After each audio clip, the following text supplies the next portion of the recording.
game. I just booted up, this happened, so I was like, let's just hop together in case we see something at the very beginning. So we marvel at the serenity of the forest and crave the shroud of its silence. Welcome to Roadwarden's anniversary patch. It improves a few stories and bits of interface, but sadly, it won't work well with the old saves. Good thing I never played it. I recommend starting your playthrough from the beginning. In the newly available advanced difficulty settings, you can choose to skip the opening section of the game. Thank you so much for giving my game a chance, for your bug reports, editing tips, and gameplay suggestions. Thank you for making Roadwarden what it is now. Oris. What's the Windy Meadow? Well, hold on, settings real quick. Because this is a visual novel-esque type game. Describe attributes, quotes, tutorials. The narration describes sounds in greater detail. Yes! Yes, I would like to have support. Narration text speed? We'll try fast, but then we'll probably go to instant. Alright, how do I get back? What is the Windy Meadow? Oh, it's a link to another one of their games. It's a Roadwarden tale. It's an interactive slice of life visual novel about choosing your own path, help three protagonists make the most important choice of their lives, featuring a multitude of handcrafted characters in a richly detailed village set in the Roadwarden story world. Oh, that's cool. Put it on the wish list. It's part of the same world. Everyone knows to stay away from the wilderness. Most people would never risk a lonely journey. Roadwardens not only accept this struggle, they embrace it. They deliver messages, assist merchants, burn human corpses, and if possible, get rid of the beasts and the highwaymen. They live on the road, die young, or retire early. It's a dangerous job, but a respectable one, and it pays well. I leave the safety of the cities, I still have my doubts. Oh, I'm already in it, okay. I still have my doubts. Well, there we go. Let me try again. Pick a difficulty mode. This choice can't be altered later on. Switch to advanced options. So casual, for those focused on the story, no time limit, more cash at the start. Some quests are more forgiving. Standard, for those familiar with RPGs, 40-day time limit. Regular rule set. For the returning, 30, increased nighttime damage. Nighttime damage. What's advanced? Oh, you can like do a custom thing. Easier quests. Select no time limit to unlock. Coins at start. Bonus healing at start. Skip the prologue tutorial. I'm gonna say more monies and a bonus healing potion.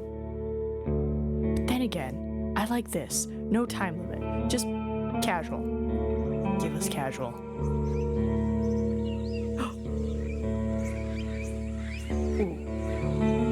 Okay, what's underneath me? There's settings, save, load, archive, and you can kind of see it says wait. We might have to move, we'll find out. The wall is still standing, there are no wolves around, no stench of blood. Good signs.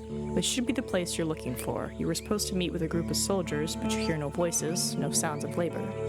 The gate is ajar, but the camp isn't safe. It may keep away the goblins and peddlers, but not beast folk nor trolls. And the night is near. Your palfrey breathes heavily. It had a long day. My what? Palfrey? Palfrey? English is not our first language. A docile horse used for ordinary riding, especially by women. Am I a lady Roadwarden? I could just look for another shelter. I need to look around cautiously. I dismount and sneak to the gate. Let's peek inside. I get off the horse and enter the camp briskly. Peek. Ooh. Take care of yourself. If you're hurt or exhausted, some actions won't be available to you. The weaker you are, the higher the chance you'll die in combat. Your heavy boots hit the ground, and the pain of the long ride finally catches up with you. You stretch out, bringing your back and legs comfort. All you want now is a table, a decent chair, a nice mug of beer, and some warm stew. With any luck, your axe won't be needed here. Approach the gate slowly. Oh, it's a cute little camp. If It's a military camp. It doesn't look the part. Plenty of wasted space. The fire pit is cold. Two people are sitting at the table, tired and disheartened. They're looking in different directions, paying no attention to one another. One of them is holding a cup. After a moment, you notice the quiet humming. You recognize the melody of a light-hearted drinking song from the city harbor. You could just look. I need to look around. Cautiously. Birds, insects, and fiery beasts are as loud as usual. The people inside the camp didn't even notice the clatter of hooves. The short, dry grasses barely cover the arid soil of this valley, but you're maybe a minute away from the edge of the sparse woods, which get denser as they climb up the hills. At best, this trail has a few more years before getting overgrown for good.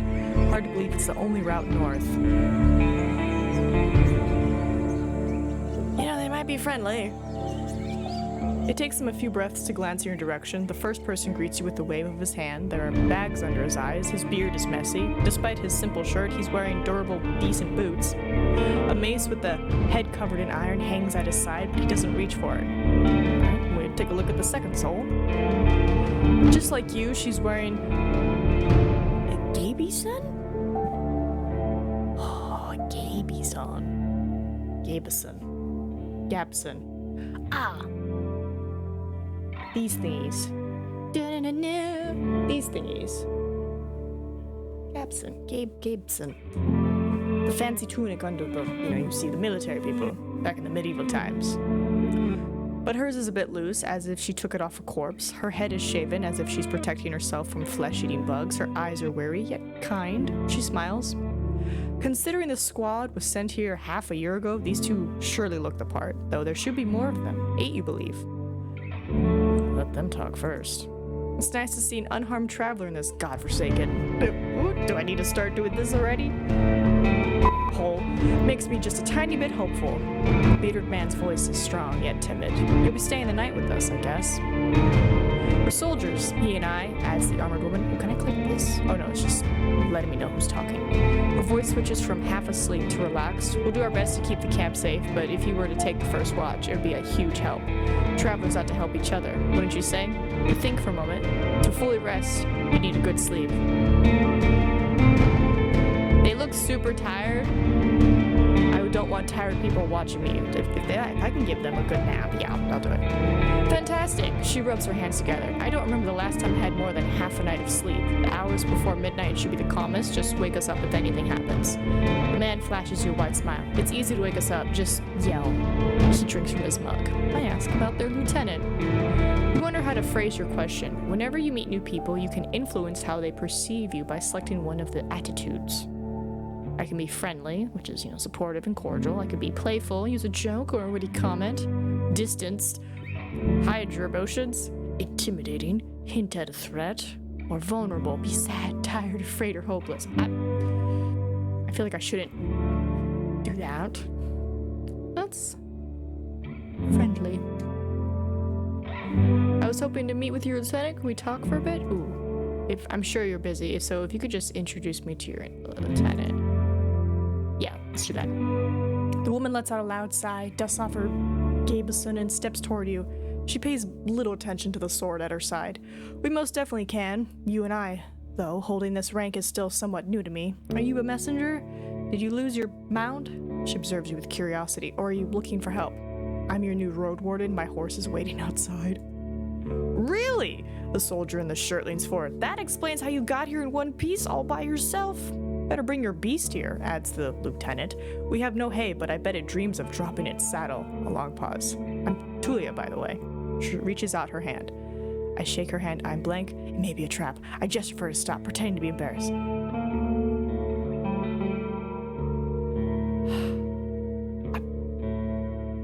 I'm gonna save. I'm already paranoid. I shake her hand. Make me Lavanus.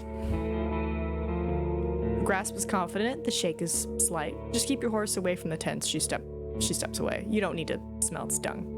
We don't need to smell its dung. There's this one issue. The soldier in the shirt also rises to his feet. We've no tent to spare. You'll have to use a blanket or something.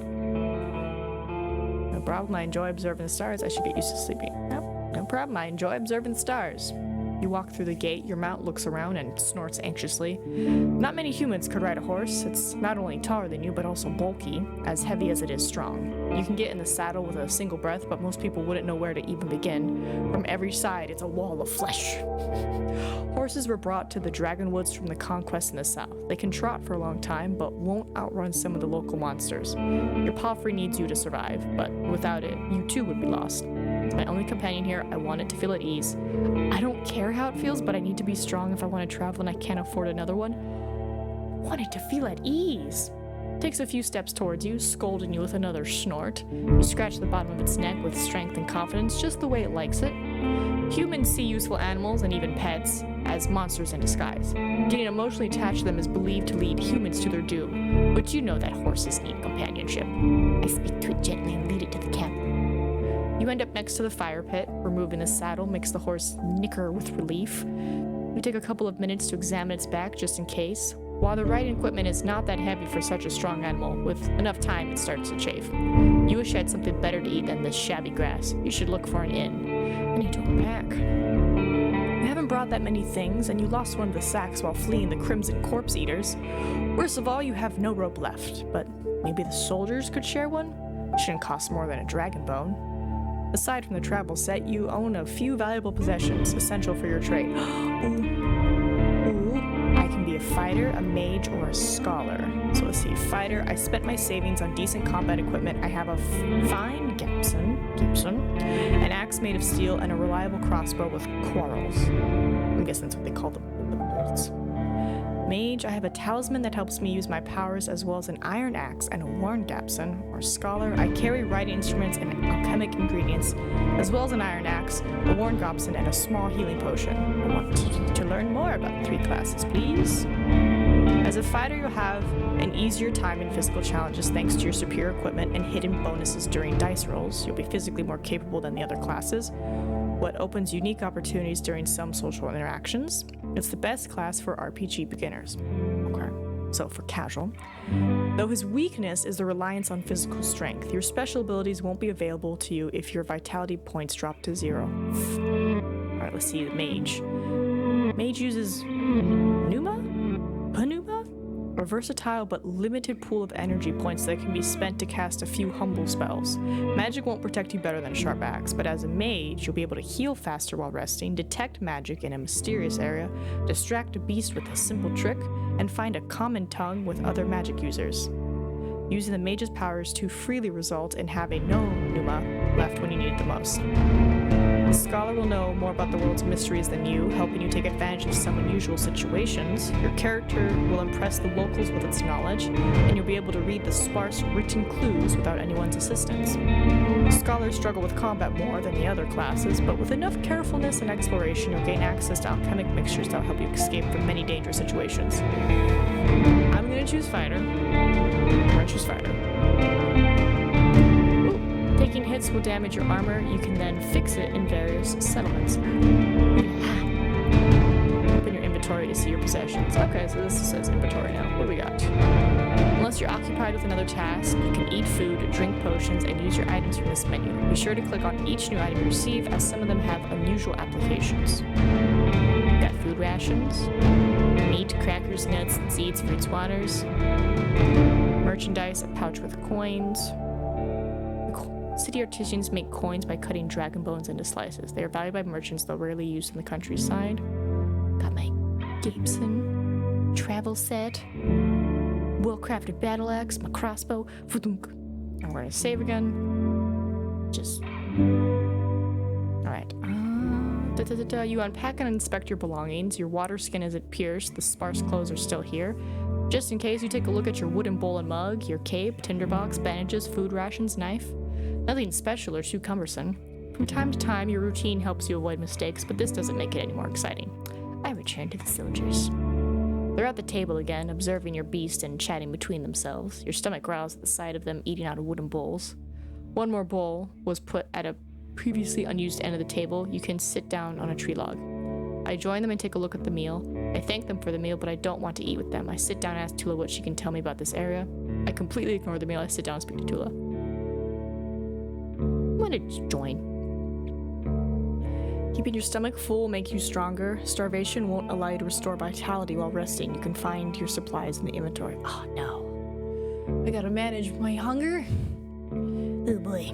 It's cold gruel, the meal eaten in times of hardship. This specific bowl is filled with water, hog millet, some strange-looking cereals, and blueberries. Welcoming you with a meal, even a humble one, is beyond their duty. Soldiers live with and for their companions, constantly on the move from one part of the realm to another, making sacrifices to protect their group as they face dozens of hideous creatures. Their lives are filled with discipline, hardship, and camaraderie. Roadwardens, on the other hand, learn how to work by themselves. They seldom engage in open combat, patrolling the same roads for years. They help the settlements stay in touch, but also maintain commerce, settle down, forge friendships. When there are no laws to follow, they use their own judgment. Different responsibilities, different lifestyles. I eat quickly, not focusing on the taste, then speak with Tulia. She's focused and chooses her words carefully. She looks away only when she gathers her thoughts. I'm afraid I can tell you less than I would like to, and less than I should. She nods towards the other soldier. As you can see, there's not a lot of us left. At the beginning of summer, there were 8 of us, including our previous lieutenant. 5 are dead, 1 has run away in tears. We're also strangers in this land. That's her companion. Any piece of information may help me do my job. The man leans forward, his legs shake nervously. He sounds like a kid asking a bard to sing one more story, tell a joke, or do a magic trick. Whatever it takes to escape from boredom. His untrimmed beard hides a much younger face than you originally thought. What did the officials tell you? I expect not that much. No soul governs these lands. I share what I consider to be relevant. What I've discussed with officials should stay between me and them. Yeah. You tell the soldiers how little guidance you've received. Since this area is too far away from Hovlavan to keep it under control, you were warned that it's untamed and unknown. Who knows how many villages, bandits, or monsters may be found in these unmapped hills and forests. From time to time, new people come here to look for boundless opportunities. Most of them never return. Do they turn to walking corpses or find what they're looking for? No soul could tell me, so I was looking for your guidance. The lieutenant drinks from her cup and crosses her legs, ankle on knee. Okay. Seeing her chair makes you doubt she'll ever find a comfortable position. Where should we start? Ooh. Before I continue my journey, I need to ask them about the peninsula, the road warden, and the rope. Okay, so just in case I can't pick all of these. Any ideas what happened to the previous road warden?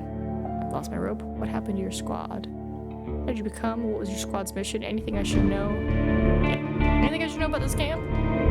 The story is brief. Some merchants built the camp to have an extra stop for mules and donkeys just between the inn and the southern villages. There's plenty of grass here and a pond nearby. When the peninsula grew more dangerous, the camp stood abandoned from time to time, serving as a shelter for travelers. The bandits came here in spring, further paralyzing the exchange of information between the northern and southern settlements.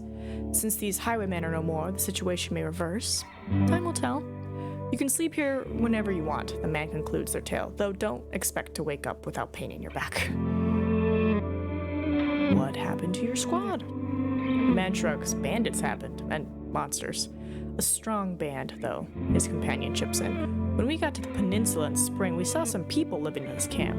The lieutenant decided to avoid it and look for an inn. We had to travel through the night for a bit. The bearded soldier scoffs and crosses his arm, but she carries on. If he had decided otherwise, we would all have died that day. The innkeeper explained that the camp is a trap, that the armed ones pretend to be soldiers, stay there at night, lose everything you have. Sounds like slave hunters. Tulia sighs. Very much so. They killed some and took others away. Who knows where? They were letting the northerners go, hoping to avoid their wrath. It kind of worked, adds the soldier. We asked them for help, but they refused. Okay, you can kind of hear that, but it's not too bad. With the refused, we had to clear the entire camp on our own, and that's why 3 of our people died. Don't exaggerate, it's not like the lieutenant didn't make a mistake. He wanted to get rid of them and take over their camp, but we didn't know our enemy well enough. We were outnumbered, and they had an ice mage among them. She looks at you. At least we cleared the road. Saved lives. You mentioned monsters as well? Nothing that would surprise you. Those of us who survived this skirmish were young, too inexperienced to spend a summer in this place without a good leader, and they didn't trust me. One of them got caught by a treant, that's a tree thing. Another one ignored my orders to perform some sort of a ritual hunt, so a werebear tore her to pieces. The last one tried to act tough, didn't tell us that he had cut his hand while cleaning his gaps in. She lets out a ghastly chuckle. We had to cut it off, and he was so ashamed that he decided to walk north, find new life, disappear. Idiot. What a colorful journey. The man tries to drink from his mug, but it's empty. You've made this place safer. Barely. Julia seems tired, and who knows if it was worth the lives and effort. How did you become a lieutenant? That's not much of a story, honestly. She looks at her hand, which is currently rolling a mug over the table. In the city, there's a strict order of... what should I call it? She exchanges looks with her companion, but he can't help her. Well, leadership succession, I guess? Hablava in chief selects commanders, those select lieutenants, and those put their soldiers in order of priority. If a lieutenant dies, they get replaced by the next soldier in line. So you were a successor. Nah, not exactly. When we fought the bandits, our lieutenant was hit by a slingshot. His boyfriend jumped to help him, but failed to protect either of them from a spell. It was like a ball of ice that hung above them and exploded, piercing their heads, completely avoiding their shield. Really unpleasant. She pauses. You were the third? That's mean. And you were the third one in line, is that right? Basically, yeah, she says without enthusiasm. I didn't plan to become a leader, though. I'll get demoted once we return to the city. I prefer to follow anyway. What was your squad's mission? The lieutenant looks in your eyes. You know, the usual, making the road safe, keeping people alive.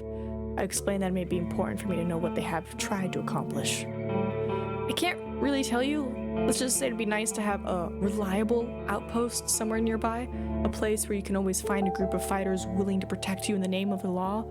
She tilts her head back. Now, if you have any other questions, if you were me, where would you go next? The soldier answers quickly. To the inn, of course. He grabs his empty mug. The one northwest from here. If you can't afford the room, the main hall is free of charge. The locals rarely gather there. The northern road is much more traveled, mentions Tulia, but the hunters will tell you about this and that, and you'll have a chance to introduce yourself. The innkeeper can listen, and knows many souls. Any tips on how you can make a good first impression on him? She smirks. Avoid cheap jokes, stick to trade, don't waste his time. Show him that you can be relied on. What should I know about the peninsula? I'll tell you what I know, and you'll be the judge, says the lieutenant. How long did it take you to get from the city? On a decent palfrey, I guess it would be 3-4 days? When you confirm, she continues. From here, you can reach the coast in about a day as long as you don't make any stops. But you know the situation. Do you know the situation? Why no ships can get here? You nod.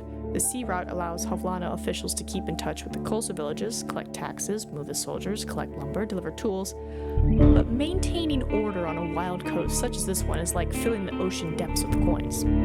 Because of the rocks, you can hardly stop a ship 5 miles from the shore, and boats can't get much closer. She nods. I don't know much about fishing, but there's not that many people living by the shore, and they don't crave to stay in touch with the city folk.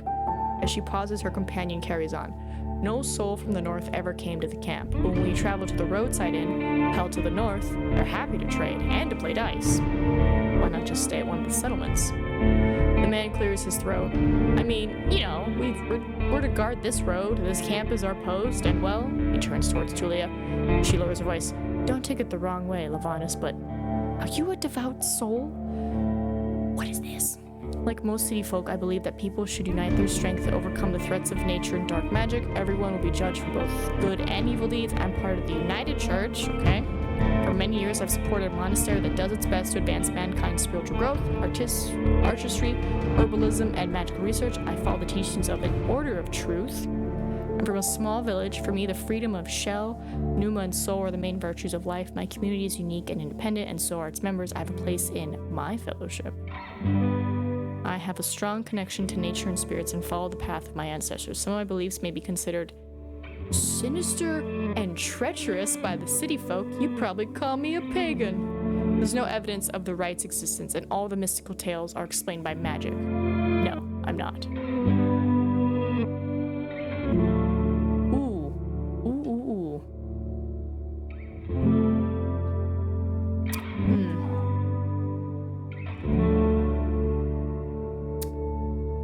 I'm torn between truth, fellowship, and pagan. Because I feel like the United Church could just be like regular churches where they're like, that's a sin, you're going to hell. And it's like, they just love each other. I don't understand. Give me pagan. Friggin' Roadwarden? The man scratches his head without the slightest subtlety. Now I'm sure we can have a conversation with civilized people, the lieutenant clears her throat. I'm from the United Church, but I'm not a priest or anything, and definitely not a zealot. An awkward pause. The United Church has spilled the blood of countless pagan tribes, making it clear that who's not with them is against them. Your family shared gruesome stories about the atrocities committed by the priests against your ancestors. Had a feeling. I'm not looking for squabbles. The people here are disquieting. Every few words she taps the table with her finger. Their traditions won't help them negotiate with the officials here. She starts to draw lines with her index finger as if she's pointing at an invisible map. The peninsula is connected with roads, like a big circle.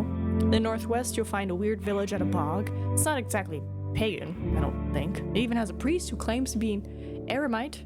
You nod. She means a fellowship. They do crazy shit. Oh, sorry. They do crazy Her companions chips in.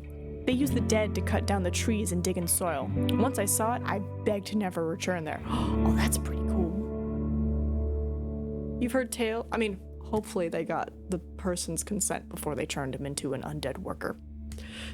You've heard tales such as this one since you were a child. If an isolated settlement manages to survive without a city's influence, its customs and traditions grow more and more alien. Every generation learns how to adapt to the dangerous conditions they have to deal with, and the rustic pagan traditions muddy their river of faith.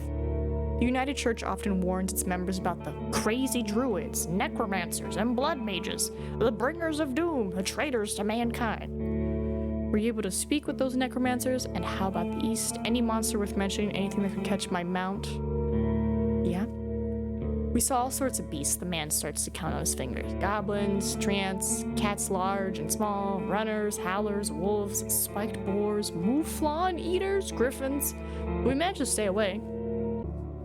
Okay, we are back. Hi. The power just went off, so I quickly saved. I didn't miss much. I was reading and then all the lights went off and then came quickly back on. So I was like, oh. But where was I? Griffins! Yeah, some could catch up with most mounts. Tulia glances at her companion. Though Palfrey should be fine, the trees are so tall that the flying creatures keep to the coast and mountains. There's not that many humans around, and the animals are too busy fighting among themselves. They fight more for food than territory. The soldier cracks his knuckles. Don't provoke them and ride fast. Just count on luck. At the east, she stares off across the camp. Hard to tell. We were there only once. There are hills, forests, rivers. We saw a tunnel sculpted in leaves and branches, but we didn't enter it. Wilderness all around. Were you able to speak with these necromancers? You can see why we were not eager to go there if we could avoid it, the lieutenant chuckles. Maybe they'll be more welcoming to a road warden? The roads are dangerous, with little to no shelters. People need your help. The man in the shirt turns a bit and points a finger to the northwest. If you're heading to the undead village, you'll get to an inn first, and soon. Tulia nods. Hell to the north is a safe place. You can talk with the innkeeper or the guards. Ask them about the road. That's all I know. She nods. I'm afraid we can't do more for you. Any ideas what happened to the previous road warden? Tulia takes a deep breath. Aren't you a bit late for a rescue mission? We haven't heard from him for almost half a year. The soldiers speak for a bit between themselves, trying to get their story straight. They confirmed that he had stopped by their camp a few times, but stopped showing up at all in early summer. The bearded soldier starts to scratch the table with the tip of his knife without looking at you. I don't remember his voice. Always busy, drawing things to take care of. He would sit somewhere, sharpen his sword, fix his loud mail, clean clothes, write notes on that wax tablet of his. Yep, and leave at dawn. Unlike us, Asterian never gets bored. Tulia lets out a joyless chuckle. He's secretive, but some of the locals speak about him warmly. Maybe he just doesn't like us. Sounds like you're not sure if he's dead or not. If anyone knows, they won't tell us. Maybe someone is keeping him in the basement. The man carves with passion. We haven't seen him or his saurian. Is that a real thing or a made-up thing? Something ate them, I bet. The officials have hired you, right? They don't expect him to return. Hold on, is saurian a real thing or a fake thing? Saurian? So that's not how you spell it. Saurian. It's a made-up thing. but it is a video game. Okay, so it's probably some creature. Richer road wardens often use four-legged, meat-eating saurians as their mounts. They have to be tamed and trained since they're hatching, but unlike horses, can easily defend themselves from many monsters. At least your palfrey is fast and reliable, and won't suddenly sink its teeth into an innocent passerby. Do you know what he was looking for? Maybe he left you a message? Neither one of us had any insight into his dealings, says Tulia. My predecessor left me no clues. We also took a look at Asterian's stuff. Wait! She raises her open palm. I almost forgot. She stands up and heads to a nearby tent.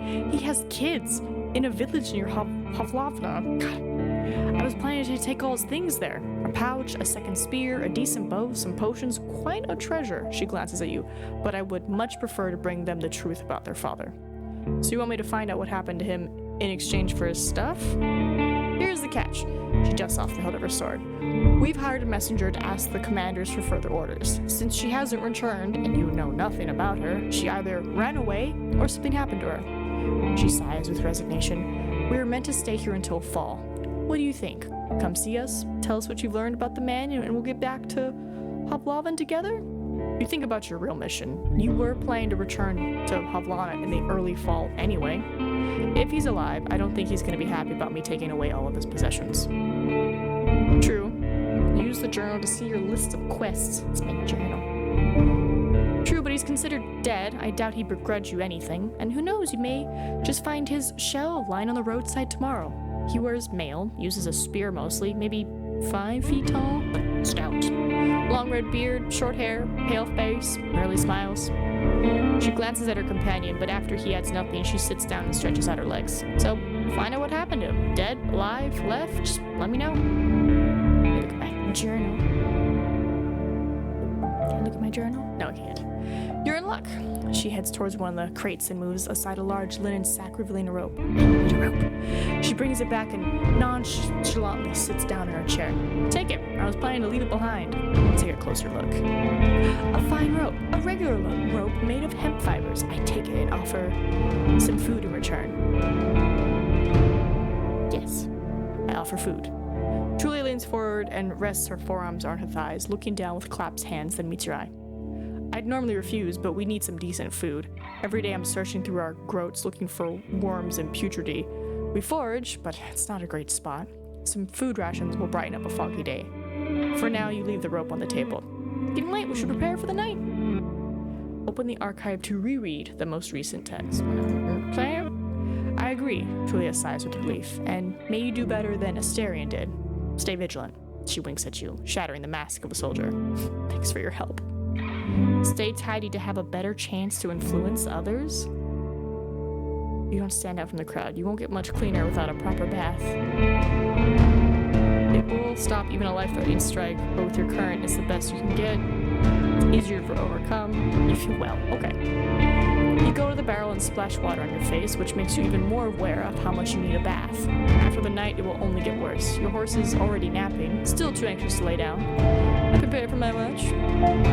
The soldier in the shirt is eager to guide you. Just observe the area. There's plenty of griffins around, though they won't try to jump over the palisade. Probably. Better watch out for the apes. They climb up and carry any food they can find, and there's this one really loud were-elk that keeps smelling the wall, though it has never tried to get in. Were-elk? He points at a gate.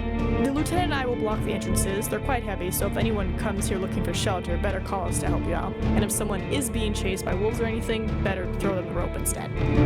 He scratches his head. If it gets cold, feel free to make a fire, and the best place is on the watchtower. You may want to put a blanket there or something. The watchtower. He gives you a long, puzzled look. Oh, here! He points at a pile of crates. Just climb up to the tallest one. You'll have a great view at the northern side, the more dangerous side. And also, I know you're tired after all that riding.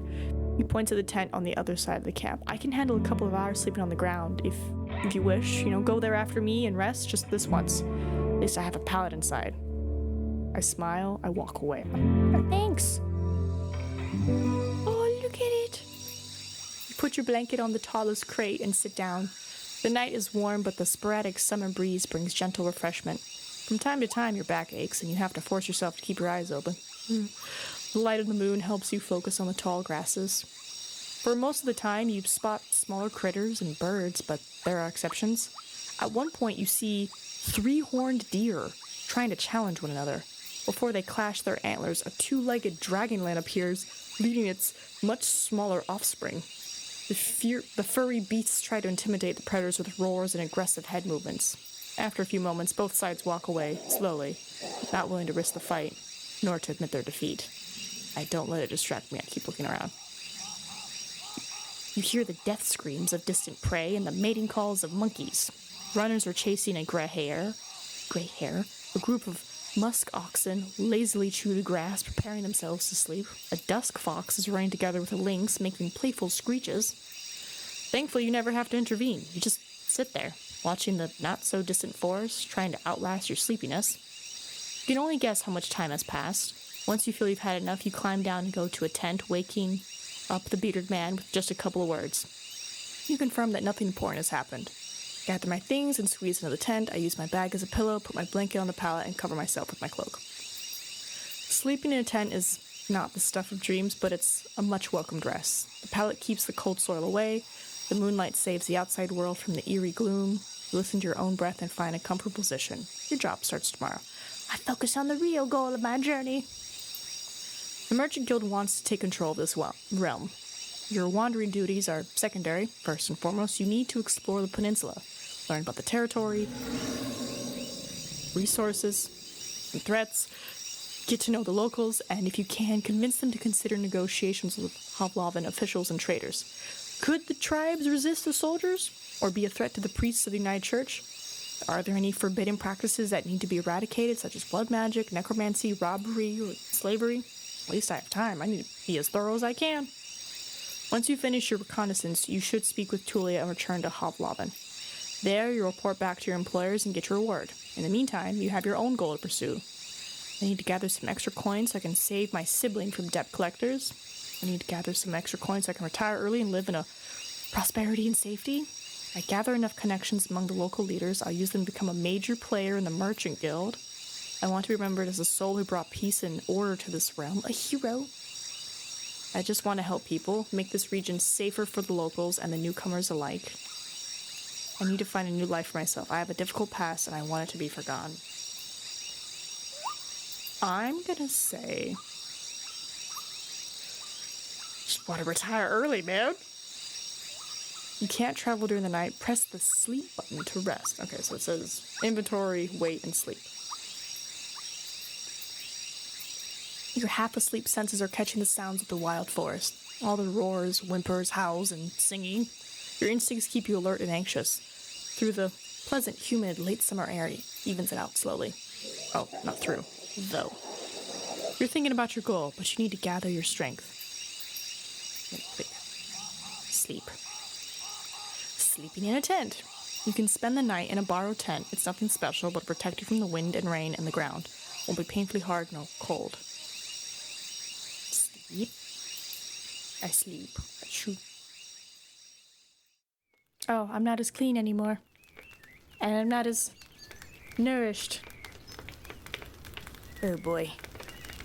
You've woken up by sunlight, well rested and ready. Without haste, you gather your things. After only a couple of breaths, you notice a weird smell, like a roast. No, burning meat. Burning, rotten meat. Disgust crawls in your consciousness. You exit the tent. Your horse is looking around nervously. Your bags are where you had left them. You see an open gate. I go outside to see what's happening. Both soldiers are standing near a humble pyre. The man in the shirt looks at it contemplatively. Tulia is the first one to address you. Lavanis, she greets you with a nod. We use the horse's manure for the flames, so don't worry about cleaning it up. You see a corpse among the flames. It's impossible to tell if it belongs to a male or female, but it was an adult. The burning process won't be over for a couple more hours. A traveler or an undead? The latter. A young one. She lacked the pneuma to understand that she couldn't get inside the camp without climbing. I stabbed her with a spear from a safe distance. She shifts her weight. One more fog and she'd be a real threat. Even now, it took a couple of hits to knock her down. Sooner or later, every human shell wakes up, gaining more strength with each soul it devours, and each moment it spends in the fogs. Burning the dead is not just a religious practice, it's a necessity. Soldiers, priests, village mayors, even road wardens. Making a large pyre takes a lot of time, but it saves lives. Tulia calls this undead a she. Most unites hesitate to do so. Time for me to leave. Running away from the reek, huh? I don't blame you. She walks with you for a few steps. Find us here if you need us, or if you learn what happened to Asterion. There's enough ground here for you to rest. Safe travels. These words make you stop. An old farewell mocked in a number of songs and tales, but yet you hear no scorn in Tulia's voice. You wonder how many acts of kindness like this one you're going to experience in the days to follow. She returns to the pyre. I prepare myself for the journey. You somehow miss the fact that your mount is already saddled and warmed up. You double-check the equipment, but you don't need to fix anything. The soldiers were diligent. Normally, preparing any power-free for a long journey takes a lot of time. Use the travel button to see the map and move to another area. You put on your Gabeson and make sure that your axe is tightly attached to your belt, then get in the saddle. The power-free knickers ready to leave. It's time for you to get to the crossroads, north from here. We're gonna save because I don't know what's gonna happen. Travel forward to continue your journey. Once you're done with the north, speak with Tulia to return to Holvana.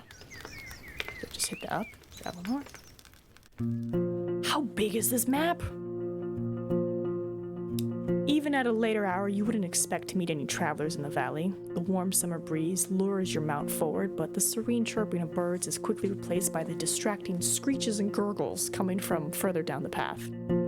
You soon find the pack of 4-legged griffins. They're larger than foxes and merge the features of birds and furred beasts. Each one is of a different size, coat, and colors, and their temperaments are just as varied. Their fronts are covered with vivid feathers, while their rears have darker fur. Their wings are massive, making them impressive jumpers, but they're too heavy to fly. About 24 beasts are yelling, brawling, and chasing each other around, blocking your path. 24? That's 24. It's about 24. You can't enter the forest blindly. If these or other creatures were to chase after you, the thicket would be disastrous for your horse. There are reasons why travelers stay as close to the main roads as possible and why adventurers move in groups. Usually the safest approach would be to stay where you are and just wait for the pack to get hungry. It may, however, take up a couple of hours. You're thinking about your conversation with Tulia. You got a lot to do, and time may be of the essence. Thank goodness I'm not on a time limit. If you have any vitality points, you can use the warrior's training to assess unique interactions. The dice icon marks the actions that involve a random chance. I take my axe and hurry the horse. If we ride fast enough, we should be fine. I should stay here, better safe. The light should be enough to make them scatter. Yeah, let's do it. Use violence or... Okay, so if I have vitality, I can just use his special thing, which is rar. I'm gonna just... A light hit should be enough to make them scatter. Does it, or are they gonna turn around and get me? You got 2 quarrels left. You can learn more about your abilities in the character sheet.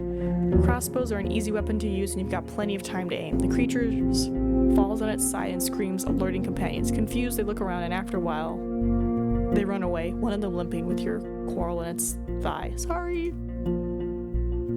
Lavana's the Roadwarden. Years of training to become a fighter to gather enough dragon bones to retire early and live in prosperity and safety. While it's above 0, you can find ways to overcome physical struggles. You have an advantage during physical altercations that involve random chance. Okay. Good to know. We're just gonna save again. I ride forward. Clip clop. Keep track of your achievements as your journey unfolds. Reach the first crossroads. Yay! The road splits. According to what the soldiers have told you, you may find a safe inn by turning left. The forest to the right is lush and the trail overgrown. Kids used to have this song. How did it go? The harshest pathway leads to the dragon's lair. Those who search for treasure, do you truly dare? The signpost in front of you doesn't make your situation much clearer. It was put here by someone who can't write, for folks who can't read. Covered in old red paint, it points east. Blood there, as people say. Danger to be found. There's not a soul to ask for guidance. I look at my horse. What's his name? What is our horse's name? I get to name my horse. I'm gonna call him Russell. I'm gonna call my horse Russell. After my cat, yes. Russell is peaceful as you stroke its mane. Maybe it can't help you choose a path, but you've spent many years together. Happy to go on. Takes a couple of steps forward.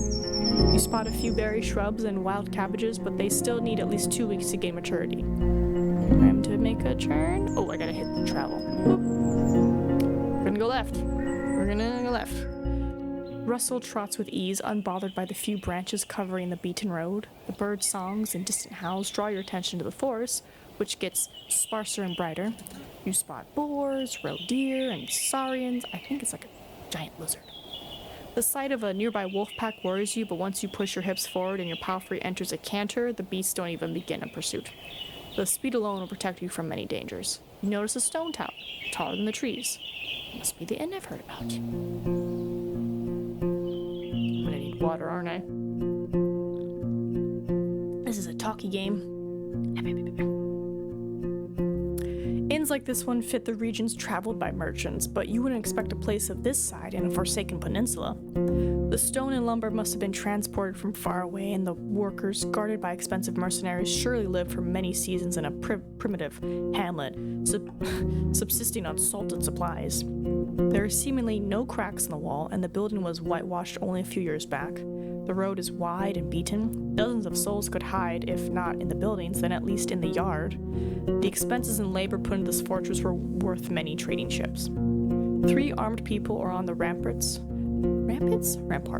though you only see what's above their waistline. They're leaning on the parapet right next to the gate, and you think you notice a glimpse of a smile. They wear gabsons, each one of them dyed differently, a yellow, green, and linen gray. Approach the gate. A woman in a yellow armor leans forward. She has long, curly, disorderly red hair, pointing in every possible direction. This combination of colors doesn't work at all. In the woods, one would have to shout to draw this much attention. There's still a fair distance between the two of you, but she speaks loudly.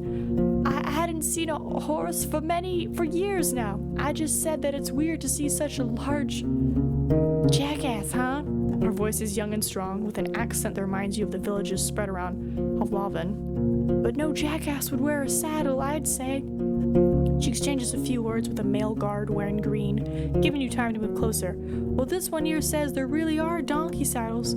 Say, traveler, how hard is it to ride a horse? Friendly. Why don't you give it a try?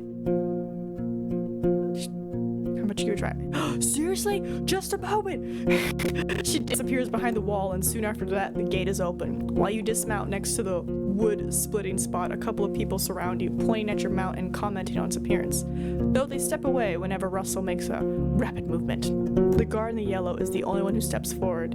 She raises her hands as if to pet your palfrey, but doesn't touch it. It looked smaller from above, she whispers loudly. How do I even get up there? It's not easy when you lack confidence. Better use a stool, or I can help you. She touches the animal, which pays no attention to her presence. Now I'm really scared. She contradicts her words with a gentle smile and shining eyes. Maybe I should wear something lighter? You nod and engage in a bit of chit-chat with the entire group, discussing what it takes to take care of a horse. Finally, the red-haired woman leads you under the roof where your palfrey can rest, tethered with a cord to a wooden post near some old hay. Once you're ready, go inside, speak with our boss. Maybe you're hungry? The other guards return to various chores. They peek at your mount every now and then as they're splitting firewood, cleaning their clothes, weeding the garden patches, and moving chairs. 2 of them are making a rope. You head toward the end, hearing the piercing scream of a boar from the other side of the yard. New shelter unlocked. The locked windows make the air stuffy, and the weak fire in the stove hardly lightens up the hall. A muscular man is sweeping the floor near the stairs, but after he glances at you, he leans the broom against the wall and heads behind the counter. Okay, it took me a second. I thought this was like a mud stain, but I was like, no, I think it's a animal pelt. You're lucky to show up. Ooh, if you're at the inn in the morning, you can spend an entire day on resting. Ooh. His voice is deep and soft with a city-like accent. He observes you with keen attention, yet avoids your eyes. I have a keg of decent ale, wormwood, bog myrtle, juniper berries, cat's foot. He fills a mug carefully and puts it on the countertop. It's gonna spoil soon. Today, maybe, and we don't drink here before the even. I hate to see the good stuff going to waste. His skin is dark, almost purple, rare even among the southern tribes, and his hair is naturally bluish. Hold on. Purple, blue hair. there. Okay. His clothes are quite fancy for manual labor. The elegant tunic wouldn't stand out in the city square. Stand at the counter.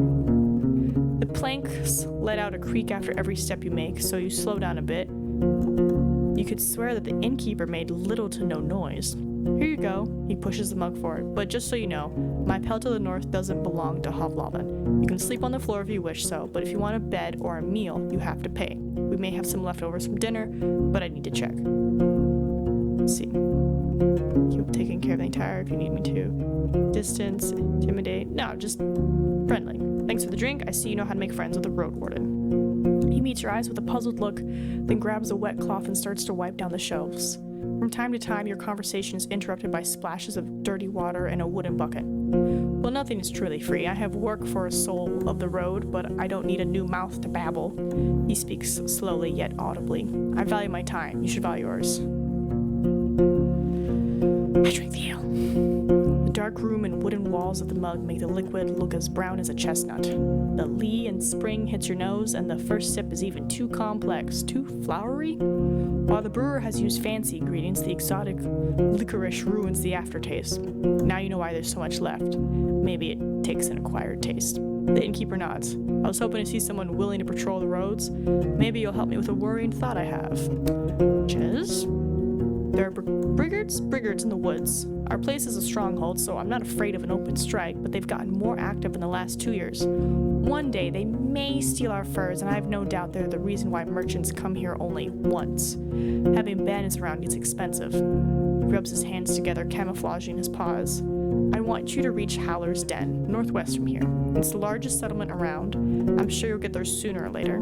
Ask Thias, the mayor, about Glaucia, that bloodthirsty wolf of a woman. I've heard rumors about a raid in the north. If Glaucia's ready to break the truce with the locals, I'm willing to join forces with them to get rid of her band. He looks at a nearby dragon bone. Not too difficult, right? Just do it when you have a chance. A couple of days won't make much of a difference. I'll pay you 2 coins when you get back with the news. Fine? Jay?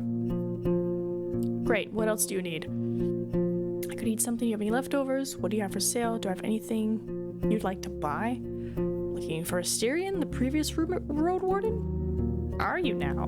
Goes to the table and invites you to sit down with him. I don't think I'm going to be of much help. He rests his elbow on the tabletop and grunts quietly to clear his throat. But I do want you to find him, so... When asked about his intentions, he measures his words. Asterion and I made a risky deal.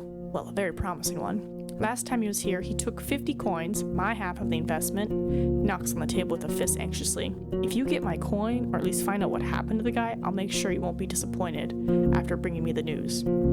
Could it be that Asterion stole the coins and ran away? He looks out a window and starts to play with a shutter. I just think Asterion ain't the kind of soul that would do such a thing. For him, it wasn't much of a fortune, and I'd risk saying he had earned my trust. Not only mine, you know. It's easy for a road warden to make connections. He always had places to go, things to take care of. He rubs the table with his thumb as if trying to clean an invisible stain. I've asked travelers. I've sent a couple of my pals to find him. No real news. I know he stayed in White Marshes for a day and was meant to do something for the people there. It's a village in the northwest. Just stay on the main road until you reach the bogs, then enter them. You may get there before dusk. So, let me know once you find anything, and we may yet return to this whole investment thing. Alright. Can you tell me about the peninsula? What could anyone say? This place doesn't even have a name, unless there's an old book in an archive that no soul knows about. You know what I'd call everything from here to the coast? The hunting ground. He glances at your eyes, but it's not us who hunt. Keep that in heart. But the beasts in all shapes and forms. His words gain confidence slowly, which is strengthened by his deep voice. I've lived in this inn for over 10 years now, and I've only seen a couple of roads, a couple of places. It's just... Once you get here and you see how harsh it is to hit the road, you have only more reasons to stay at the warm stove, behind a wall, even if it's suffocating. He looks toward the windows. I'm sure you've heard a lot already, that the people don't build hamlets anymore. There are no more ibexes from the south, and the traders stay for only a few days. All of our iron is used for cauldrons, not swords or tools. What will I find traveling west? Are the eastern roads as rough as I heard? Have you ever been to the northern coast? I only know about another inn. It's far from here, maybe a day on foot, a bit less from the eastern side. His eyes once again focus on the floor. I've never been there, but I've heard it's a safe place, close to villages of fishers and hunters, though I don't know much about them. What will I find traveling west? Well, there are hills nearby. There you'll find a village, maybe an hour away from here. It was destroyed by beasts almost a decade ago. Nothing to see there. The goblins live there now, so most people just travel around it. And they say it's haunted, but who knows? Who cares? He crosses his arms and starts to sway back and forth, gathering his thoughts. You get to a large tree on the edge of the swamp. For the locals, it's sacred. You're not used to hearing someone mentioning pagans as if there's nothing unusual about them. There's a small path south which leads to an old mine in the mountains. Nothing to find there, but keep riding north and you'll find Howler's Den, set at a clean brook. Farmers live there, and mouflons and druids. They'll let you stay for a night, but they're not cheap. If anyone thinks my prices are bad, it means they ain't been to the Ape Ale Inn yet. He lets out a gentle smile. I smile politely. I know only a bit about the next settlement, Old Pagos. The soil there ain't too fertile, so they work in their quarry and help other settlements build things in exchange for crops. The forests and hills ain't too harsh, but the Seekers have a small monastery nearby in the mountains. I don't care much about them. They keep to themselves, and they don't pay well. The third village is unknown to me. White marshes set at the bogs. I've heard it smells like a griffin's lair. I've heard a lot of nasty rumors about the place, but I won't share them. I don't want to be a lie spreader. So, 3 villages, really. Howler's the one near the monastery, whatever it's called, and marshes. Don't let their beds and palisades fool you, though. Weird people live there. Don't tell them more than you need to. I wonder if it's something he would tell other travelers as well. Are the eastern roads as tough as I heard? Pretty much. Don't leave the main road, I'd say. Not so far from here, you'll find an old dolmen. A few of my people had to spend a night there, and monkeys stole food and gods from their bags. It was their fault. One of them had fallen asleep in the middle of his watch, but, you know.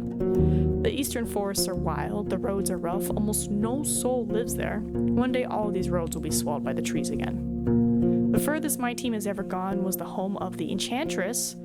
Just stay on track until you reach the crossroads, right near an abandoned watchtower. From there, turn east. You'll recognize the place. It's a nice home in a lonely meadow surrounded by a wall. He looks toward the closed window, then at you again. Kind of like our walls, but simpler, without coating. She lives as a hermit.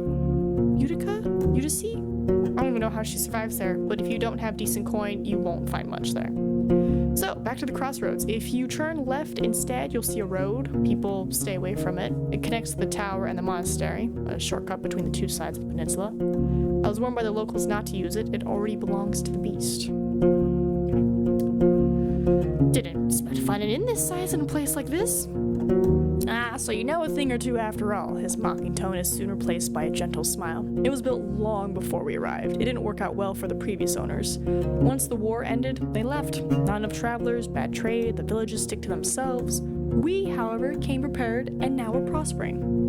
When you ask him how they can afford all the supplies, he runs his fingers through his dark hair. I'm not against running an inn, but we don't rely on guests. We're the ones doing all the trading. My hunters are a clever bunch and stay safe in the forest. In exchange for furs, claws, and bones, we get what we need and more, both from the south and the north. He relaxes in his chair. We have good life here. We spent a whole lot on armor, crossbows, lumber, spears, but in another 10, maybe 20 years, we'll have enough savings to move to Havlaven and not work for another day of our lives. We take risks, but smartly. The team is stronger than ever, and I have big plans for us. Ooh, it's surprising to find a purple-skinned man so far in the north. Is there a good story behind the inn's name? I ain't seen a soul looking like this since my ma died, he shrugs. It's not a fascinating tale, it's just that it wasn't part of the invasion. Yet I'm glad it freed all those who were chained by the cities and their corsairs. He looks at the wall. I'm Lassen, by the way, but I rarely hear the name. Lassen? Ison? I mean, there's a story, but not a good one. He clears his throat. For years, I wanted to have an inn called Pelt, but in my city, it'd be bad taste. Taverns and inns named with a single word were cheap, had a nasty reputation. There was the Claw, the Mugger, Basilisk, Blissful, I think. The good places used at least 2 words: empty barrel, a rose, and a helmet. Empress Smile. Pighead was the exception. It was a real dive. He chuckles. In my soul, it's still just a pelt. Pelt's what we came here for and what will make us reach our goals. It's nice. All right, about Glosia's band. He freezes, observing your hand silently. He wants to get the answer from the mayor. I'm on it. Any rumors worth sharing? He crosses his arms. I don't like to talk about people who ain't nearby. Show me first that you're someone worth changing habit for. Something. Make leftovers? Yes, I feed them to our boar. I won't give them away for nothing. He tells you to wait, then leaves the building for a few minutes and returns with a wooden bucket and a long stick ending with a hook. Go through the gate and turn left. You'll see a bunch of bushes. We need some berries. Bring me a bucket full. You'll be done in half an hour or so. Your horse could use a nap anyway, and I'll prepare something to fill you. The hook is not made of metal or wood. It's a long, curved claw, almost black. I reach for the tools. Half an hour? That's quite a lot for berry picking. I won't do that. Do I look like someone who... Go pick the berries? Save. Go pick the berries? The tools are cold, not too heavy. You notice a pair of thick gloves at the bottom of the bucket.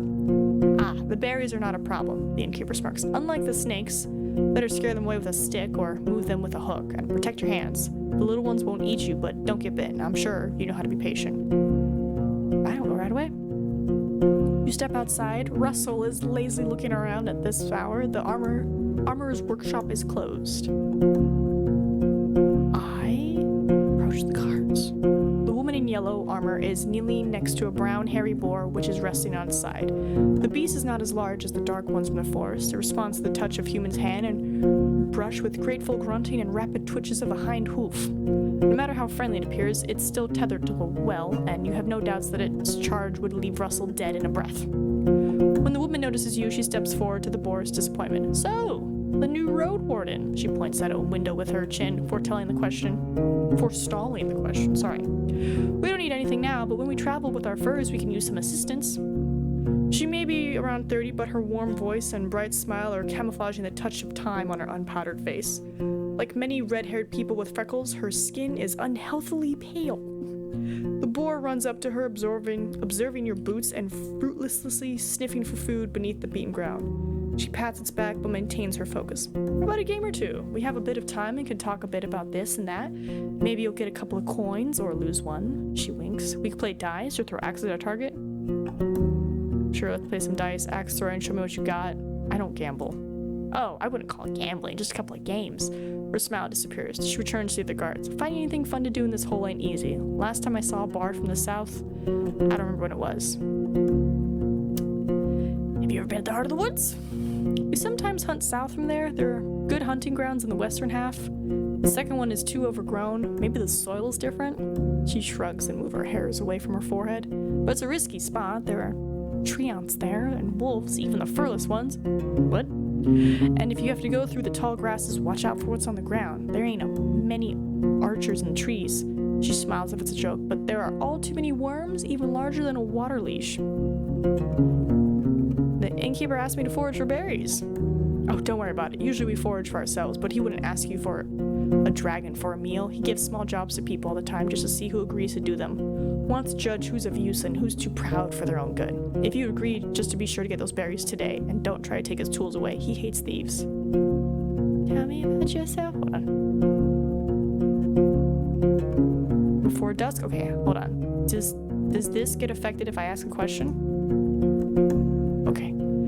Oh, what was that? After a brief giggle, her voice gets cold and serious. Now, Roadwarden, we use names and stories among friends. You ain't one. Don't make me tempt curses.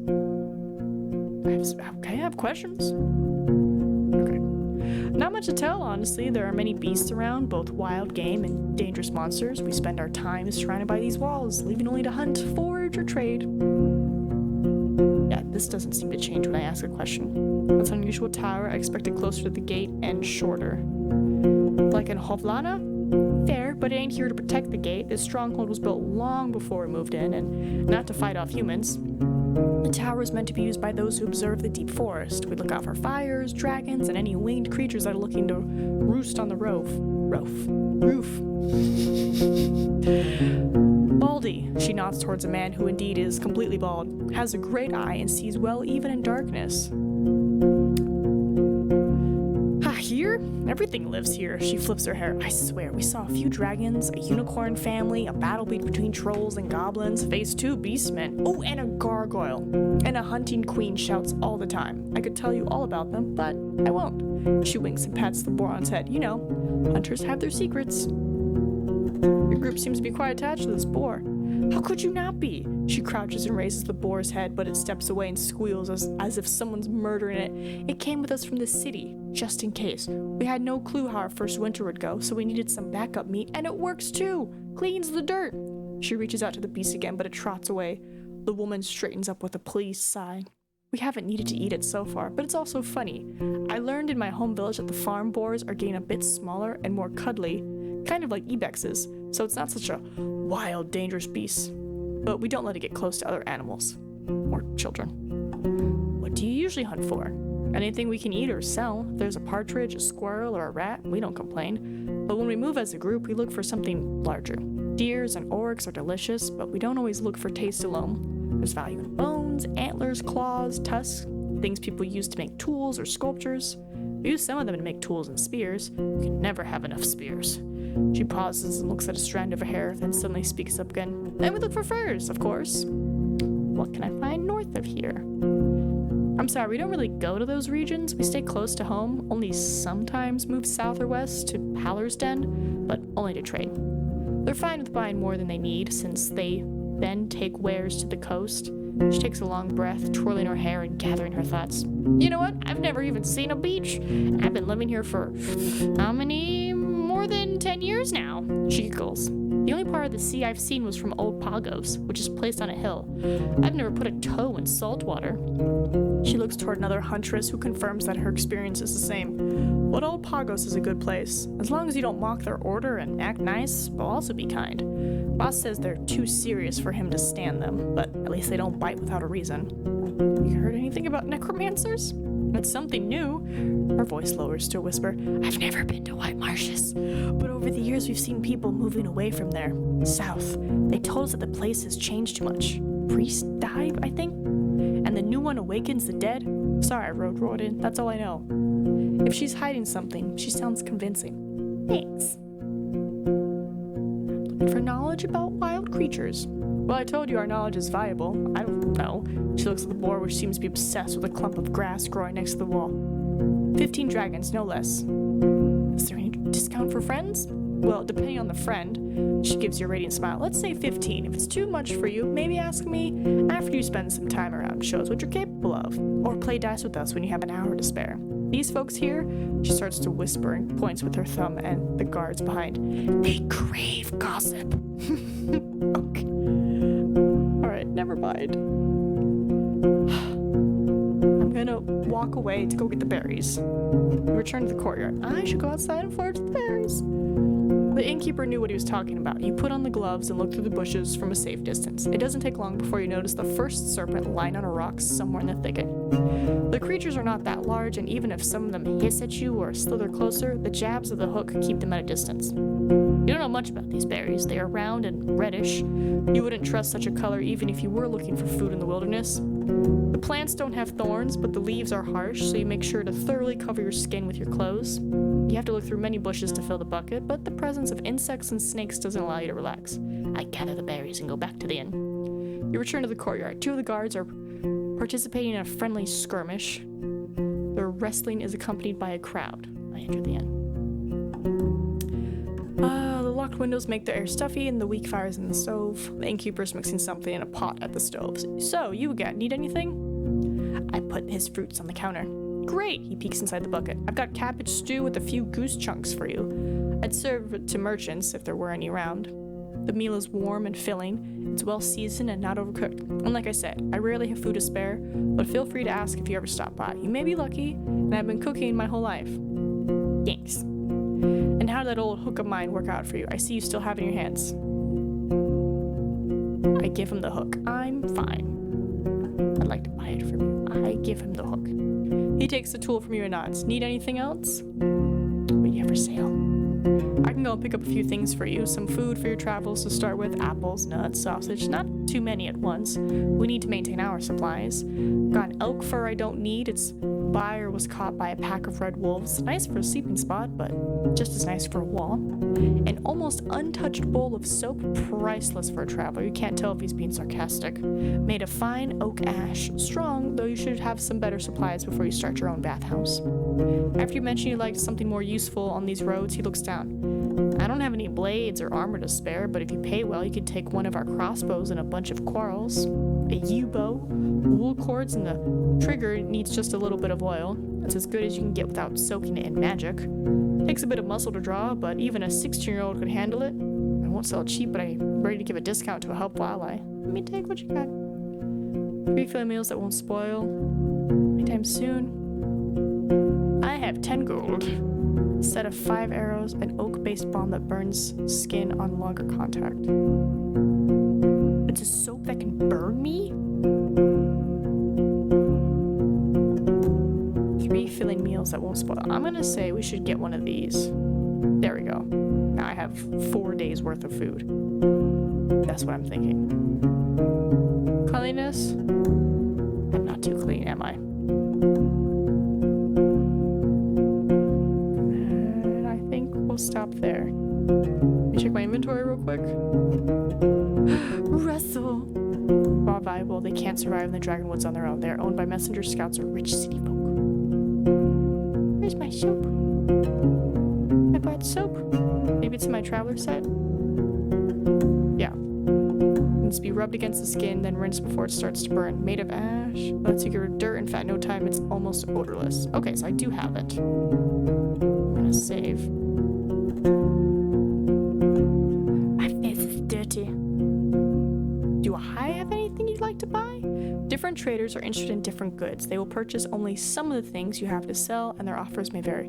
You pull out some items, but the innkeeper shakes his head. I don't need those, nor could I sell them to anyone. I'd rather make coins than waste them, so bring me something of value. I'm gonna pack my things back up. Alright, I'm gonna go outside. I'm gonna... Ooh, the armor. As far as the cord allows, you hear the clinking. Let's go him. You walk past the well and find a small open shed, not unlike the stable, but with a humble set of tables, carving tools, hammers, sharpening stones, pincers, knives, and other tools. As long as something can be solved by brute force, this place will find a way to do so. There are 2 people sitting on a long bench. The first one is a male with maybe inch-long hair, a cleanly shaven face, a thin, long yellow tunic, bare legs, and sandals. He ignores your presence, summoned Gapson with great concentration. The second person is a boy, maybe 15, who's wearing the crude outfit of a farmer. He glances at you, but soon returns to sharpening a lone dagger. Greetings. The man raises his head, but it's the boy who speaks, focused on his task. He ain't talking. Tell him what it is that you need. The man smiles in confirmation, looks at the piece of garment in his hands, then looks around, shrugs, and returns to you with a raised eyebrow. Maybe not right now, but I may be in need of your services. Could you patch my clothes if they were torn? He shakes his head and points at the uneven seams on his own tunic, then grabs a crude bone needle and shows you its broken head. He wouldn't even if he had the tool, says the boy, but you can try in Howler's Den or Gale Rocks. Looking at the youngster, learn the trade, I see. Kind of. He answers reluctantly, but his teacher pats his knee, giving him a harsh look. The kid clears his throat. Yes, but we both ain't masters. You see, there's not a soul to teach us, so once I'm ready, I'll try hunting instead. Fixing things for others is boring. The man grunts a sound, though you don't understand it. Seeing your face, the boy chuckles. He said safe. Let's meet in the middle. Boring, but safe. The man nods. Maybe not right now, but I might need your service. He nods, points at the laces in front of your jacket, raises his clenched fingers to his shoulders, then gently spreads and lowers them as if he's taking off a robe. You follow his command and allow him to properly inspect your Gapson. After a few minutes, he gives it back, then reaches for his pouch. He pulls out one dragon bone, shrugs, then another one, and waves both of them in the air, pursing his lips. He makes a few speech-like noises with his empty mouth, groaning what sounds like, I don't know. I consider his offer. Your jacket is as good as this armor can make it. Gapson repairs. Oh. Okay, so he could fix it. Awesome. Alright, I leave the shed. Could use some adjustments? What adjustments? He nods enthusiastically, but then apologetically points behind him at a small box filled with basic tools. He ain't that experienced, says his assistant. We do this and that, but only the simple things. Let's go back to the guards. How about some axe throwing? If you think you can handle it, we'll throw 8 times, so it's going to take us half an hour to do so. 4 players, each one bets a coin. The winner takes all. Still in? I'm ready when you are. Your words, and especially the dragon bone you pull out, are cheerfully welcomed. The guards repair a couple of wooden planks which are leaned against the wall. There are also spectators, and you're told that the other hunters are either sleeping or have duty on the tower. Remember, no magic. says one of the players. His face is deadly serious. You're meant to aim at the target drawn with charcoal. The person whose axe lands to the closest to the center of the circle gets a point. Axes that fail to stay in the plank don't count. The person who has the most points at the end of the last turn becomes the winner. You talk a lot, but also don't say much. You share casual jokes, memories, and views on luck and optimal strategies. Russell and Tulia's camp are also brought up, but when you ask about the roads or the locals, their stories are vague. The drinks are here.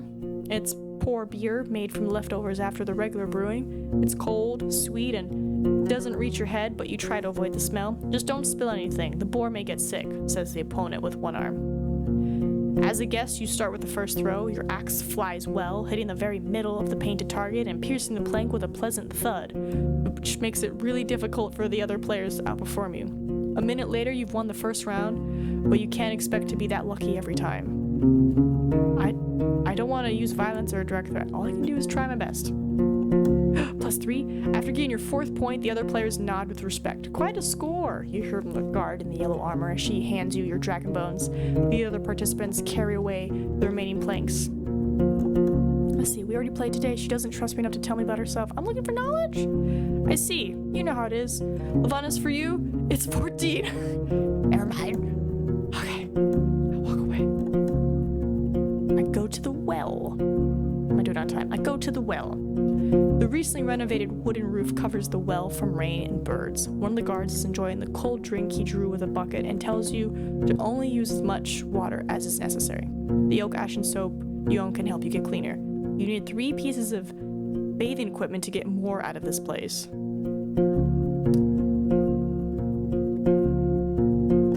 I'm gonna wash my shell. Splashing yourself with cold water from a bucket won't take away your smell, but it's enough to remove the tallow and sweat from your skin or mud stains from your clothes. There. I'm a bit better. I step away. I'm gonna save. Armor, guards, in. Can I could travel, right? I could just... Oop. Nighttime shelter, daytime rest, meals or supplies, trader, tailor, safe water source. Oh. Okay, so if I were to go here, it would take 45. Hold on, me. Watch. 11:30 before dusk. Okay, so we have some time. I can do some exploring. The road uphill meanders, slowing you down and forcing you to pay close attention not only to the shadows of the trees, but also the tight, rocky passages. You can't help but notice a few caves and fine ambush spots. Keep an eye out for any sign of life.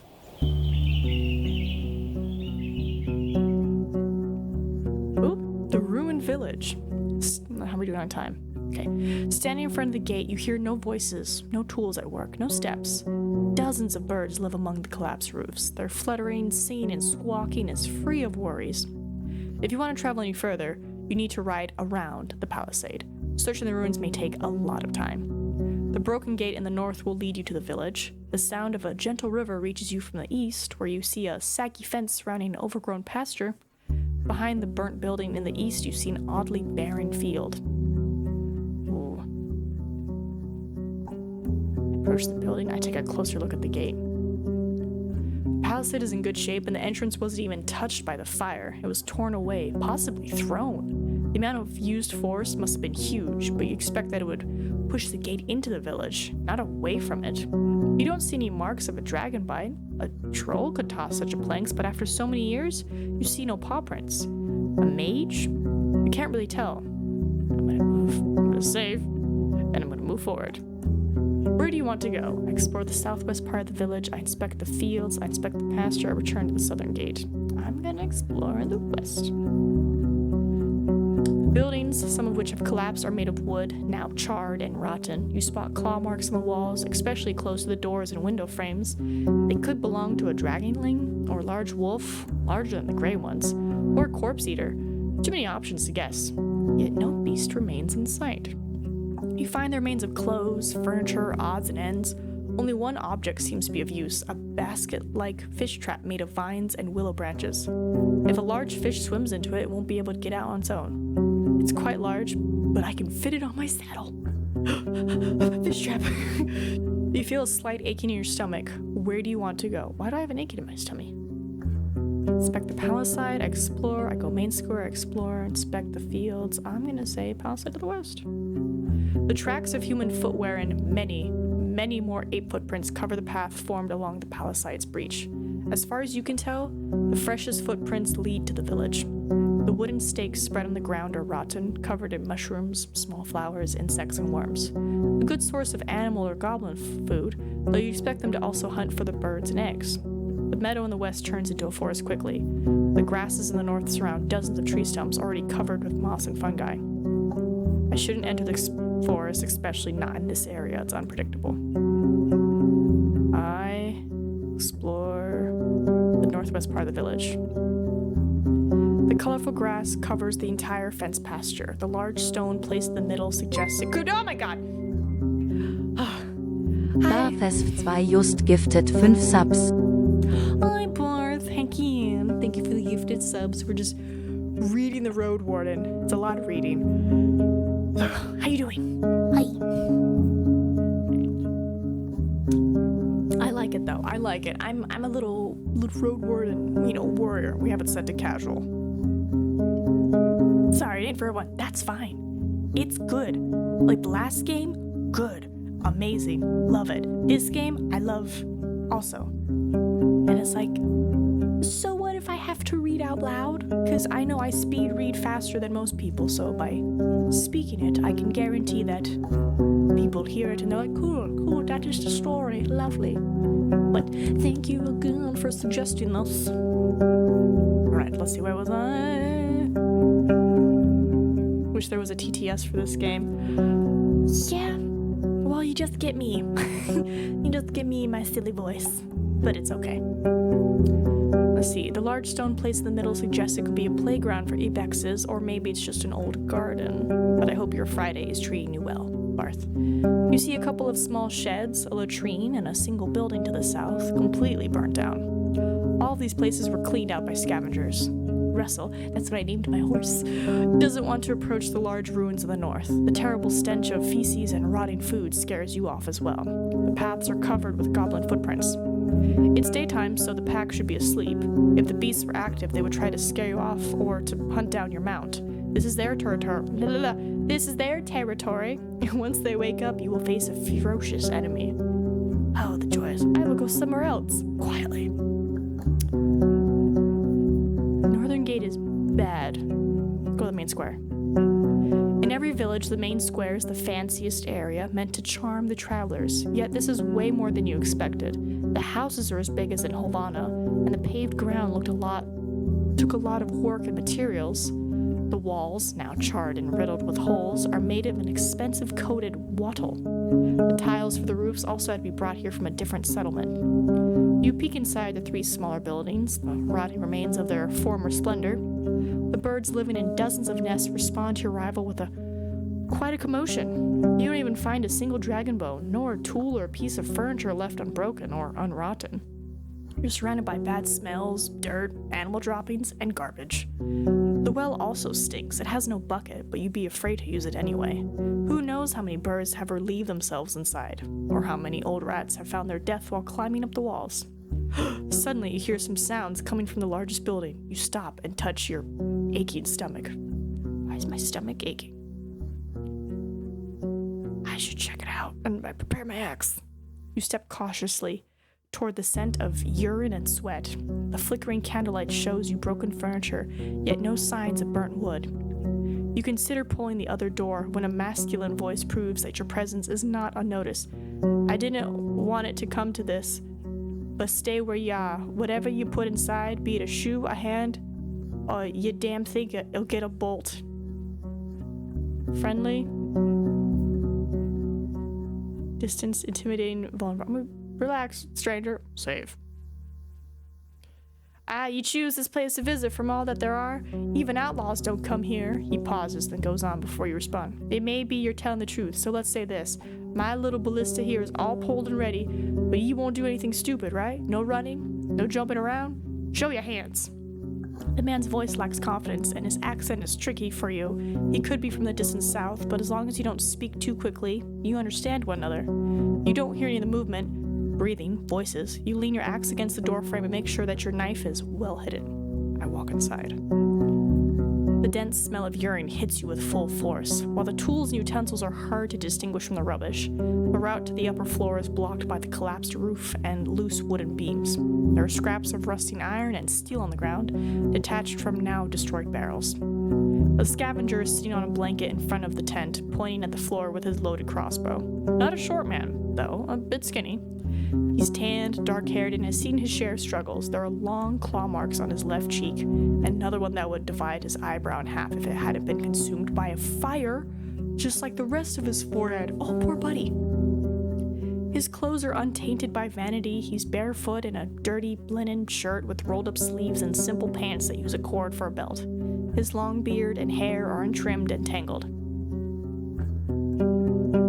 I sit on the safe. I sit on the stairs with raised hands. I'm not a threat.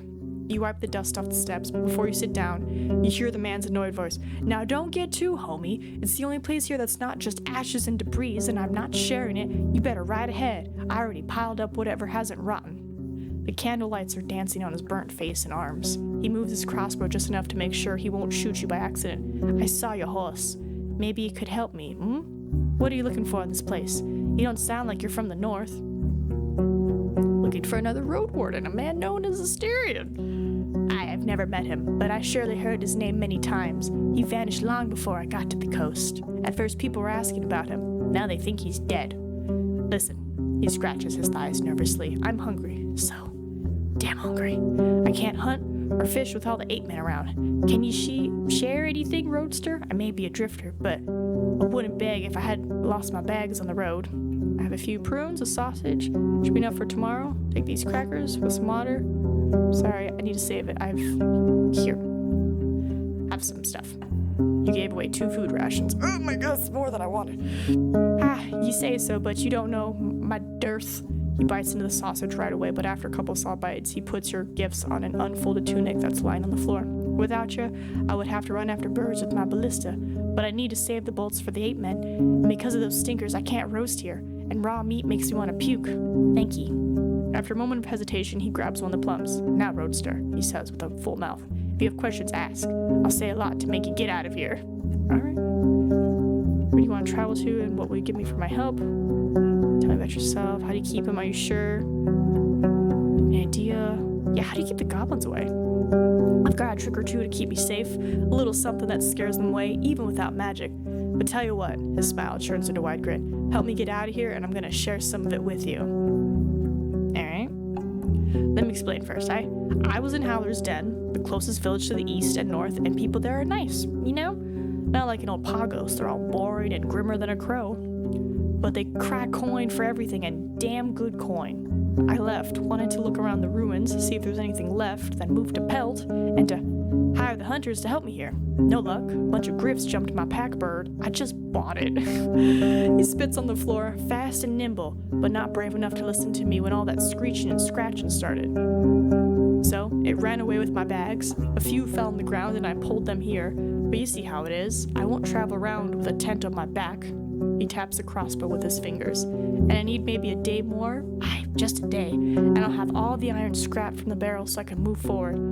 But I can't take all my stuff alone. And without me around, the 8 men are gonna break in and steal all my shit. Oh, sorry. Steal all my I needed to stay here. But since you have a horse, come back tomorrow and help me return to Howler's Den? How about it? I just need to know that the road is safe.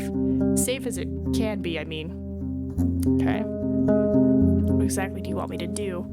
I need you to make sure there's no danger hiding on the road. From here to Howler's, or rather, I know there is some danger, but as long as you can get there and safely return, I'm sure we can handle some Roman monsters. He theatrically rubs his hands together. Theatrically. This ballista has hit more beast skulls than I have fingers, and I've never lost a finger, Roadster. Only the toes. Maybe to prove it, he starts to count on his fingers. So, see if the road there is clear, then come back tomorrow, and pack my stuff on your horse and move out. but don't come when it's close to evening. We're gonna need 3 hours on our feet, and I won't push through the night.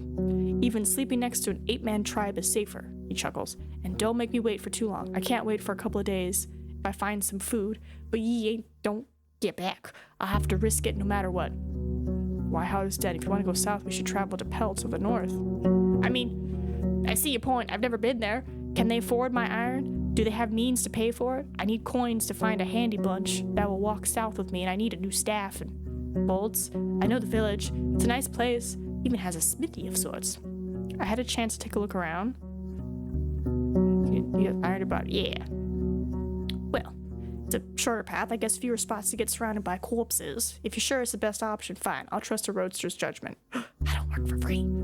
I have ways to pay you. Don't you worry. I can give you dragons, but I'll have something to sell the iron first. I'll need a bit of time, you see. 5 for a short escort would be plenty, I'd say, but if you want, I'll give you a secret jar of mine. A very fine mixture that scares 8 men away. Works on pebblers, too. When you ask if all this stench of urine is somehow related to this potion, he just winks and chuckles. "Oh no." I'd also like to learn more about the villages you visited. Finds a deal. Yeah. He seems surprised. I mean, sure, but I don't have connections there, just my eyes. He starts to hum, ye know, a longer pause. "When you get to Howlers, you'll meet the mayor there for sure, Thais. And whatever ye do, don't ask her for where she got her coins from, She's rich, stupid rich, but don't ask her how this happened, trust me." Scratches his beard with a mournful look. "Alright, fine, I'm gonna escort you." "Thanks, Roadster. Just come tomorrow. I'll make it worth your time." Tell me about yourself." He gives you a sullen glance. "What for? I've no legacy to keep alive in tales. I may tell you this and that after you take me out of here." "I'm sure there's no undead around?"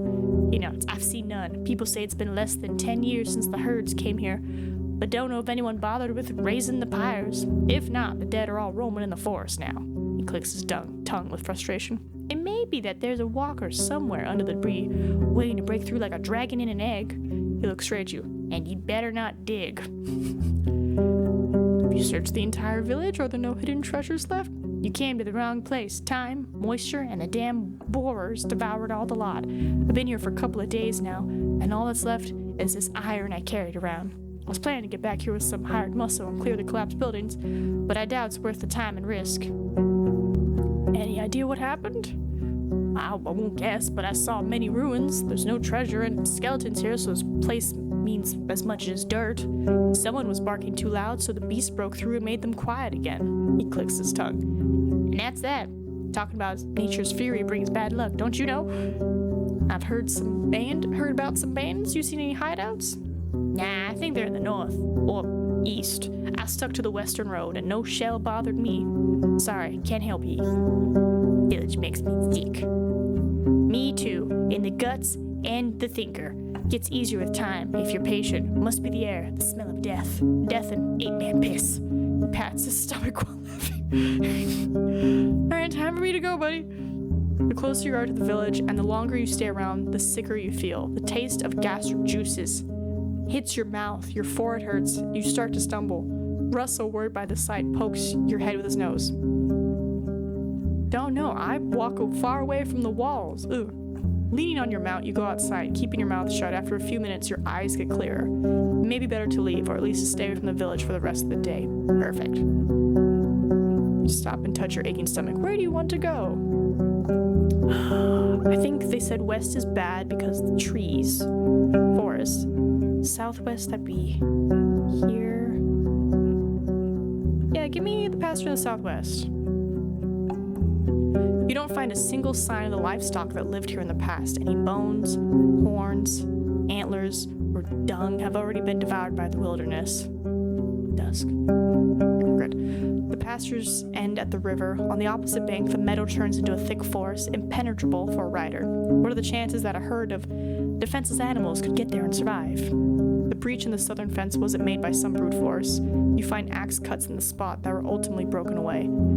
After all these years, there are no tracks that you could follow. I return to the main road. Let me look at these fields. You're surrounded by what looks like a field plowed in late autumn, disturbed by hundreds of rains and snowfalls. There's a few clumps of grass and wheat, but a place like this one, abandoned for years, should have already turned itself into a green lea. A barren field? Maybe it was overused, but you would still expect, the weeds to sprout. A curse? The path leading west from here ends at the edge of the field, shifting into a meadow, then a forest. I didn't have a way to investigate. Clearing to the west. The meadow is lush and colorful and so dense it's unsafe for a rider. For a couple of minutes, you lead Russell with a rope, avoiding the potential disaster in case of a hoof falling into an animal den. Being forced to travel around the palisade every time you get here is going to be a pain. Most of the tree trunks look similar and have a comparable size. They were most likely planted with the sole purpose of being cut down and used by the locals, though cutting so many trees at once, that alone could provoke the wrath of the herds. Such a process should be spread across a couple of seasons. You can't be sure that was the case. In the west and the north, the clearing turns into a wild forest. In the east, you see a road leading north. I leave the clearing. I go to the road leading north from the village. I return to the southern gate. I go to the road. You're at the closed northern gate. The neglected road is partially overgrown. You hear a river in the east, separated by the lush meadow filled with crickets and rodents. I take a closer look at the gate. Pushed or pulled, it doesn't move an inch. Someone has spread dirt and rocks both underneath it and around it, seemingly to keep the planks stuck in the ground. I feel like every step into the village weakens me more. I should return to the day. I go somewhere else. I head to the river. You see a quenching family. Hold on. Was it archive? The pain in your stomach slows you down. Okay, I gotta be careful. You see a quenching family of boars, some of them brown, some black. You consider turning back, but they pay you little attention. After a couple of grunts, they run north. The river is not too wide, yet unusually deep, with banks altered by the locals for decades, if not centuries. The water is cold and clean, yet filled with long plants growing from the bottoms. You would rather avoid jumping inside or drinking from it, but you've tempted to at least wash your face, neck, and hands. Dozens, if not hundreds of small fish are looking for tasty leaves, but also try to avoid the predators. A dance of life, completely unaware of your presence. You suddenly realize there's something else buried among the kelp, a rusty sickle sticking out of the ground. A couple of stone axes and hoes, the wooden handles and a large wagon are covered with moss, but you recognize their shapes. Why would someone drop them here? On the opposite bank, the meadows turn into a thick forest, impenetrable for a rider. I turn back. Spend more time setting up a fish trap at the bank. Yeah! How am I on time? 9 hours? We're good.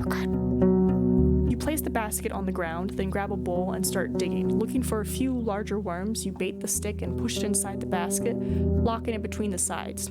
Then cover the entrance with the lid. Tying it together takes you a few good moments, but will be easier later on. You attach the entire trap to a bush and push it into the stream far enough that it sinks entirely. Who knows how long it'll take before something large enough swims inside. Still, it'll be better to not wait for too long, otherwise the prey may die of hunger. I step away. We're gonna save. I consider washing myself in the river.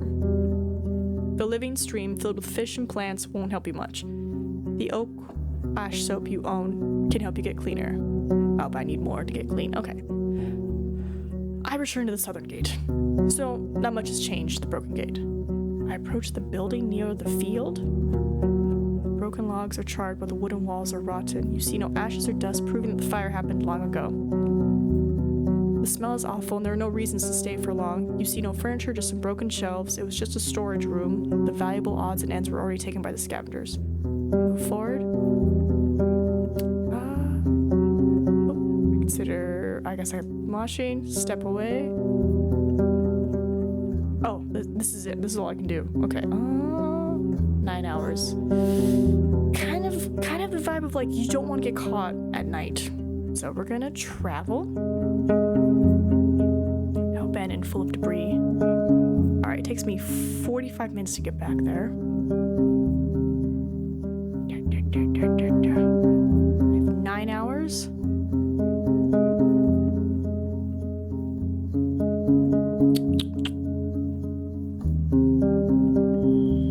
You enter the wetlands with their many streams, ponds, and fish. Large birds run and fly between the gray, sparse trees that are covered with moss, mushrooms, and critters. For a human, it may be an unwelcoming and harsh realm, but the overwhelming swarms of insects prove that it's a realm of life. The danger, with teeth and claws, is hidden below the water's surface. I stay away from the banks. Where are we now? This plant shouldn't be alive, not without leaves. It doesn't resemble the other trees of the wetlands. It's something else. You get off your horse and repair your axe. The water is filled with dirt and dead plants, and it smells like an old corpse. The roots are spreading far, breaking the water's surface. You don't see any saurians in the grasses or on the shore. You approach the table-like altar made of 3 limestone slabs. Were these rocks originally as formless as they are now? Or was there a point in time, centuries ago, when they were precisely shaped and decorated by masters of artistry? There's no way to tell. Russell is peacefully observing the dark grass and slapping flies with its tail. Whatever it is that you feel in the air, it's clear that your companion sees this place through very different eyes. I smile and scratch the bottom of his neck. Go ahead, I'll look around for just a moment. There must be a strong spirit hidden in this tree. Maybe I should bring it a gift. Yeah. You've never seen a soul carrier like this one, but you find a comforting glory in its haunting form. You see it as part of the natural order, an incarnation of death. For many city folk, the only acceptable wilderness includes wild game, flowers, and birch sap. But you know the value of balance, the cycle of all things. You wonder what sort of offerings people bring here. You doubt that an altar like this one could play only a ceremonial function. Animals, maybe? I look into the water. You step cautiously. Without knowing how deep it gets, you have to consider that a saurian could be camouflaged in the mud, waiting for a victim to get near. Since you don't plan to kneel down and drink, you're hoping to dodge a potential strike. Once you get closer, you start breathing again. While the water is dirty, it's also shallow. You see the vegetation, swimming insects, and even small fish. All of them stay away from the tree roots, which look like a spiderweb covering the bottom of the pond. Aside from that, you don't see anything that would catch your attention. Take a closer look at the roots. You kneel in front of one that's lying on the shore. It's brown, covered with hair that resembles that on your arm. When you touch it, it's moist, soft, and warmer than you expect. I do something with it? What do you try to do? I can use your keyboard to name actions that you're interested in. Pet? Can I pet the tree? Either you can't do that or I don't understand you. Do something else. Hug? I mean, it's really dirty and disgusting. So? The root is soft and doesn't resist your touch. You hold it tightly, even though its smell is not far off from the stench of water from which it sticks out. While your Gaberson keeps it away, you can still feel its warmth, or maybe it's just a trick of your imagination. After a couple of moments, it doesn't look like it's trying to hurt you, but you feel a pulse of sorts. Can I? Okay. Hug the tree root. You don't see any creatures nor humans. I approach the altar. There's clumped dirt and the uneven nicks, fused by years of wind and rains. The bottom surface of the table is dusty, but you don't find any spiderwebs or mold, even though it's a perfect spot for them. The tree roots cling to the altar in many spots. They're firmly attached. You struggle to move them even by an inch. The cream-colored limestone is cold and smooth. I try to make an offering. What is your sacrifice? What do I have?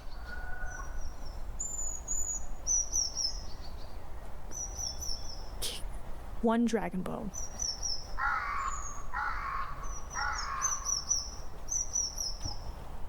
Maybe I gotta type. Hold on. One dragon bone. Okay, I make an offering. Dragon bone.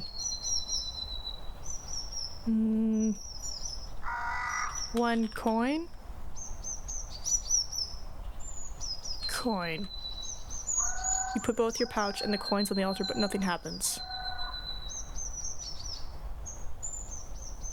Okay. I guess. One food. Food. You place any type of food you can find in your sacks or on the nearby plants, but none of them seem to make any difference. Make an offering. What else do I got? Fish trap. I guess I don't have what he wants. myself. Or hold on. Wait. Save myself? You put your hand on the altar, but you don't see any reaction. Russell. Russell is too large. Hi, Ruby! I named my horse after him! It's just an altar! It's fine. It's fine. It's fine. I named my horse after him. I just wanted to see if the tree was gonna do anything of... Hi. Morning. Good morning. I'm gonna go back to my game now. I'm so I'll keep my astonishing gas at minimum. We sacrificing Rumi at the altar? No, we're not. I named the horse after our cat. Oh, I didn't think about it. Birth! Barfesf2 just gifted 5 Subs. Thank you for the gifted subs, Barth. But yeah, no, I've thought about it. One of the things was somebody's like, this game is more Witcher than Witcher, so I probably should have named him Roach. I'm gonna walk away. Let's see. Ooh, what's an action I could do with the roots? I already tried hugging him, and I tried to pet him, but it wouldn't let me pet. But I was able to hug it. Is this what you're supposed to do? Kinda. I'm exploring. I'm a road warden. Right? Ooh, pray. That's a good one. Oh, either you can't do that or I don't understand you. I can't pray at the roots. I don't want to be violent with them because this tree is sacred to the locals. I mean, there's an altar, and I don't know why it's sacred, but... Well, I don't recommend doing the little pre-flags against the flag or anything. I don't have any of that. I can't be like here. I guess keep exploring. Yeah, I'm gonna keep exploring. Here. I'm not sacrificing Russell! The dark gods don't know. You gotta be careful with these kind of games. I know, that's why I was like saving before I typed his name. There's a seek shelter option now. I wonder if I need to move me towards the bottom. One moment. Do. Let's see how that looks. Where's my face? Where's my face? If I'm down here, you can at least see the stuff. You are just missing out on the axe. And now you definitely miss out on the axe. But what if I make myself smaller? Make myself itty bitty in the corner. And we'll just put this here. Oop, not that one. And then we'll put this one down here. Ta-da! Tiny meep in a corner. Alright, so let's go to the map. Save. Map. Plant with no leaves growing near an altar. You're currently here. But there's an up and a down path, but my person doesn't know about it. I would like to leave. Hold on, I stand up. Now I can travel. Now I can go up or down. An hour 45? I think we can do one more. I think we can do one more travel. Let's go. Because I know he wants me to get him to Howler's Den. I think Howler is up here. You slow down among the shrubs. A small pack of dragonlings is feasting on the carcass of a gray orc. One of them, with red feathers on its arm, straightens up, gives you a curious glance. Its head tilts left and right, forward and back. It screeches at you but doesn't move forward and returns to its meal. You wonder what would happen if you were on foot. Would they let you be, satisfied with their prey, or would they run after you? But if so, for what reason? For now, you have enough space to move forward, yet stay safe. Their powerful jaws break the monster's bones loudly, then bite off and swallow chunks of meat. I ride forward, but I keep my distance and look over my shoulder. Ooh, where are we? The beaten road serves your palfrey well. The forest to your left becomes sparse and brighter, and there are dozens of human-made paths among the fruit-bearing trees. On your right, there's a large pasture with at least a dozen massive mouthlows. Two of them, already sheared, look comically small. Soon after that, you ride alongside vast, flourishing fields filled with rye, still green, preparing itself patiently for the second harvest. The path ends with a massive wooden gate. The stone wall, separating you from the glow of lights behind it, isn't as tall as the roofs, but you can't imagine climbing to its top. There are pretty much no cracks, no missing bricks, a sign of many hours of labor, especially considering how massive the settlement is, as wide as a city district. The birds and monkeys are now just a distant echo, replaced with the sounds of carts, running, hammers, saws, laughter, and shouts. Finally, maybe I can rest here. Sigh, I don't feel comfortable in large settlements. Let's get this over with. Maybe I can rest. A young man is leaning against the closed gate, covered by its shadow. He's young, tanned, and has a short, elegantly trimmed red beard. Beneath the green gapson, he wears an expensive tunic decorated with colorful trim. From his arm hangs a steel helmet, though the metal is so thin that it's mostly made of wool and leather. He moves into the light and takes on the posture of a disciplined soldier, not a mercenary. He's standing upright with his chin up. There are two weapons on the ground, leaning on the wooden beams of the gate. An axe made of steel and a wooden club. He doesn't reach for either. You dismount smoothly, still having some vigor left. Russell holds its tail high. A narrow path leads north toward two field workers, one with a hoe and one with a pitchfork. They wave to you. You can't see their faces, but their clothes are simple. Gray pants and vests made from hemp and wool. I wave back. Why not? They talk for a bit, looking towards you and pointing at your mount, then walk away, disappearing behind the wall's corner. The guard smiles, yet avoids your eyes, and has to clear his throat before he speaks. Welcome, traveler. If you are near here to make trouble, Howler's Den welcomes you. We have the whitest flower there is. When he bows, you realize it's a well-practiced performance. If it's new garments you're looking for, you can order everything you need right here, in all colors, shapes, and sizes.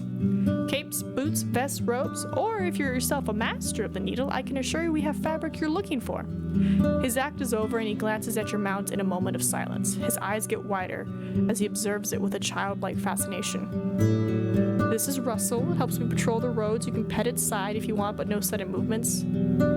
Yeah, this is Russell. He follows your instructions, even though your palfrey pays no attention to the man's careful touch. The guard grins wildly. I'm Lavanos, your new road warden. I want to see your mayor. A city folk, aye? The mayor is busy, but I'll ask her.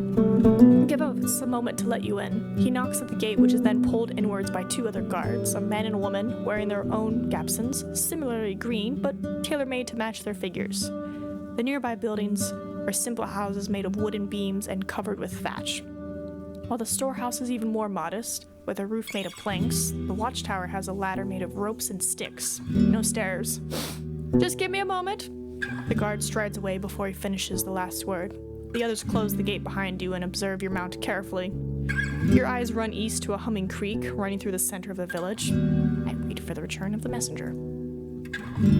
Calming sound, eh? That's Howler's Creek. The guard, like most of the locals, is taller than you.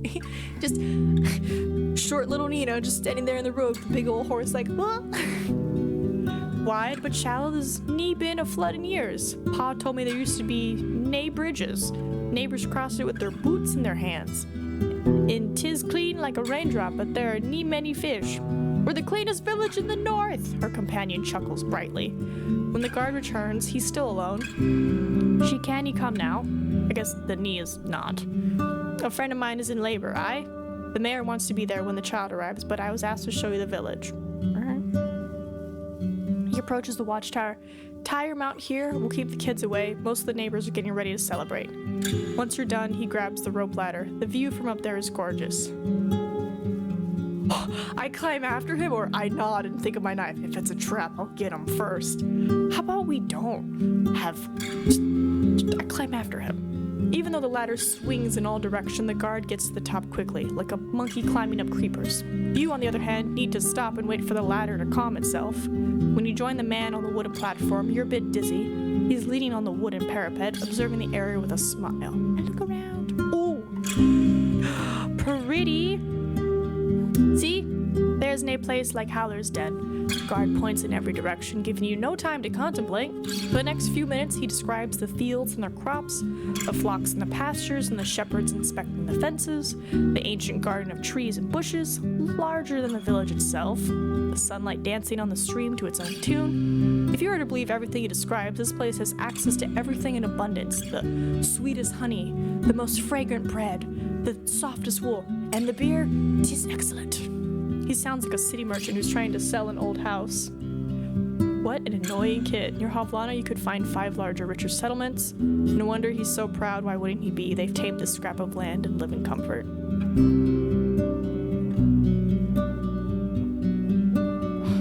Don't think so. I know there is a package that I have to go pick up, but other than that, no, nothing on the calendar. Why?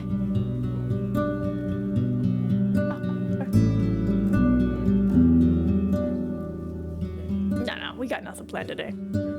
Yeah, you're good. I'm just gonna be reading for the next 4 hours. It's good. It's a good world building and the sound is good. Which, oh yeah, Barth, your cable came in. It's what we're using today.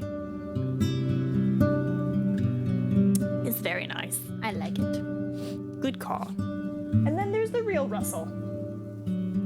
Nothing happened to my Russell. It's fine. The islet in the middle connects both parts of the village. According to the man, the northern gate is hardly ever opened, as it leads nowhere now. Nah, you good, Barth, you good. Near the eastern gate, there's the Ape Ale Inn, where you can find a bed and victuals, and there's a stall where a Kakois rewards our work unless we annoy him with pointless talk. He lets out a chuckle. Whoa! Hi, Russell. Scared me. No Russell sacrifice? No Russell sacrifice. On the opposite side of the creek, there's another white house. It belongs to Bion, the best clother in the north. The priests live in the southeast near the wall, but they do need talk to strangers. You also hear about the hunter, the cooper, the fisher, the miller. The pie maker lives with his sister. The baker, the smith and her husband, the carpenter live with their kids. Some of the larger buildings could accommodate 2, maybe even 3 generations at once. There could be more than 100 dwellers here. You consider stopping his speech, but he suddenly points at the islet again. There, see? The mayor's coming. The one wearing purple. You're free to join her, traveler. I nod and climb down. You try to get down quickly, but 2 steps are enough to make you sure that it's a bad idea. You wait for the ladder to find its balance. You believe when you touch the ground again. Oh, you're relieved when you touch the ground again. You untie your palfrey and follow the guard. You pass a small pasture surrounded by a wooden fence, a few loose chickens, and a tethered boar. The fancier buildings are covered with whitewash coating and surrounded with vegetables, herbs, and flowers. The bridges are wide enough to carry even a wagon, but for Russell, walking on the wooden beams is far from pleasant. The islet is empty, but you notice an empty stall painted with the shapes of colorful flowers. I walk over the second bridge. Along the entire path, you notice more and more people observing you, smiling or casually greeting you as they're focused on their own tasks. Finally, you reach the main square. A large tree grows in the center, surrounded by dark water, held together by a thin wall, perfect for sitting. But the smell coming from the liquid makes you think of rotten eggs. The plant reminds you of the tree you saw in the south, next to the swamp altar.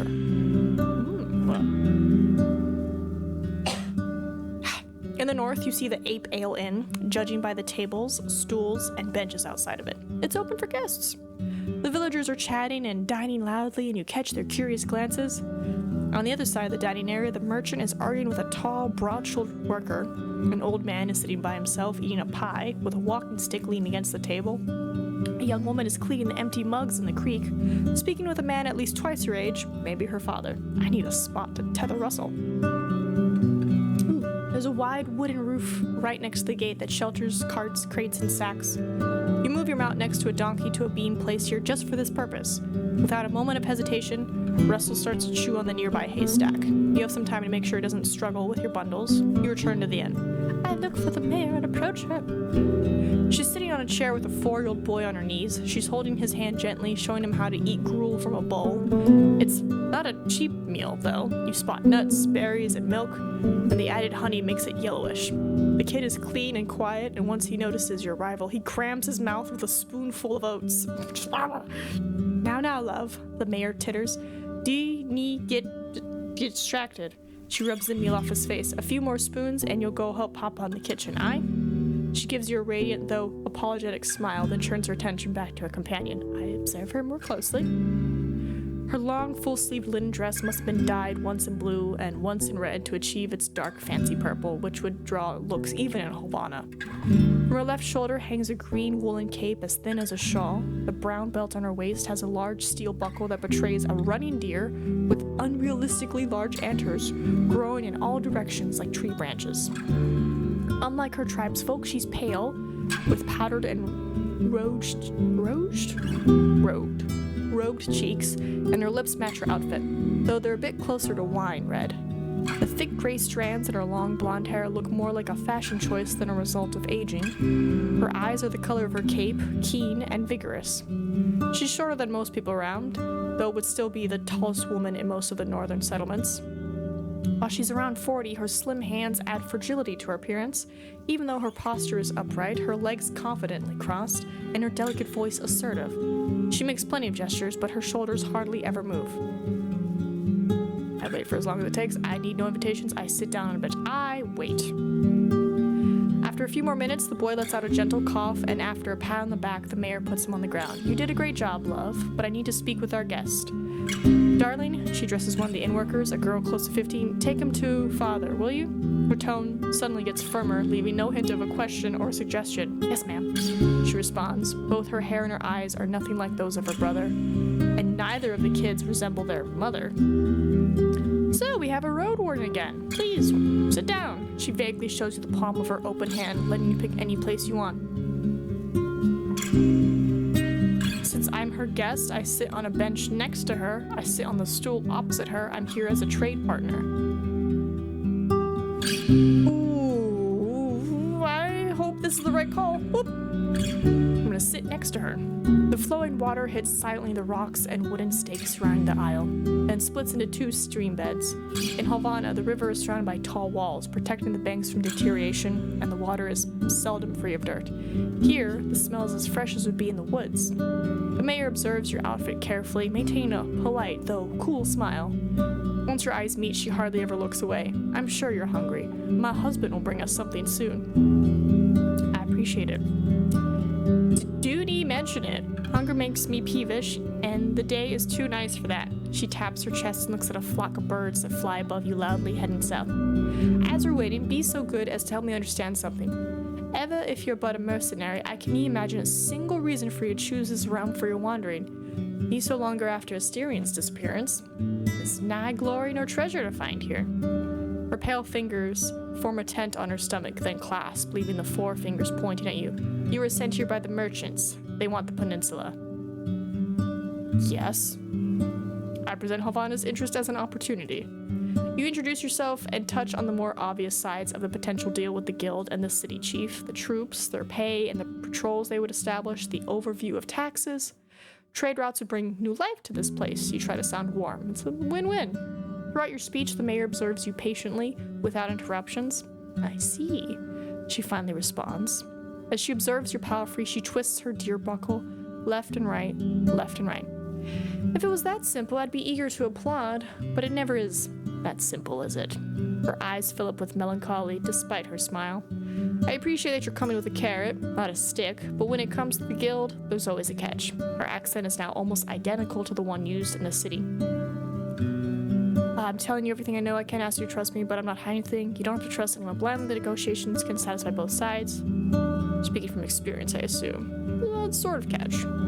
Well, maybe I phrased it poorly. She burst into a joyless laughter. Not a catch, but rather all sorts of traps and omissions. Like with the saying, give them a finger and they'll take the whole hand. Here, listen to this trick I learned about during my studies. She theatrically clears her throat, patting her chest with one hand and covering her mouth with the other, then leans forward and rests on her elbows, allowing her hands to freely make gestures. Okay, you make a deal with the settlement, flour and wool in exchange for coin and tools. You send the first traders and they imply that you're ready to pay more for, let's say, parchment. Months later, you want no more rye, just the parchment and wool. We can't butcher any more mufflins, the locals say. Don't worry, you answer, we'll send you a small flock. Just turn one of your fields into a pasturage. As she pretends to speak as different characters, her voice comically shifts and she has no issues switching between accents. I encourage her with a kind smile. She swings her hands above the table. Another year goes by, and while there's more parchment, the village lacks some crops. The tribe needs not just tools and coins, plenty of coin, but also seeds, and the guild is not satisfied. Sending our wagons costs a lot, and there are more highwaymen now. If you want us to come again, you need more mufflins and to sell us their cheese. And guess what? With a haunting laugh, she straightens up and spreads her arm like someone a third her age. Turns out that the village can't say no anymore. They lack supplies, seeds, and land. They can't refuse. I nod, she's right, and it's better not to say anything stupid. I have no doubt that Small is gonna protect. She's right. The pause doesn't linger for long. I see we understand each other. Let's finish the introductions. I'm Thais, one of the keepers at the Ape Ale Inn and the mayor of Howler's Den. I assume it'd be convenient for you to take my answer back to Havana. She wanders for a moment. Say, when could we expect the first caravan? After winter? Depends on what you can sell and what you want to return. While the conversation goes on, the food gets served. Yay! The refreshing aroma of roasted mutton covered with a thick sauce made of mint, parsley, and honey tempts you to bite in it right away. Oh, that sounds so good. The juices are sinking into the round trencher, a plate made of simple brown bread. There's also a small bowl filled with chopped red radishes and a sliced boiled egg, and a mug filled with cold buttermilk. It's all brought by a few young people, all of them referring to the mayor as their mother. And in the end, the innkeeper shows up to wish you a good meal. He's wearing a clean orange tunic and a not-so-clean apron made of hemp. He politely introduces himself as Earx? Eggs? Eerie? And after confirming you won't get sick from what he prepared, he leaves you and his wife to your conversation. Thais tears the meat into smaller pieces and eats slowly, often expressing her enjoyment with a hum. Meanwhile, we get to the important stuff.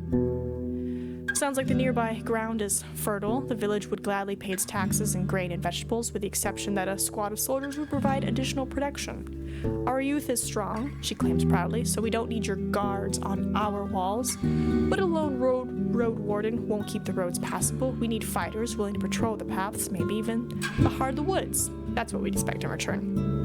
You're not an expert when it comes to linen, cheese, and wool, so the mayor spends a good couple minutes describing the outstanding quality of what the village has to offer, especially the clothes, which are meant to be as unique as those made by Master Crispus. You vaguely recognize the name of this tailor shoemaker, but you've never earned enough to pay him for as much as a single sleeve. And of course, we will never reject some steel and bronze. We lack alloys for sickles and scythes. She then repeats her questions about starting a trade route. Truth be told, the guild is not sure what the peninsula has to offer. It's going to take more than your village to convince them. Understandable, but you won't find much in the other tribes. Ooh, new entry for the Eastern Path. They have barely enough to survive, even after they trade for our crops, for we have the only decent soil in this realm. At least the people of Gale Rocks have salt and barrels of fish, while the creeks sell meat and wood. Actually, if you haven't been in creeks yet, the farthest village in the northeast, you could give them a chance. She nods with a smile. They could use your help with keeping their roads safe. White marshes, on the other hand, as well as Opagos, are close to worthless, for a trade route, that is. She clears her throat. After these words, she stands up, walks to another table, and offers her trencher to an elderly man who sits there by himself. With a trembling voice, he thanks her, then starts to chew on the soggy bread. She sits down, wipes her hand into a clean cloth, adjusts the folds of her cape, and once again crosses her leg. Well, tell me, Lavanis, how's Havana? I haven't gathered much news since the invasion. Things stay humble. Ooh, and there's not enough settlements to send them away. Most people are unable to prosper. Yep. Yeah, the kids lost parents, so they're like, I don't have a trade to follow, and they're just, It couldn't be easy. Not after all the blows that landed on that place. That's the thing with the works of humans, isn't it? A house you build for half a year turns to dust with a single storm. A proud city falls, the emperor's mast shatters, the children from this village, she glances at a young girl cleaning the table, are just as fragile. They have food, clothes, and walls, but there will be a time of disaster. And once it strikes, and only then, they'll take to heart the same lesson that the cities had to learn. And it'll be forgotten again after the next sunny spring. She pauses and looks at you with a sad smile. But don't let me babble any longer. What can I do for you? I'm looking for a Styrian. She stares at you in the eyes, then turns toward Russell. Is your pal free a mare? We have 2 jacks. Could use some mules. A stallion, so it won't give you anything stronger than a hinny. It is, but I need it to stay strong and healthy. I'm looking for a Styrian. Would it nothing to be like, no. I heard you, but he's not welcome here. Her voice is harsh, and I don't know where he went. We haven't burned him or fought his awoken shell. Wherever he is, it's not our problem. What are his wrongdoings? If you have to know, he failed and won't get a second chance. He was meant to escort Agidia, a daughter of mine, to her betrothed in Gale Rocks. She was a great archeress, and the road from here to the coast is not that dangerous. When they saw goblins on the road, Asterion ordered her to push through, right into their trap. She touches her deer-shaped buckle. They got jumped like a bunch of wealthy pilgrims. A road warden worth their gruel should know better. He can fight with a blade, but my girl, she never had a chance. She sighs and looks at the gate. He disappeared soon after his pitiful attempt at apologizing to me, and we closed our doors behind him. For good. I'll let you know if he ever tries to return. Did you ever find your daughter? For a few breaths, her green eyes seek something in your face. Her words are careful yet hesitant. She's with the fogs now. The goblins were after food, so they carried her shell away. One day she's gonna charge at our walls, awoken and empty. Even though she's a bit mawkish, her heart was strong and patient. She listened to people, was ready to help them and to cry with them. I could tell you stories, but what for? Let the dead rest. Oh, you've got a big family. She titters weakly. At one point, there were 12 kids living in our house. 9 girls, 3 boys. They come and go as it should be. A few are already with the forest, but most are all grown now. Even started their own families. She looks away at a girl wiping spilled milk with a wet cloth. To be perfectly clear, they aren't exactly our children. It's a custom of our village for the mayor to look after the orphans. Thankfully, Eeks has a big heart and much more patience than I do. As she speaks, her smile widens. Any ideas where I can look for him? She adjusts her cape with a annoyed shrug. Try asking for him in the north. He spent most of his time between white marshes, Gale Rocks, and creeks. Here, he wasn't that eager to share his plans. Why did you let him leave? He didn't do anything, well, forbidden by our laws. He was simply stupid and cannot be trusted. But this isn't Havana. We have no rich folk to dread. We treat each other fairly. Lost in her thoughts, she rubs the neckline of her dress. One good thing I can say about him is that he didn't try to justify his decisions or to avoid the consequences. But I'd rather have him prove first he can do what's asked of him. Thanks for the help. I wonder, back in Havana, did you spend any time in Backwood Corner? It used to be this dark, dirty alley with muggers working, even in the daylight. I stayed there with Octavia, the miller, in exchange for doing chores for her. She had this small wooden hut. People say it's a home for thugs. It's a respectable street with one of the fanciest inns, the Apple and the Boar. The Boarhead Inn is almost 50 years old now. It fell at a great fire. Let's do something prosperous. You describe how a family of Southerners started a large shipyard right next to the alley, working on exotic boats in unusual shapes. Needing hands to work, they offered food and coins to many local thugs, and with time, more light and stalls showed up in the alley. As you describe the new inn, Thias bursts into cheerful laughter. So it's the same family that ran the Boarhead Inn? And to think that I dared to doubt the old lady's endurance. People like her, brave enough to bear the toil of their world, are going to bring salvation to all of us. Ooh. You heard of the necromancers in the north? Fairly off, Hallerston. What do you think about the scavenger who was here before? Oop. Ah, he's still alive, she says with a distaste. He brought us some news from the north and paid off his debt to us, but he's an idler and a prattler. Drinks too. The farther away he stays from here, the better. Okay. I saw a weird tree south from here, the one with the altar standing in front of it.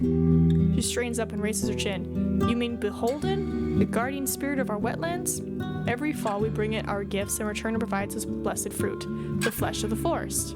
She stares into your eyes. It's older than the oldest books and the oldest thoughts. The druids help us honor its sleep and show us how to ask for its help. Neither of these rituals, she scoffs, would be of use to you. I'm gonna be like, Beholden!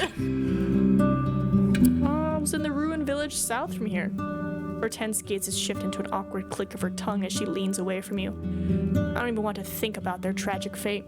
No one can negotiate with the wrath of the herds. A long pause, and I better not find you upsetting my neighbors with these sad questions. It was a challenging time for all of us, a wound we won't forget. Pelt to the north. When you mentioned the raids on the northern villagers, her eyes narrow. Are you sure? It's the first I've heard about it. Glacia has been around since years back, but she's not much of a nuisance. I'm just a messenger. Well, I can't give you my answer. I won't ask our hunters to endanger their lives in the pursuit of some gossip. We could ask around. She sighs with exaggerated relief. What a splendid idea. There are only 3 villages in the north. White Marshes, farther north by the western road, Gale Rocks by the northern coast, and creeks in the far east. Bring me news from those places and you'll get my answer. I'm paid for passing the message from here to Pellet. Asking me to ride for you through half it and back is a different deal entirely. I can do that. Tell me, how do people dress in the city these days? Is it similar to what we have here? Before the war, the merchants were wearing those really long dresses and robes, way too long for my taste. They got bloodstains after every rain, and I saw no reason to keep shoes completely hidden. There's no shortage, most people wear tunics. Not enough hemp. Many folks wear headgear. Let's go with fur. Now that's just sad. When I was there, only the monks wore them for some reason. I have no doubt that the vengeful beasts have thrown the roads into a nightmare. The city folk would be smarter putting on rags. Even though she sighs, there's a cruel satisfaction in her smile. She's like, hey, they're gonna burn. Have you heard of the necromancers in the north? She taps her fingers on the table. Yes, I have. After you ask her to tell you more, she seems to regain her confidence. You mean White Marshes, for sure. I don't know all that much about what's happening there. We avoid their lands, if we can. She frowns. I shouldn't gossip about it with strangers. We can talk about it on another occasion. You seem fairly well off, even more so than the other people in the village. What's your secret? She reaches for her buckle and her voice grows cold. There's no secret, traveler. There's hard work, risks, and sacrifices, and the support of those that care about me. The good things that happen to me shine on my people just as much. Think about it before you mention it again. She adjusts her cape. What would it take to make you consider joining Havana? I can consider it right now. While she laughs, her eyes remain keen. But if you want me to give you some answers, let's see. She looks up and to the right, theatrically raising her hand to her chin. Some gestures of goodwill would be a good start. Since you're the guild's messenger, I need to know you can be relied on. She gives you a wide, white grin. That's only the first step, I assume. Of course. Do you even have the power to handle tax negotiations? She scoffs loudly at your head shake.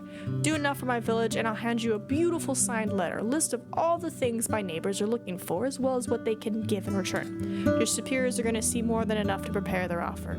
She rubs her hands. I think that's fair. Do enough for my village is a bit vague. Yep, looks like we're in agreement.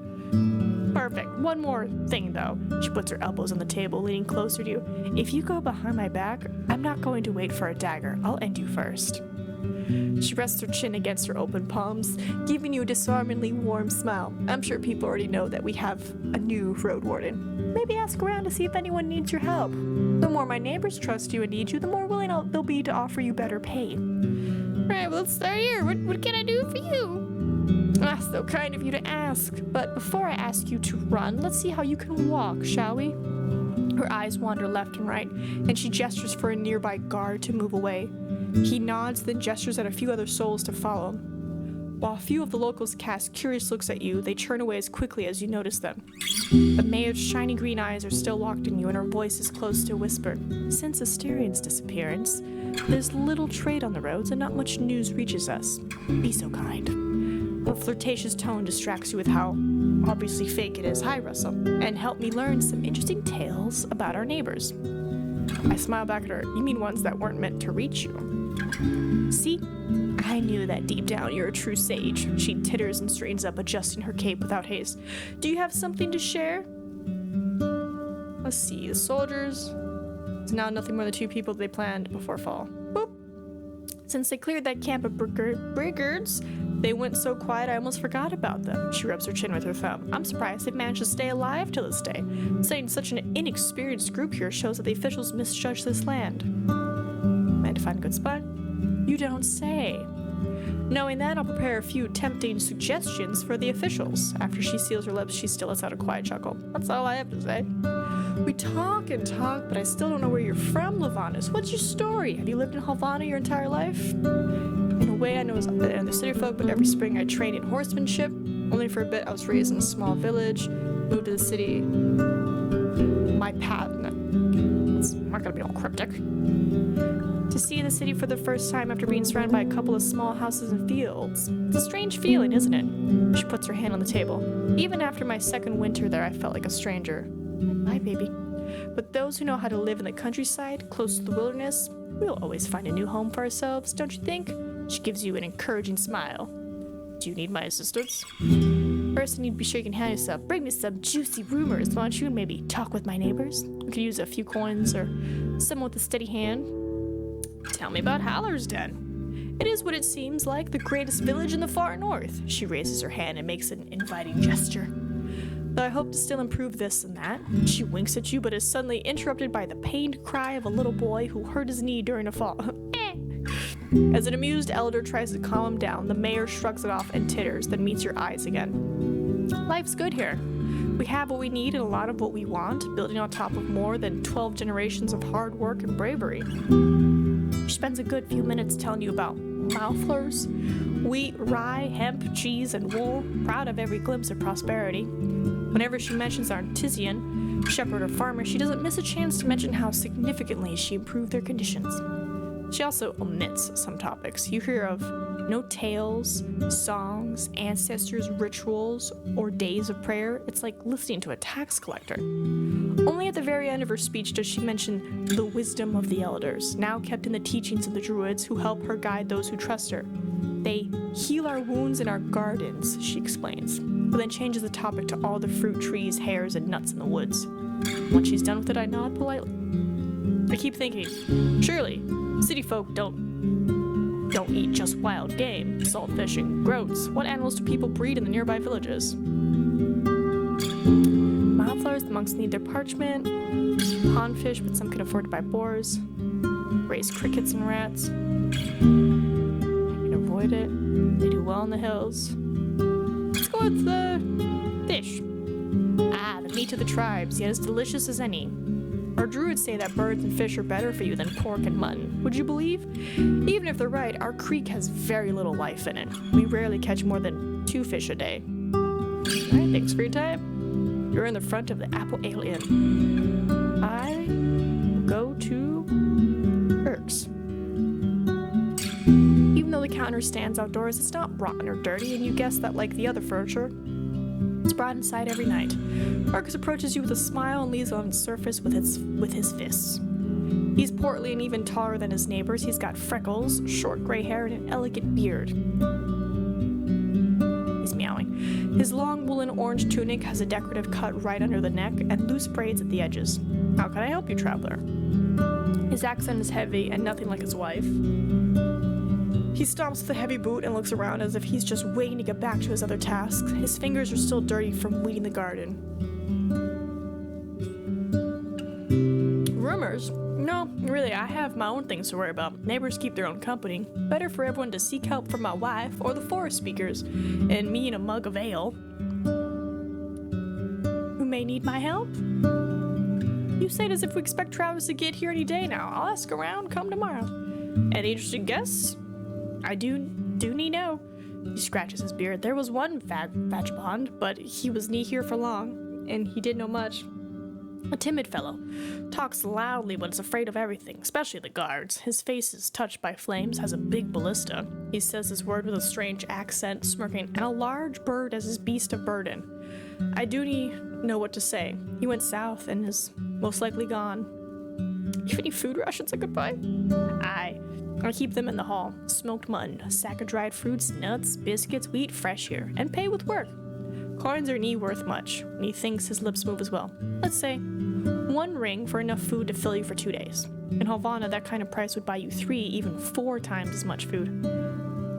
If you're in a mood for spending, I also have something special. Just give me a minute. He goes upstairs and returns with a small wooden box and a hand-long leather sheath. Oh, like hand-long. 'Tis a teeth set. You're afraid of what he's going to show you, but when he opens the box, you realize he meant teeth cleaning. See? He points at 3 different compartments. Salt, cloves, and mint. You mix whatever you want here. The 4th holds only a small pestle made of polished stone. And here are the twigs you need. They'll last for months.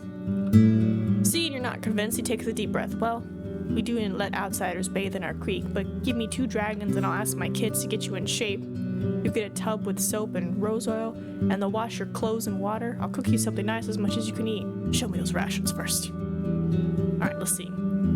spoil anytime soon. In an hour, you'll get as much food as you can eat and a proper bath with laundry, a set to help keep your teeth clean. I feel like that's good. You add teeth clean set to your travel equipment. Someone dreams of a healthier smile. He rubs his hands. But before you take it, he puts the box in front of you. I've got the hazelnut twigs in the sheath, but can replace them at any time. What taste are you looking for? I'll take the walnut, apple tree, oak, maybe wallow. Give me apple. He disappears for a few minutes and returns with a couple of twigs, which he puts in the sheath. What else do you need? I'm gonna say get me food, right? And then super clean me, because then I'll be very nice and trustworthy. You don't keep track of time, easing your soul with warm water and whiffs of oil. You are served a warm mutton stew and a cold yogurt while the youngsters wash your clothes in the stream. After an hour, you return to Ix. I'm gonna ask. Yeah, new shelter. Sure thing, he nods. My kids keep it cleaner than you'd find in the city. Just tell me when you're ready. Sweet. Am I on time? 4 hours? I don't think I'm gonna make it back. So we'll stay here. I go to Cody's, the treasure. The man behind the counter is inspecting a sack of white flour, mumbling to himself and occasionally cursing. The other locals walk away, giving you space to talk trade in peace. Weevils. He points at a little dark blue insect that's trying to flee. What? Me fire. 'Twas ground a few days ago. Now pies for us tomorrow, looks like. He puts the sack on the ground. I'll take care of it later. A road warden, eh? Ever the mayor cared enough to see you, and kids are lining up to look at your horse. Strangers are like ghosts to them now. He's wearing a simple brown robe with no hood, a rope instead of a belt, and a modest trim made of green thread. Barely reaches below his knees, revealing his sandals and crude pants made of linen. At the same time, it's way too large for him and hangs from him like a bag. He looks like a poor vendor from Havana. He stands sideways to you with legs crossed, leaning on the counter with one hand and keeping the other on his hip. He's around 40, short and a bit greasy, with a humble beard and hair. His fingers are unusually long. Friendly. You're a trader, I assume. I guess we'll see each other often. For you, a trader. For my neighbors, the treasurer. Name's Akakles. Everyone brings here what they have in abundance, and I either sell it to travelers or divide it among the workers, builders, artisans. These things here are mine. He runs his eyes over the crates and barrels, but I can show you our wares if you want. But do me ask me for better price just because you're a traveler. I need to explain myself for every deal I make, or Thias will laugh at me all the way to the pyre. I don't need furniture or barrels. Do you have anything to use? I bring goods to sell. What can you tell me about Asterion? That ever though he was here more than once, he didn't leave much behind. Smelly hoarder. He looks around, then spits on the ground. At least he brought a blade from me. Bought a blade from me. Do you remember what blade it was? Sure, 'twas a special one, a sickle sword, with a tip wider than 'twas at the grip. Long as from fingertips to shoulder, knee a sword, knee a knife, single edge. Brought his own steel to melt for it. What's it good for? Fencing?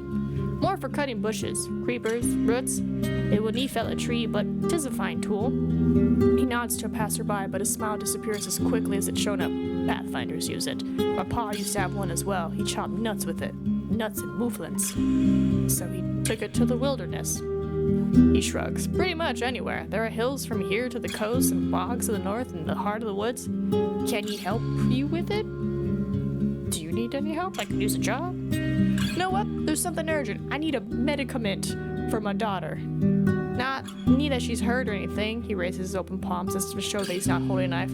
She's a teen, wants to start hunting the woods. I can't teach her much, but I'd sleep better with her having a healing potion. You have, he hesitates, almost 19 days. Bring me the potion before the last dusk and I'll pay you 5 dragon rings. Where can I find such a potion? I can think of 2 places. The safer bet is beyond Old Pagos on the mountain of the crazy monks. Crazy and boring, more boring than a mouflon, but they often brew with no ma. You can also head south, east of the crossroads behind Pell to the north. I've never been there myself, but you'll find a dolmen there, as old as a city. And this, he reaches for his clingy pouch and pulls out a massive iron key, is meant to open some secret passage there. How do you know about the secret? From a merchant. She's from south of Hag Hills. I was meant to pass the key to her friend, but he never showed up. She's just been keeping this key. keep it with my trinkets and coins, that's all. We were planning to go there for years, but 'tis one of those things that you talk about and do it. His brief laughter turns into a cough. She didn't want to take the stall after you? Nah, but that's fine. She hates me. 'Tis better for her to take after her mother. Your daughter hates you. His low voice sounds like grunting. Since you have to know, our laws make me admit I was a wife beater, and my own deeds, I've lost my family. My daughter has a new father now, and I'm not allowed to marry again. As he starts to speak faster, he also wags his finger at you. But I'd never touch my girl. Keeping her safe is the right thing to do, even if it does not make things right. That's interesting. Like, okay. According to their laws, they have to admit, like, I'm this and I'm not allowed to marry again. Makes sense. Fine, I'll look for it. Good, he smiles. Anything else? What do you have? 'Tis hard to say. What do travelers need? He clears his throat and turns away to have a look at his store. While some of the crates and barrels are empty, they carry an assortment of odds and ends. Tools made of wood and stone, pots, mugs, seeds, vegetables, fabric. Takes him a few minutes to look through the wares. He puts 3 packages on the countertop. As he unwraps the first one, you recognize it by the shape alone. Tell me this ain't a beauty. He chuckles and lets you hold the shiny battle axe. The haft is long, but the head is light. I know what you're thinking. Your eyes say everything. He praises the weapon loudly, but you barely listen to him. You see your reflection in the unused blade, as sharp as they get. You're not a smith, but you see not a spot of rust. When you take a swing, it takes hardly any effort. Leather straps holding the pieces together are just a decoration, and the handle is as smooth as glass and perfectly fits into your hand. The man chuckles. You like it, eh? Now, I doubt you can afford it, but do need worry. That's not all I have. I look at the rest of his stuff. His long fingers tap against the parchment windows of a lantern. Its frame is cheap, made of oak. 'Tis glued, and 'tis quiet, he says while shaking the air. Knee as fancy as the iron ones with oil, but you can carry it in caves without luring all the corpse eaters and goblins. Perfect for a traveler. Just take a look. Inside the lantern, you find a place for a candle. Not a great match for people living in wooden houses. Hide and glue are easy to make, but I will ask for more than 4 rings. The last sack is as wide as a saddle and 3 hands tall. It contains a whole bunch of undyed linen sheets. We usually keep them for traders, but we could use a few dragon rings, and who knows if there's ever going to be a next caravan. Gives you a long look. Interested? Depends on what you want for it. Valuable commodity, light axe. Primitive, but convenient. I don't have a lot of money. Because I don't know if the room is free, you know? I bring goods to sell. Just free to gather your things. This junk doesn't interests me. You're looking for what we can make by ourselves, like iron or enchanted items. Next time, maybe. Pack me things. All right. How are we on time? 3 hours? All right, so we're gonna save. I leave the square. You're wandering through the village. A gray-haired, muscular guard is trying to hammer out the dents in a rusty helmet. You smell the pleasant aroma of ground herbs as well as freshly baked bread. I think I was just at the main square, right? Yeah, okay, that is the main square. Alright, so let's head to the tailor. We follow the guard's directions and reach the whitewashed building standing on the western bank next to a small garden of flowers and herbs. It's well kept and clean, with a plain, beaten front yard, in parts covered with sand. Through the open windows, you catch a glance at the furniture, made of smooth, almost shiny wood with hints of dark, cherry-like red, decorated with carvings of plants. A woman in her 40s is sitting on a wooden bench. The table is covered with fabrics, threads, and needles made of bone and iron. She's sewing a long sleeve to what's going to become a blue tunic. Her movements are quick and confident, her brown, wavy, shoulder-length hair is tied into a wreath-like braid. But other than that, her clothes are simple and inconspicuous. She doesn't have a left leg, but you don't notice any cane. You observe her for a few moments until, without sparing you so much as a glance, she encourages you to speak with a grunt. Looking for a tailor? You found one. Her voice is low and she doesn't stop her work. Name's P.1. Can you answer a couple questions? The boredom in her voice is palpable. I'm Nia Bard. Set of clothes? She stops her work and looks at you briefly. I can tell. You don't even hear a hint of mockery, but that's a lot of work, and I do need to take my work lightly. If I were to give you anything, people would see it, and I'll let you show them some rags. And by that, you mean your prices are high. Reach for a pouch, and she answers with a nod. It'll take me a day or so to finish and to find fabric. Your city clothes are Just fine for the wilderness, I guess. What I'll give you is for the time with lamb meat and mead and pathfinding. The longer the outfit you want, the higher the price. Though I'll consider the things people say about you as well. Fitting for a rich city official takes one day of work. Would make you look like a merchant. Good for a socialite or a diplomat. I'm good. Good luck. Let's go to the priest. You head south of the dead tree to the main square. Before you get to the second thatch building, a large man stands up from a bench and gets into your way. He's close to 50, taller than most people you've seen in your life, broad-shouldered. His hair and short beard are brown, matching his elegant woolen robe. A thick club is attached to his right wrist with a leather strap. He left his sandals by his sitting spot. Many want to speak with our guides and teachers, he speaks with a solemn, strong voice. But you're welcome here. Turn back, stranger. I'm your new Roadwarden. You sure no one needs my assistance? His harsh look softens. We can handle ourselves. If that changes, Elpis will summon you. I don't want any trouble. He shrugs. Travelers bring their problems on the others. Their will means nothing. Can I know why? You can. He swings his polished, heavy weapon. You're from the outside. And can ye be trusted? The boors and slaves of the United Church would crush us if they had a chance. Before we allow you to spy on us, we need to be sure 'tis worth it. I'm not a spy. I do not believe you. Well, so be it. I turn back. Okay, we have 3 hours and 45 minutes. I could make it to the beholden tree. Because I just want to say, like, behold it. It just even, does anything. Alright, we're going to save real quick. I'm going to stop by the tree. And I'm going to see if, like, whispering beholden does anything to it. I take a look at the roots. I'm going to just say, beholden. Or was it beholder? It might be beholder. Beholder? Nothing. Okay, bye. That's it. I just wanted to take a little gander. What am I at? 3 hours and 15 minutes. Okay, so it took 15 minutes and then 30 minutes, so that's 45 minutes. Okay, so it should be fine if I just pop down real quick. The shape of mountains are cutting through the horizon. The water gets gradually less muddy. The clearer it gets, the more animals you see. A family of deer blocks the road, resting and enjoying the cold water, which would be deadly for a human stomach. You consider riding around them through the sparse meadow, but your presence also causes them disquiet. Without much haste, they regroup and run east into the leafy forest. I travel forward. Oh. You've reached Hag Hills. It's getting late. Better to look for a safe place to sleep. The walls of stones that has blocked the city's grass. The one well-established route through them leads through the valley where you found Tullia's camp. There are no maps of the highlands nor local tribes, only stories. The beaten path leads you by the garden beds of herbs and vegetables to an old, yet not abandoned mine, hidden behind a massive door made of steel. The humming of a spring is hidden beneath the piercing shouts of birds that circle above the pond, seeking insects to feast upon. I look around. There's no hitching rail for a mount. A bearded, skitty elder sits still on a bench, observing you like a sculpture, with his legs crossed and fingers interlocked in his abdomen. Hello. Good day to you. Don't worry about my horse. I'll keep it away from your garden. Only worms, too stupid to understand me, would eat what's mine. You dismount and mention that your palfrey is no worm, but the man reprimands you with a thick accent. Let me see you whilst you speak. I can hear without magic, but I'll read your lips. He doesn't yell, but his voice reminds you of a combat instructor from the city.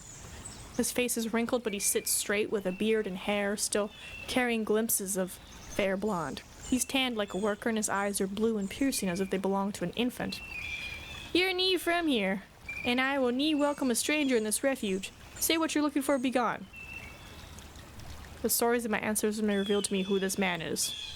You ponder about his unusual vigor and the unguarded garden. He may be a spiritual leader of a pagan community, most likely a spellcaster. Druids try to protect others from nature's wrath by teaching them to respect the laws of balance and restraint. Different tribes develop their own traditions, but you know that in this province, such priests prefer to be addressed as forest speakers. I explain who I am. What do you call them? Forest speaker? He lowers his head and closes his eyes, taking slow, deep breaths, forcing you to wait in silence. The elder is tall, with long hair and a beard that was let loose a long time ago. His sandals are covered in dust, and you spot dirt on his clothes and skin. The woolen tunic and linen were made with care, decorated with colorful threads at the collar and sleeves. Now all the blue and greens have faded, and the fabric is held together by patches and stitches. He unfolds his hands and puts them on his lap, palms up. You know our customs, at least some of them. Those who know how to bow to the trees will never suffer from wild creatures. I'm gonna bow. Ooh, did I bow at the tree? I don't think we did. We'll try that. I'd wait for him to look at me. The man stands up and approaches your palfrey. Without touching it, he observes its eyes, mane, stomach, and rear.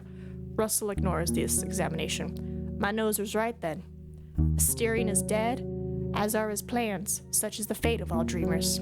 He turns toward you with a grim look. Are you going to look for him? You nod. Why? If he's vanished into the fogs, there's no point in putting yourself in danger. What do you expect to find? Do you know what kind of danger? If he's dead, I want people to know about it. He might need my help. Do you believe that? That man with no power over animals could disappear in the wilderness and survive for that long. He lets out a chilling laugh. I bow to your optimism. He doesn't actually bow. If what you say is honest, you and I could share our paths one day. Defending those who can nigh help themselves is something that makes me whole. Takes a deep breath and smiles. You have some questions for me. His voice is warm. So how can I help you? All this. And then we'll go to the tree and we'll bow. Have you met him? He wanders among the garden beds from time to time, touching the leaves at hand. He was here, more than once. He was one to stand aside and let events play out by themselves. The villagers from the north are sometimes in need of my assistance, and Asterion was serving as a messenger. He bends down and tears away a small, flowerless plant. He wanted to settle down among these roads, maybe to live freely. He had great plans and wanted to make this realm flourish, to rebuild the ruins, get rid of the brigands, and clear the trade route. I told him that the forest needs more people and that this realm is too wild to feed and clothe everyone. His greed and dreams have eaten him, and now he's more. He pauses and you can hear his heavy breathing, as if he's getting tired. He straightens up. And that's that, traveler. If you want to look for his shell, travel north, far north. People there should know where he is. I'll do that. He's observing your lips. Do you need anything else? How can you survive? Peninsula.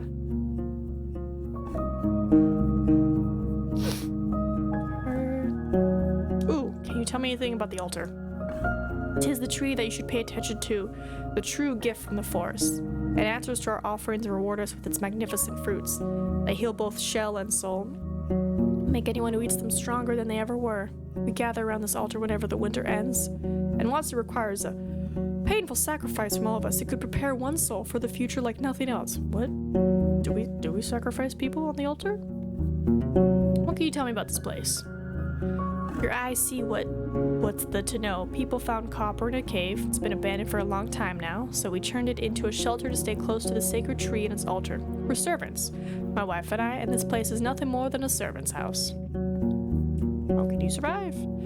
His raised voice makes him look like a preacher. One day, me and my wife will be but defenseless old people, but we've studied pneuma and leaves for many decades. I heal wounds and illnesses of humans and animals alike, and the beasts listen to our whispers. The holy seed lets our shells wait for death and strength. What can you tell me about the peninsula? Can. I lived here for almost a century, traveled both by the paths and through the wilderness. His voice becomes stronger and makes you think of a bard. But I will need be your guide or teacher. And if there's anything I can wish for, 'tis that you will stay away from the woods. Creatures get angrier the more we take from them. They do need listen to our warnings, and one day they'll bury us under a storm of claws and fangs. There'll be no soul to spare a tear after us. One moment.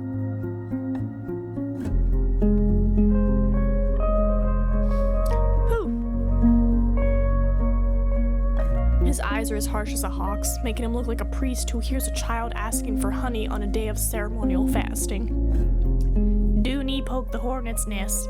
Do need ride east and never use the path that runs through the heart of this land. The road was meant to save time, but brings only death. Be a servant, an overseer. Do need try to bend this place to your will. He points at you and wags his finger after every word. You will. Anyone's will is the key to danger. Need salvation. I thank him. They're aligned with my own thoughts. Yeah. He's observing lips. Do you need anything else? I was like, thank you for telling me that. Bandits. His strokes his beard. I think it's supposed to be he strokes. His strokes his beard, but then grasps it nervously. There are souls who steal from White Marshes, a village in the north. They would need dare to show up here, but these brigands are brutes, simpletons. Ever their leader, Glacia, listens only to force, and will humiliate for the enjoyment of her band. She will need be afraid of some lost road warden. He lets go of his beard and lowers his head. She's drifted so far away from her old self. A kind, bright girl from Gale Rocks, loved by her parents, but now, duty cross her, or she'll find you. What happened to the village? Hey, I'm not willing to tell you that. He raises his chin and his beard shakes. That shameful tale ought to be kept in the past for the sake of the living. Can you tell me about the druids? He strokes his beard gently. I will need share our paths with strangers. We are in for the people of Howden and for the lands around it. Seems like Path of the Heart of the Woods is quite dangerous. It has a long and dark past, and already caught many souls of its builders. 'Tis paved with blood, and last 10 years have reveled it was all for nothing. Since the days of... Glances at you, once again surprising with how shiny and lively the blueness of his eyes is.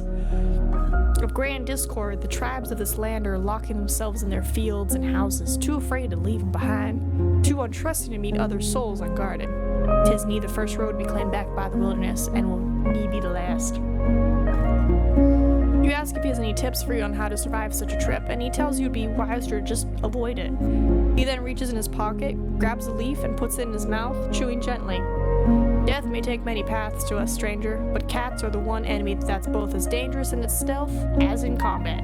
No human can fight it alone. If you see one of them, and it's too late, do provoke it, make it wary, but scared. Look big, talk a lot, seek its action in its eyes. I'm looking for a job?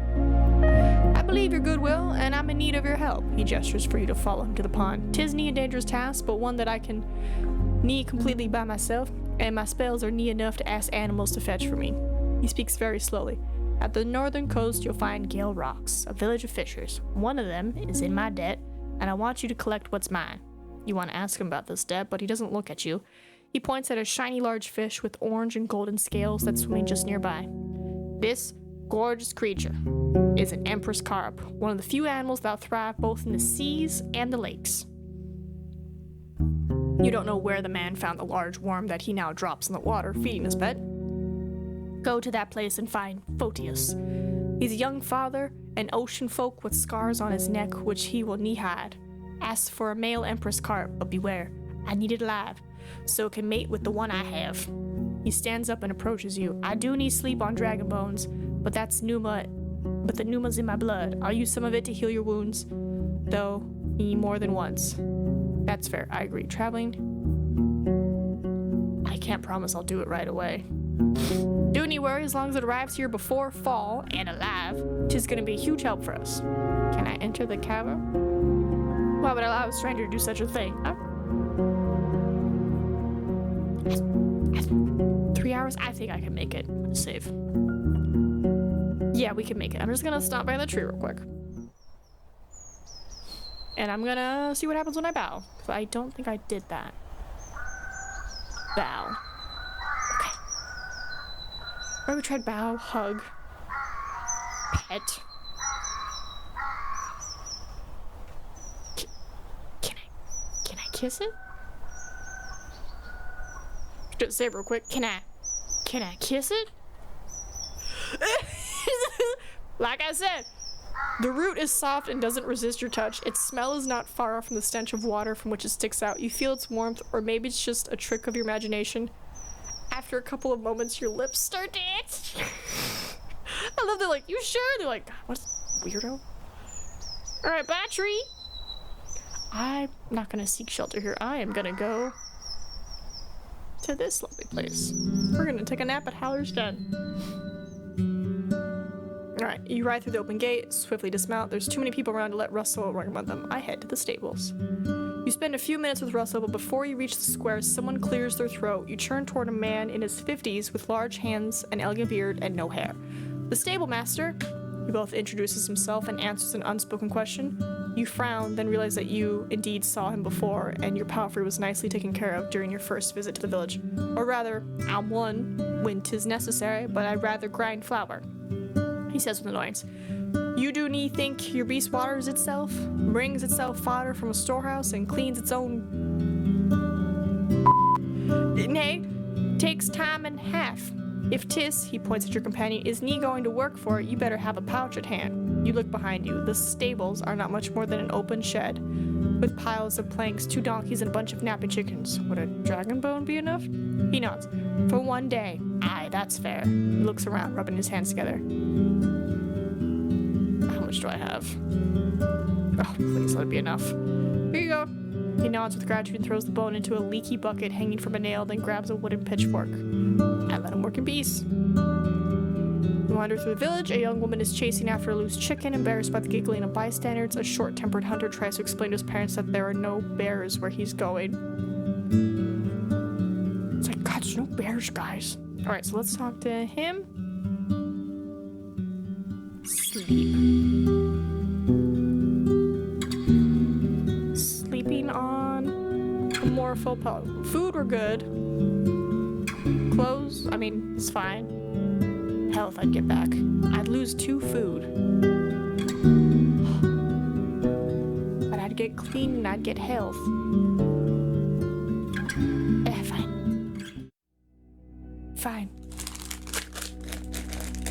Your first sleep ends, but your usual 1-hour break is instantly disrupted by noise.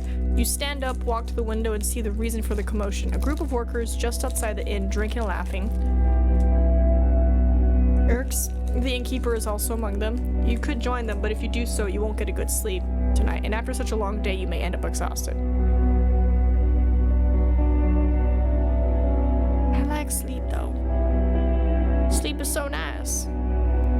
But it would do good. Blinding with them. What's this? The first village I reached was Howler's Den. My name is Little Blondes. I used to be a fighter. Oh, it's like her little, story. Okay. Let's show them I'm not an outsider.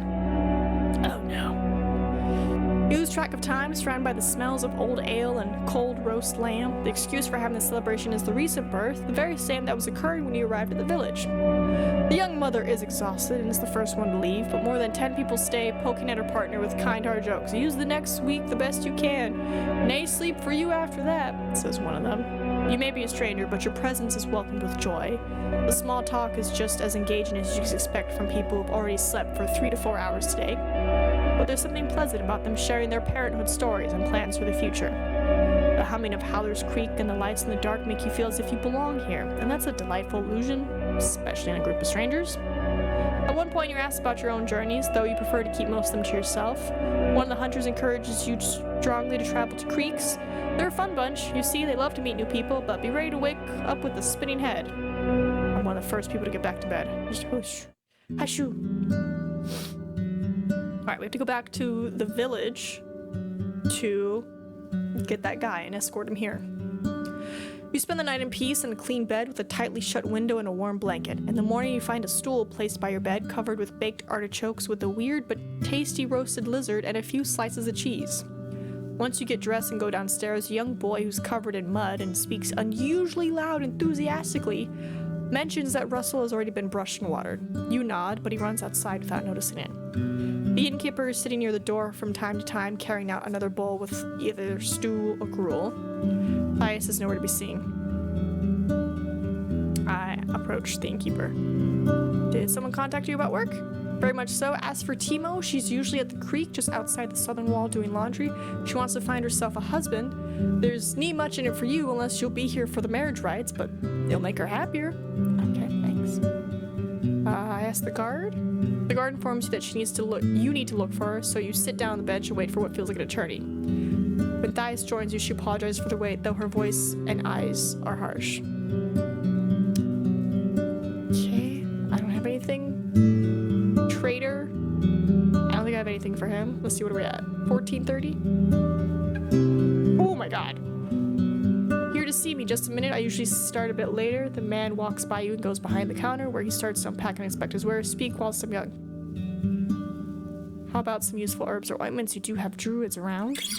"While ye happen, spare supplies." He puts a finger to his lips, giving it a slight bite. "The druids are better at casting healing than making bombs. Used to be different, but magic's stronger regardless." Before he can change the topic, he points northeast. "Try by White Marshes. There's what's-his-face, a warlock there, who used to take lessons at our village from the old archdruid. If anyone around here knows his way around leaves, 'tis him. Okay. Talk to everybody, leave him in the square. I'm gonna go to Timo. Before you reach the gate, you find 3 washwomen who are walking down the path, chatting loudly. They wet the wet hair on their arms and legs shines contrasting the mud on their feet. Some of them wear soaked shirts, all their heads wrapped in kerchiefs. You know from the city how hard and sometimes dangerous their job can get. You glance over their laundry baskets filled with clothes and buckets of urine. Once they notice you, one of them puts her things next to a fence and tells the others to go ahead without her. Her companions giggle, but loyally leave the 2 of you alone. I was so hoping to speak with a traveler, she starts and looks away.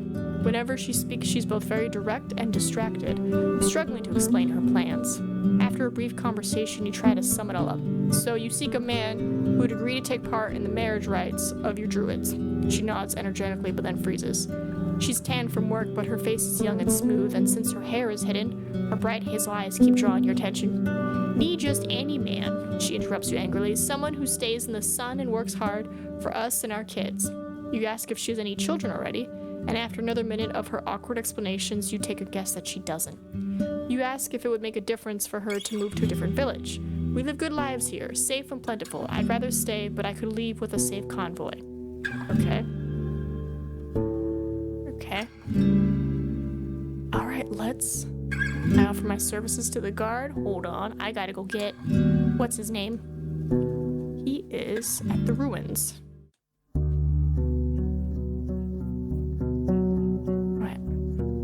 Let's see if the fish had any luck.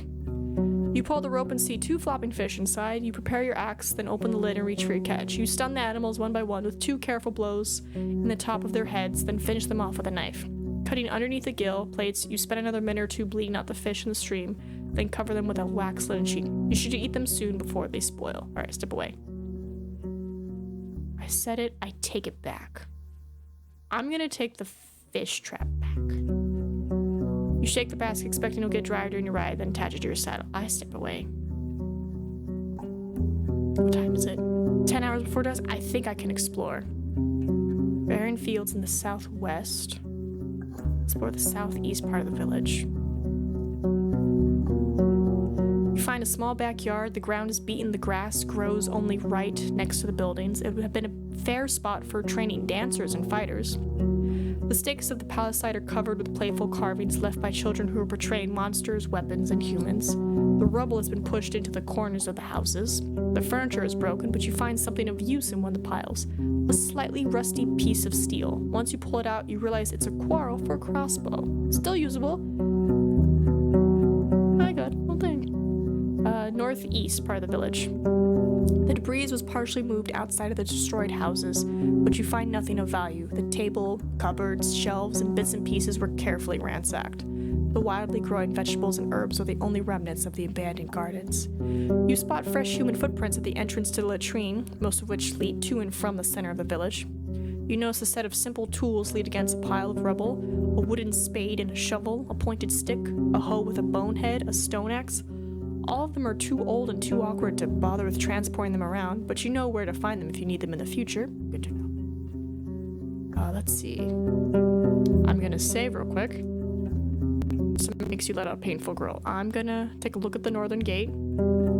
Paths here have almost been reclaimed by grasses. To your east and west, you see a shadowy alleyways behind damaged buildings. I want to open the gate. I feel like opening the gate is bad. I don't think I can. It may take quite a bit of time, but with the wooden and bone tools you found in one of the buildings, it will speed up your endeavor. Right? Because instead of going awkwardly around, I can just go through it. Get to work. You take off your cloak and put away your bags and satchels while Russell grazes gladly in the meadow. After looking at the pile of dirt, you let out a sigh. You start with the larger rocks, removing the ground around them and pushing them into a single pile. Then you do the same on the other side. The simple shovel and pitchfork help you a lot, and once you get used to them, the work goes smoothly. You're done before you get too tired. From now on, passing through this place will take you less time. I go someplace else.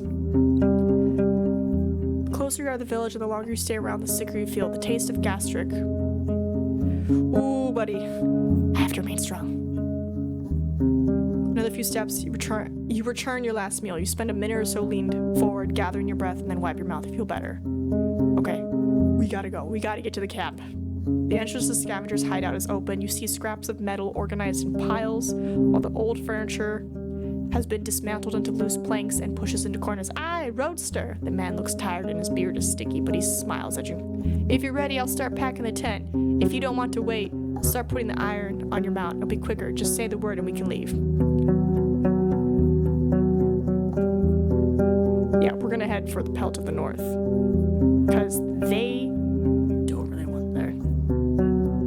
Scavenger keeps asking you to watch out for beasts and rats. The sharper scraps of iron in his cape. Folding the tent and putting it on your horse takes a while, and neither of you can sit down in a large pile of sacks and bundles. There's a long walk ahead of you, but for Russell, it won't be much of a burden. Once you clear the room, you walk away. At first you hear only the birds and horseshoes. Then the man starts to whisper. Faster, eh? The apes are looking at us. You don't see any proof of that. Nothing we can do about that. I lead us to the southern gate. You move forward, slow down by having to secure the bundles on Russell's back and carry your own bags. After half an hour, the man asks for a break. Even though you shared your food with him, he's not fully recovered from days of hunger, but the farther away you get from the ruins, the more cheerful and talkative he gets, mostly speaking about what he needs to buy and how much he hated the damn place. Then the beasts show up. Oh, I'm hungry. Oh no. Oh no. We're gonna save. A loud bunch of griffins block the road near a pond. For you, their colorful furs and feathers don't look much different than the pack you faced in the valley days ago. There's still some distance between you and them, but it could be crossed in less than a minute. There may be 20 beasts in sight, and this time they pay you much more attention. They spread their wings and start to screech, some making a few leaps forward.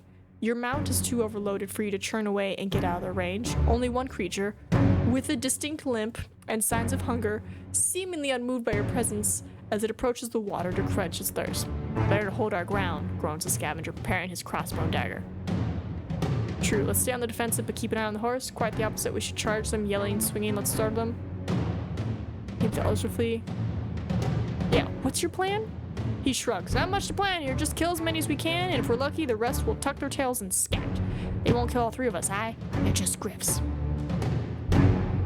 Let's focus on killing one of them as quickly as we can. Maybe the others will flee, but then my horse might run away. Save here.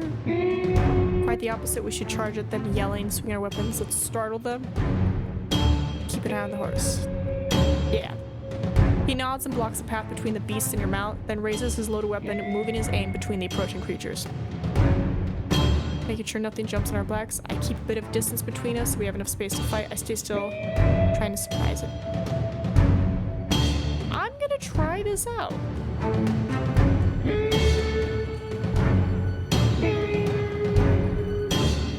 Having more space will only benefit the pack. The beasts are so nimble they can easily attack you from this side. Oh.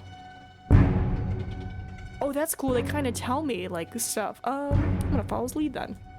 The arrow hits a creature in the torso, making it stumble and fall on the ground, twitching its limbs and squawking in pain. A few other beasts stop in place, screeching at each other and looking around, but others are still on the move. I stay close, making sure nothing jumps on our backs. Shit! The man's arrow hits and stops one of the creatures, but it doesn't buy you much time. He realizes your plan and also gets closer to you. The semicircle of beaks and talons is hardly organized. One of the creatures simply leaps at you and the others follow. For the next minute, you slice and dice whatever you can hit, filling the air with screeches and feathers. The sheer number of opponents overwhelms you more than once, and it's difficult to keep pushing them away with your free hand. Judging by the painful shouts, the scavenger is struggling, but is still alive. Finally, it all ends. Though not because of lack of opponents. The two creatures you butchered are on the ground, but the others, some of them hurt, have enough strength to run away. Their will is broken, yet the pack will go on, at least for some time. Your fine Gapson keeps you in one piece and is still in decent shape. The man spits on the ground. May apes and ibexes bang this place day after day. He leans forward, taking a few deep breaths, and looks at you. Roadster, we're a fine team, ye and I. He laughs briefly. Let me draw my ballista and we can move forward. I just smile and try to ease Russell's thoughts. It's better to keep moving. I tell him to stay sharp. We still have a long road ahead of us. I'm gonna... Good Russell. Good horse. The man's sleeve and stomach are soaked with blood, but he tells you to ignore it. Once you get close to Pelt, he whistles enthusiastically. You were kidding, aye, what a fortress! The guards open the gate and take care of the scavenger's bundles, which Russell welcomes with a nigger. The man introduces himself quickly and asks to be brought some water from the well. Thank you, Roadster. I need to ask the innkeep if he has any soap. I'm not going to chop off my damn arm. He clicks with his tongue. But like I told you, if you want coins, you have to come back tomorrow when my pouch gets heavier. But I can and would prefer to give you the potion that repels 8 men instead. It's useful, but not as much as the south. Not as much in the south as it is here in the woods. I'll be here tomorrow or later. Don't leave before you pay me 5 Dragon Balls. I'll take the jar. I'm glad. He unpacks a large jar made of clay. I'm not gonna lie, Roadster, it's pure troll urine. He chuckles. Don't ask me how I got it. If you want to scare off some 8 men, use it before they see you. Trolls eat them all the time, so they stay away for as long as they can. You imagine that you can feel warmth from the jar. Well, I won't miss it. I'll be here for at least a couple of days. You'll find me around if you need me. After all my recent camping, I'm gonna spend a few hours kissing this nice, strong wall. He starts to laugh and walks away, waving goodbye. I pack the jar and make sure it won't spill in my bag. You got troll urine? You return to the courtyard. You hear the clinking of tools coming from the armorer's workshop. I'm gonna go to the... I'm so stinky. I'm gonna go to the well. The recently renovated wooden roof covers the well from rain. One of the guards is enjoying the cold drink. I wash my shell. I do my best. My clothes need no washing? Okay. My clothes are worn and torn. Yeah, just not enough to remove the tallow sweat from your skin or mud stains. But you know what? I feel a bit better. Armor? Nope. Guards? The guards greet with polite nods or a casual hello. When the guard in yellow armor gets closer to you with a smile, the brown boar falls a step. What brings you to us? The nearby ruins that pose a danger? As long as it involves someone paying for it, I'm ready to listen. What do you know about the pack? Without interruptions, you tell her as much as you can. Getting rid of them will do the trick, sure, but as long as those buildings ain't razed to the ground, new beasts will move in, sooner or later. Though I ain't one to stop you from reaching into your pouch. Reef smile, quirks her lips. Now, you need to take care of some things first. Hunters or not, we won't raid a lair blindly. She lists your tasks one by one, in the meantime bending forward to brush the boar. Make sure you've looked around the entire village. My crew will get mad if it turns out that yet another lair is just behind the corner. Then be sure there's no soul around. When we fight, we don't do rescue jobs, and if we do, they cost a lot. The boar grunts and turns around, leading her to the other side. Speaking of which, for you it's gonna be 11 coins, but we'll take some of the loot we find. We won't let go of magic swords and rings just because. Not that I expect any, but who knows? Just so you know, bring an axe with me. She looks at you as if you're a lunatic. We won't take you with us, Lavanus. If you can kill a goblin, good. But we have a team. Our own words, knowledge of our strong and weak sides. We don't need you around. Just give us 2 or 3 days after you pay us and we'll take care of it. I don't have 11 dragons. We'll return to it later. I'm looking for knowledge. I see. You know how it is. For you, it's 14. God dang it. How about some axe throwing? If you think you can handle it, we'll throw 8 times. Yes, I'm ready when you are. Between the thudding of the axes, there's plenty of time. Cheers, but he doesn't make a big deal. The light comments on the other losers lighten up the mood. Ooh, hold on. What? After a long series of misses, you finish with 1 point, the second last place. You give the gasping winner your dragon bone. Cheers, he says, but doesn't make a big deal out of it. The light-hearted comments on the other losers lighten up the mood. And the guard in yellow approaches you with a smile. Oh, fudge. Alright, walk away. Enter the inn. I go to the innkeeper. So you again, need anything? So about the band. Okay, I'm on it. Need to ask about someone? He sighs and looks at a window. Fine, you know what you're doing. Who are you wondering about? Tell me about... Beholder. He scratches his head. Is this a soul carrier? A shaman? Ah, wait. He crosses his arms. It's that large tree, the one that drinks blood. I saw it, but I don't need some dark powers to protect me. I don't care what the druids teach. Oh. Strange topic. I take another look at the main hall. Sitting beneath an open window, 3 guards are arguing about something, but then ease attention with friendly banter. The innkeeper is sitting behind the counter, contemplating an empty mug. The scavengers nearby talking quietly. I approach the scavenger. Hi, Roadster, need anything? Enjoying your stay? Well, I've just arrived. I can tell you more tomorrow when I spend a few hours on something soft. But damn, that smell around me is quite something, isn't it? I'm going to the well soon. Tell me more about the peninsula. Ye must understand, you're a roadster. People ask ye for help. They don't think you'll steal from them when they're in bed. He pats his back. It's not the same when you're a drifter. They don't ask me to stay, to marry their kids, or to help them with harvest. They just ask if I plan to pay for the room or buy stuff. We talk for quite some time, though it's difficult to uncover the details hidden in his tale. He claims he and his packbird came here by boat, about which he refuses to speak. He landed just next to Gale Rocks, a large fishing village near the northern shore. People there were irritable and unwilling to idly chat with him, but opened their mouths after he helped them at the smokehouse. On sunny days, the locals hunt on the shore, and when it gets dark, they hide behind the walls, gutting the fish. And when the weather goes to... they boil water for salt and put fish in it, then hop to the barrels, though I don't know how. They don't have many trees around. Then they sell the meat to the villagers and, places for crops. I was told to stay away from white marshes, though no shell told me why. I joined a group of fish traders who were going to Opagos and his monastery. But they'll hate that place, bah, everyone does. He shrugs. I traded there for a bit, but the villagers are cold. They spend days praying and talking on and on about their duty and are gray like an ashworm. So I left once at dawn, me and my bird, and wasn't that a mistake? He was attacked by a short bear-like creature. He tried to run away, but following his bird was a bad idea. He fell over in the thicket, so the monster had time to get to him. I hit it with a bolt. Wasn't enough. I kicked it so it bats my legs, tears my flesh away. I almost dozed off from pain. But can you believe it? That lazy bird came back and charged at it with its beak. His dagger was enough to get through the surprised animal's belly. It ran away. How did you survive with such deep wounds? The bird was patient. It let me lean on it. My ballista scared Griff's away and we got to Howler's Den. That's where I found the elders. They agreed to heal me, but only for coin, and told me it's an exception. After a few questions, you're sure that by the elders he means the local druids, held by the villagers in great esteem. They didn't want to talk with me a whole lot, said I'm impudent. His tone is filled with mockery. You hear that? I spent time with Thais. At least she wasn't so boring. You ask him about her and he's more than happy to answer. She's the mayor, so to speak. Once you get there, she'll make sure to see ya.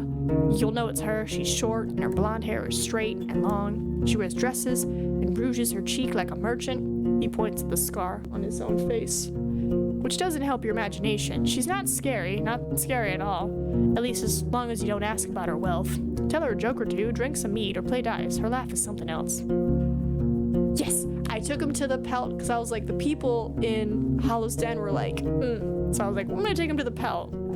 Plus, he has all that material that he collected from the barrels, and I know that they need stuff. What did you do to the griffins? I fought them. I shot at them with my crossbow. My crossbow. Why'd you leave Howler's Den alone? It wasn't smart to move to the ruins all by yourself. Ha! It's my trade. I shouldn't tell you, and I won't. You already know all that you need to know. Tell me about yourself.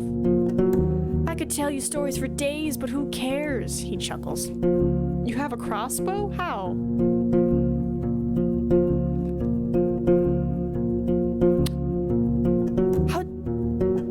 How did we get a crossbow? I think if you're a warrior class, you get a crossbow. How did you afford it? Oh, I didn't buy it. I think if you choose the warrior class, you get crossbow.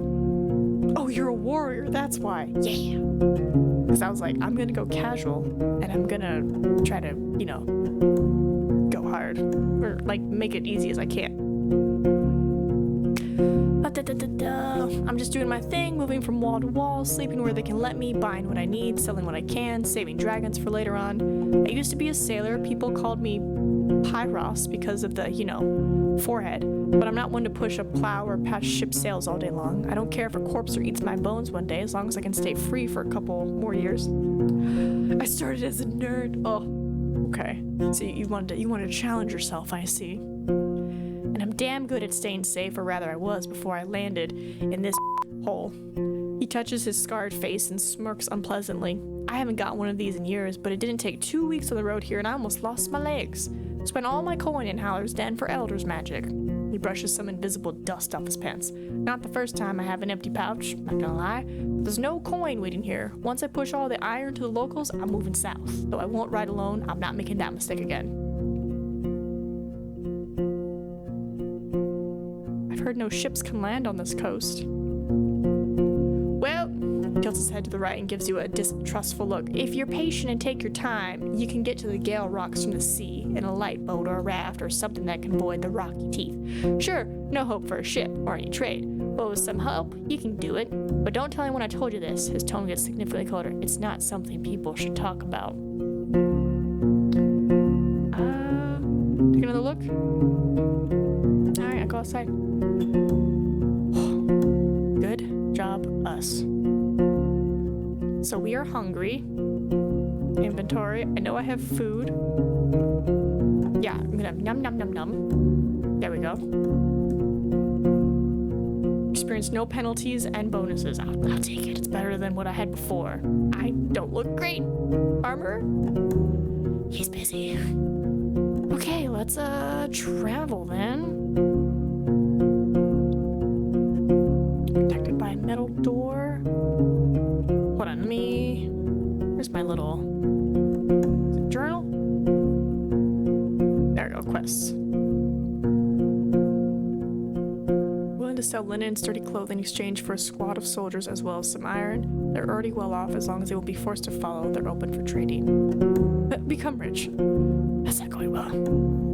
Brought a sickle from him. Pathfinders use them to cut through. That's right, I wanted to, I think, explore the river more. How much time do I got? I got 5 hours? Okay. 2 hours? Okay, I think we'll be fine. So let's... You pass there where the scavenger encountered griffins, but the only thing left of them is 3 puddles, but nothing goes on. Cool. Nothing goes to waste in the wilderness. Let's see. Without a proper bath. Yeah, I need a proper bath. What are the barren fields? By barren fields, the paths leading west ends together. It's your road leading south and abandoned building. Okay, I don't have a way to investigate. I consider washing myself in the village. Okay. Turn to the northern gate. Approach the nearby tree. You don't find anything worth picking. The half-dead quinces have maggots crawling into their skins. You wonder which part of this meal is more tempting for the dark-winged birds sitting on top of the branches, the flesh of the fruits or of the worms. Quinces are rarely eaten without a chance to bled. You can safely guess that they are meant to be dried or to add taste to cookies or hard drinks. After a few moments, you realize that the bottom part of the tree, just above the ground, is partially charred. Someone must have opposed a torch here, but the wet wood didn't burst into flames. I look into the well. It's filled up with soil and you find nothing interesting about it. Alright, I goes to somewhere else. Turn the barren fields in the southwest. Alright, so we're gonna travel. Don't worry about the tree. How much time do we have? We have 5 hours. I think we should explore. Let's go. The road is beaten and free of litter. You notice paths between the fruit-bearing trees on your right, and soon after that, you ride alongside vast fields of broad beans, almost ready for the second harvest of the summer. Then there are the green hemp plants, taller than you are, waiting for a scythe or sickle. The locals keep the beasts at a distance, I guess. Good job, guys. Oop! Russell's hooves thumped loudly on the beaten track. The green bushes, shrubs, and trees prove that the soil here is fertile. Yet the plants don't overgrow the road. These crossroads must be busy at times, maybe even patrolled. I need a napkin. In the distant west, you see the mountains peak dividing the lowlands from the ocean. The road east leads towards the hills, behind which there are unusually tall, dark trees. There's a dense forest in the north from which you hear the croaking of toads. The last path is already known to you. You're surrounded by 4 signposts, all of which seem to be made from the same type of wood, now covered in moss and fungi. Yet the pictures and letters that cover the nailed boards are nothing alike. I search the area. The thicket doesn't help. You notice the remains of berries and pears, but most of them are already rotting, spread close to the wooden stools at the side of the road. The nearby creek is not impressively deep, but the beaver dam, for some reason taller than you are, makes it wide and waters the surrounding soil. A few steps away from the southern signpost, you find something sticking out of a shrub. It's a moist plank covered by fungi. You try to move it with a stick and a gloved hand. After a minute or so, you can confirm it's an abandoned sign covered with green letters and colorful pictures of flowers and trees. Yeah, where did the old sign used to be attached? The southern post is the only one with holes left by nails. Okay. Take another look at the destroyed side. It's covered with green letters and colorful pictures of flowers and trees, now blending in with mold. As far as you can tell, it used to be attached to the southern post. Area some more. After another few minutes of disturbing the local fauna, you're sure there's nothing more to be found. Alright, so. It's covered with green, blue, and white paint that portrays simple squares with roof-like lines hanging above them. Each square has a large letter inside it, though you don't recognize them. Nevertheless, the pictures are not too old. There are no other words or marks. The plank was attached with a set of wooden hedges. It's attached with nails and made of pointy carved bones and divided into 3 sections covered with small engravings. Part of the left has 3 large squares with roof-like lines hanging above them, no other pictures or words. The one in the middle has only 1 square, but also a simple horizontal symbol of a fish and a short word beneath it which you don't recognize. The image on the right has 2 roofed squares, but also 2 other images which you recognize easily, a deer and a standing barrel. Am I at the north one? Hold on. There's 2 planks attached to a single post, both of them nailed with rusty steel. The lower sign is divided in 2 halves. The left is engraved with 4 simple shapes, squares with roof-like lines hanging above them. The other edge bears 2 engraved piles, one of them made of horizontal rectangles, the other of inexact circles. You don't recognize the letters between these 2 piles. The upper plank is covered with 2 short words drawn in white paint, and right below them an engraved vertical rectangle with an hourglass inside it. The long plank attached with rusty iron nails is almost empty. It bears no words, only a single picture painted with great care. It portrays a city-like gate with a watchtower to its left and right, and a couple of small conifers growing beside and partially behind the towers. I'm just gonna do this real quick. Okay. Where am I? I'm 2 hours away. I should not be here. I think I can make it. I want to try bleeding on the tree. I just want to try it. I look at the roots. I do something. I'm gonna say bleed. Okay, let me try. Blood. Nope. Alright, we tried. Alright, travel. I have fish. That's the thing. I have fish. Well, let me check my journal real quick because there's a lot of quests that have been happening. Where is connected? Get some sort of response from it. Well, it wants blood. Maybe I gotta write sacrifice. Merchandise.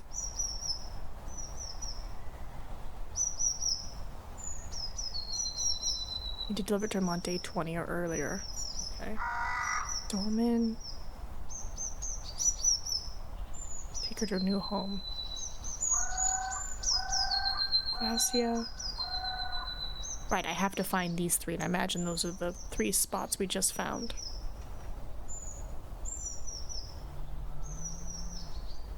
Issues with maintaining their roads.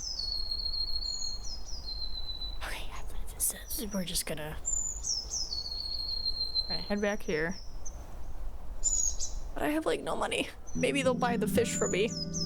Or maybe I can eat the fish. Right through the open gate, so if they dismount, some of the locals screech play, but they keep their distance. Your clothes, torn and worn, make you look like a vagabond.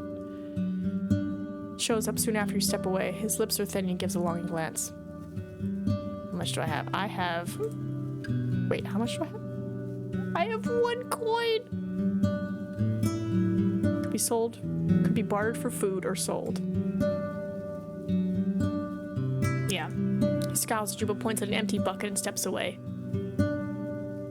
Wandering through the village, a washwoman is singing about the last sunbeams of summer, but her heavy accent makes her words difficult to understand and upset. Mouflon is bleeding, and enter the tailor. My Gapson needs some work. You take it off and point at a few abrasions. The woman follows your finger patiently. I take from 2 to 5 dragon rings for fixing jackets, but you will need get anything more from this one. To get it truly strong for longer, I need it to be made of better materials like spider silk. Tell me about the spider silk. 'Tis a silk made by spiders. She She's the first one to break the silence. For the large ones, they use it to spin webs. It's stronger than thread, but my neighbors do need walk to the woods nae more. 'Tis getting harder and harder to get any silk. Your prices are high. High as my work's worth. In 15 minutes, your clothes will get patched and tidy. In 2 hours, will be replaced by spider silk. Find your own silk to get a better price. Okay, yeah, fix my outfit. My last coin. Outfit needs no work. Yay! Yay! Go to the main square. It's getting dark and the inn is loud and crowded. The innkeeper lights up the rush lights, the workers drink, and the guards are preparing for the night watch. If it wasn't for the presence of the creek and the uncanny lack of beggars, this place would feel like Havana's marketplace. I'm broke. One of the tables is occupied by a dozen or so kids. None of them look older than 12, and the youngest one, too dirty to resemble either a boy or a girl, is about 6. They're surrounded by their playthings, a mouflon on wheels, an elegant wooden sword, and a painted board covered with rocks, but they are bored and tired. Even though you only get a glimpse of them, the oldest girl notices your attention. She springs up to her feet and approaches you with a few skips. She's already pretty tall, dressed in a worn, subdued tunic so long that it looks like a sack. Ask what she needs. Yeah? Let's not encourage her. I don't want to deal with children. Okay, what's up? She puts her hands together and puts on a grimace of playful misery. Master Roadwarden, hearing such an antiquated salutation makes it difficult for you to hide your smirk. We here, she points to her group, bored. Oh, so bored. We're not going to eat the children. Please, master, tell us a story or two, for each traveler sees with different eyes. The last few words sound like an echo of an hotel. Fine, make room for me at the table. The children gather around and ask you for a minute for them to gather their friends and siblings. After a bit of chaos, there's 20 young souls sitting closely to one another on benches, stools, and on the ground. The red-haired twins brought a blanket to lay down on. You have a shorter side of the table all to yourself. The older kids understand your lost look in an instant. They start to hush each other, which causes an even greater amount of noise. But in the end, there are dozens of eyes staring at you with a mixture of boredom and anticipation. Tell them to tell my ancestors. I tell them about one of my adventures exactly as it happened. I tell them about one of my adventures, though I spice it up with a couple of small lies. Splendors and mysteries. If anyone has questions, let them know. Exactly as it happened. What's up, Rip? Again, we're just playing this really cool story. The story takes quite a bit of time and at one point gets a bit cruel. The youngest kid covers their eyes, which doesn't block their hearing in any way. As you get to the end, the older one thanks you for your time, while the young ones nod politely and smile. You admit to yourself that the part where you described your visit at the inn wasn't very exciting. The battle was much more fun. You stand up with the children, do the same to show their respect. The girl that had previously talked with you thanks you for your time. Walk away silently. I nod to her and think, my pleasure. You're in front of the Apple Inn. Let's talk to the mayor. Speaks with her neighbor, but after you wait for a moment, she nods politely. What else do you need? Nothing. I'm gonna just talk to. Oh, dusk is like happening now. Okay. I caught some nice fish. Would you like to barter? He raises the fish to sniff it and holds his beard back, keeping it clean. Need many fish in our creek. I'll put them in a soup or bake them for a sauce. How many do you have? I'll give you a healthy meal for each one. 2. He takes your fish inside, making quite a bit of noise once there. When he returns, he's holding 2 small packages wrapped in wax cloth, which should be somewhat waterproof. Wait, did he just return my fish? No, he gave me food. He gave me food. Oh, thank God. At least I have food. I have no money. Thanks. I would like to sleep. I'm gonna be dirty and hungry. This is gonna be bad. No one's gonna want to talk to me. I'm gonna eat some snacks, so y'all gonna have to read with your eyes.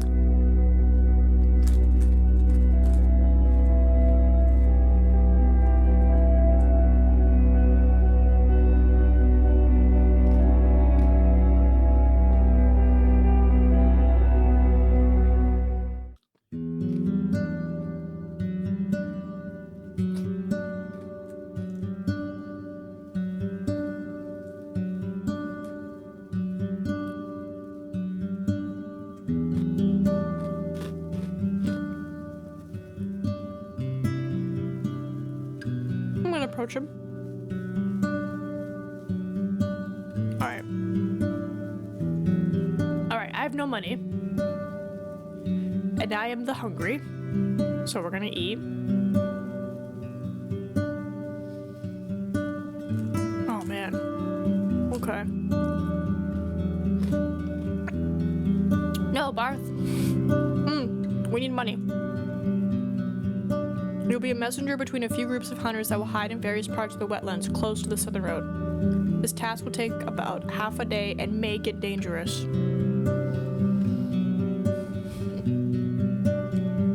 And the rent is like what, two coin? But I might lose health and I'm gonna lose whatever I have left on my stuff. But they are bite size. Why else would they be so tiny if not to eat? Because they need to grow to get strong. It turns out you don't have much to do. You get your job done quickly with little difficulty. Oh, thank goodness. All right, save. Okay, cool. Let us... We're gonna go to him, get our money, and then we're gonna just keep traveling east. That's what I'm gonna do.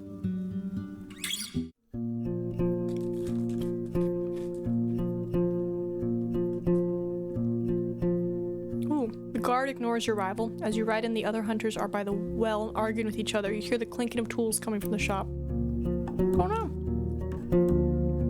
You greet with polite knowledge. Let's do some axe throwing.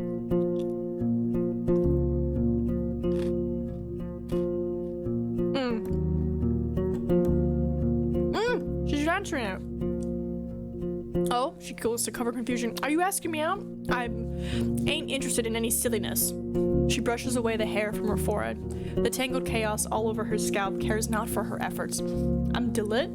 Half my life ago I was living on crops, but I bet I've shot down more monsters than you broken eggs. Are you much of a fighter? Many more eyes turn toward you.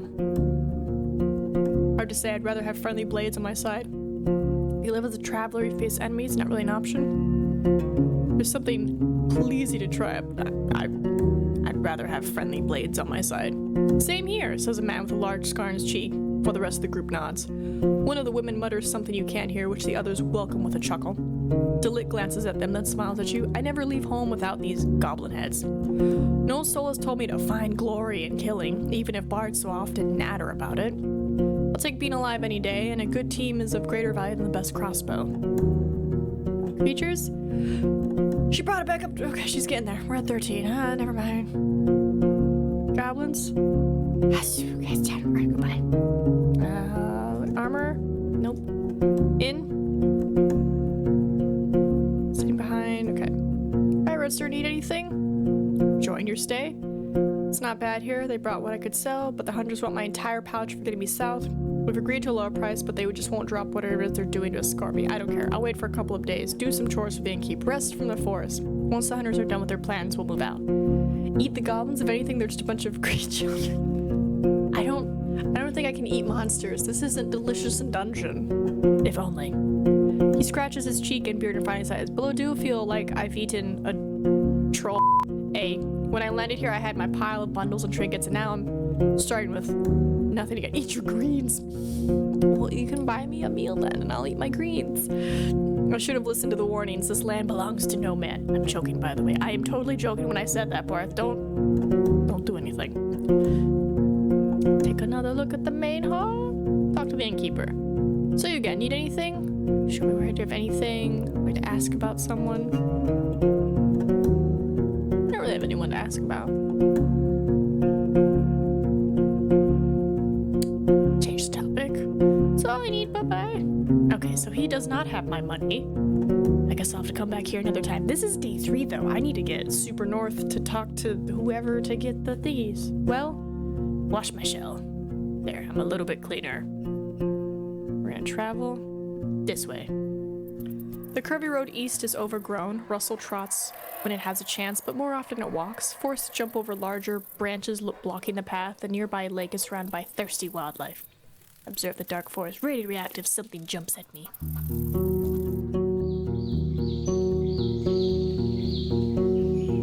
A couple of stone slabs are turned into a hut-like shape, one of the ancient chapels raised by the priests of the United Church in the days of few soldiers and even fewer shelters. The dolmens proved to be especially durable, though the conditions they offered were harsh. The entrance is barely wide enough to let you walk inside. It was meant to keep larger beasts away, including your palfrey. You can't spend the night here. You dismount and look around.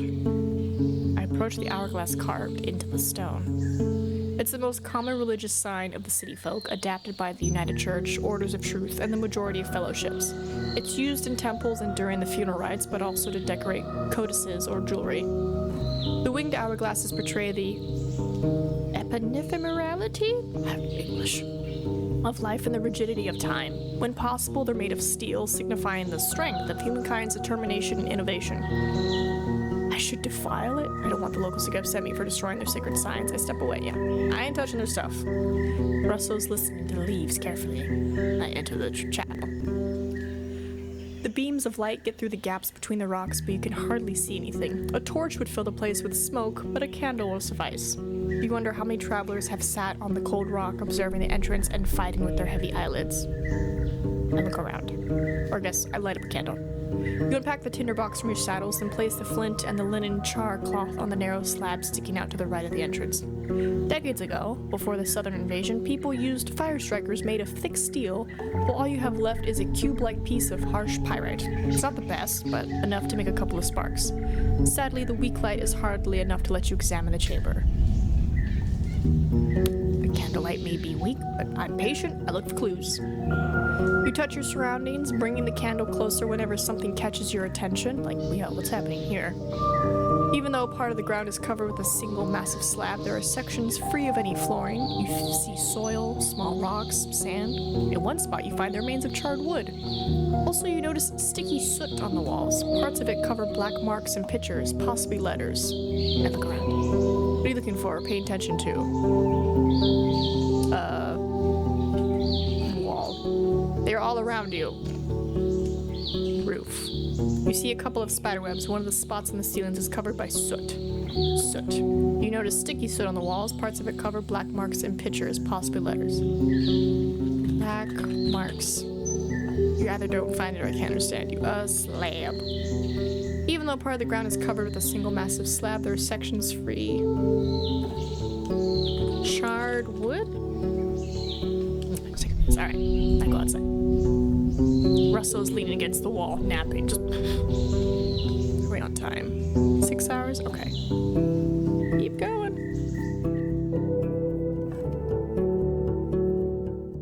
The neglected path barely finds any space among all the...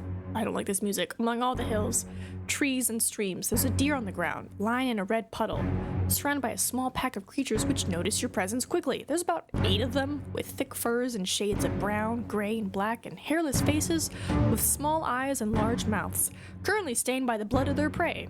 Some of them move on all fours, while others comfortably stand on 2 feet. They are 2 to 3 heads shorter than you, but it's your mount which truly towers over them, and you see how a couple of the beasts take a few steps back, grunting and glancing at one another. The one with gray fur shouts, and the others move toward the rocks and sticks which are piled on the road.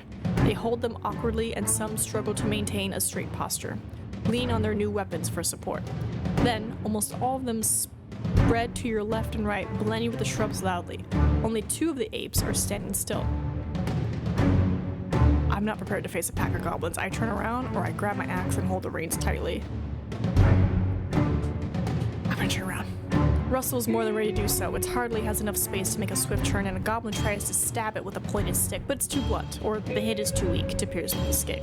The shouting beasts behind you sound victorious, but they would never be able to catch up with a palfrey. They may spend the entire day feasting on such a large animal. Alright, so can't go that way. They're eating something. Signpost seems untouched. Okay, how much time do we have? We have 5 hours. Oh, he needs that. Take me 2 hours. Let's go this way. The path gets greener and meanders between treacherous precipices. You ride slowly, passing by birds and ibexes, but in the distance you spot circling harpies, and below you a roaming mountain cat pursuing a mouflon. You take a sip from your water skin. The air here is a bit dry. Let's hope that the echo of hooves won't reach any larger beasts. If it's too much, it's okay to switch to something Galice. Galice? Gelsey? You mean easy? It's good, it's good. The path leads you down again. Something else. Okay. I was like, Galice, Gelsey, something else. No. We gonna play. I have water and liquids and snacks. Path leads you down again to a small, moist valley. See? Whenever you're gonna hear someone say moist valley. Impenetrable for a rider. The thicket is made of thorny shrubs, tall grasses, and the weak fallen boughs that nourish mosses and mushrooms. You examine the remnants of the path covered with greenish puddles. Without the roots and with a fresh layer of pebbles, it may still be restored. You look behind you, the road is clear, no ambushes so far, but if you hope to clear this place, it'd be better to do so soon. It'll only get denser with the passage of days. How much time do I have? 2 hours? I'm not afraid of getting tired. I'll get this done in half the time. I don't own any potions that could help me here. Oh. We'll find out. Save. Please don't mess up. Your muscles, not used to such tiring work, grow tired quickly, but you don't let yourself take a break. Soon you push yourself even more than annoyance than anything, and only after you've done you notice the torn parts on your pants and sleeves. When it comes to pushing aside the burrows, you breathe heavily, but you need only enough space to let your palfrey get through. Maybe the animals will start to roam this place again. Beating the path. Oh no. I have an hour and 15 minutes. Oh no. Oh no. I have an hour. You reach a convenient mountain pass with crags smoothed out by the centuries of rain and wind. The sun warms up both the vegetation and the beaten road, and the only beasts you spot are loud rooks glancing at you from the rocks and branches. Clearing the rock slide would take hours of work, and a large group of people, while forcing Russell to climb up and down, could break its legs. I dismount and look around. You climb up the rocks, having plenty of spots to rest your hands. Most of them won't even move an inch. As you get closer to the small dead tree, you notice something odd among the stones. Pieces of old fabric, completely covered with mold, most likely the remains of a tunic. Oh, I think somebody got buried. All I can do now is turn back. I have 45 minutes. You can't get here before nightfall! Oh no! Seeing shelter! It's too dangerous to stay here. You can't sleep here, yet you have to find a safe place as soon as possible. You can find the closest, but the creatures of the night are surely going to attack you. 15 minutes! Oh! You ride through the open gate, then swiftly dismount. Some of the locals greet you polite, but they keep their distance. After you notice your own smell and dirt in your clothes, you no longer wonder why. Shows up after you step away. His lips are thin. He gives you a longing glance. I'm broke, bro. Scowls at you. Thanks. Closed. Yeah, no one's see me. I go to the main square. I have money. I have 1 coin. Fuck. I'm gonna just approach him. I'm gonna go to bed. Yeah, it's nighttime. Ashoo. Ooh, what I am hungry. What happens if I go to bed with a hungry tummy? Can't use your inventory right now. Say thanks, and then inventory. I go, achoo. Right? And I go sleep. And I lose food, but whatever. Sounds of rain wake you up briefly. Before you return to sleep, you think about your plans. Riding in the mud is difficult. Russell will have a rough time, especially on the unpaved grounds. Maybe a good day to take a break at the ends. No! It's a calm, warm night. As your first sleep ends, you stretch out and prepare yourself for an active hour or two. It's time to take care of some things that must be done at least once every few days, though they're a bit more challenging than your nightly routine. It's time for my training. I practice cuts, stances, dodges, steps, but also inspect every blade I own.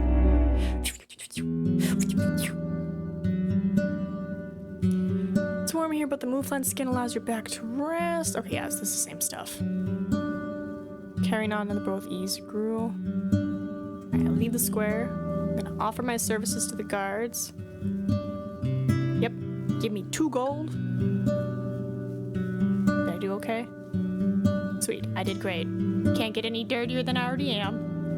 And then we're gonna travel to him, get our money, and the goblins should be gone. The others, I'm just put the boar, patting its side, feeding it. Let's go to the guards. Let's see if I can get some money with my axe throwing. No, I'm just losing. Turn to it later. Wild creatures. You know, every time I play, though, it gets a little better. Ooh. We could use another pair of hands here. Someone who knows their way around the woods. You start to explain that you'd rather stick to the saddle, but she waves it off. So help me find a better soul. There are 2 people I've heard who would like to join us. Erastos from Howler's Den and Cassia from Gelrock's.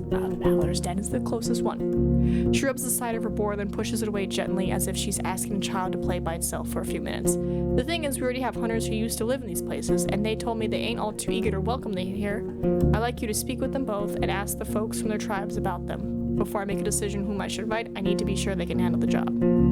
What's in it for me? Coins, duh. How about 5? I'll give you a few more if you amaze me with all the news you bring. Any tips? She glances at the other guards, and the one with a fancily braided beard clears his throat. Ask as many people as you can. In small villages, you can never know who sleeps with who. Trapper, a few months ago, he told a passing-by caravan he wanted to leave his home and asked them to bring us his message. One of his past neighbors told me he remembers Erastos as a weak, quiet boy. I ain't sure he knows how to fight, but would rather use traps anyway. She mentioned how Asturian she'd like to come here. She's a guard, but I've heard she's more of a talker than a fighter. Gelrock's is so far away, I'd really prefer to not travel there, but if she's the better choice, I may have no other option. Okay, cool, now we got this quest.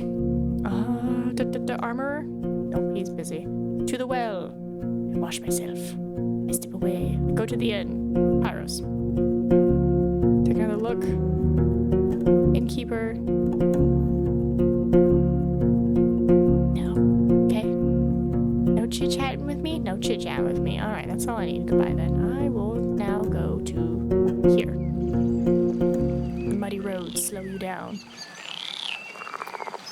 A road pine tree blocks the road. For a wayfarer, walking over the thin branches at the top is not much of an issue. Even Russell, led on a rope, could walk around the stump. But a large wagon couldn't move onward in one piece, at least not without detaching the mules, unpacking all the wares, and moving everything by hand. Cutting a tree into pieces would take hours, even with proper tools, and you can't hope to move with just the muscles that you and your mount have to offer.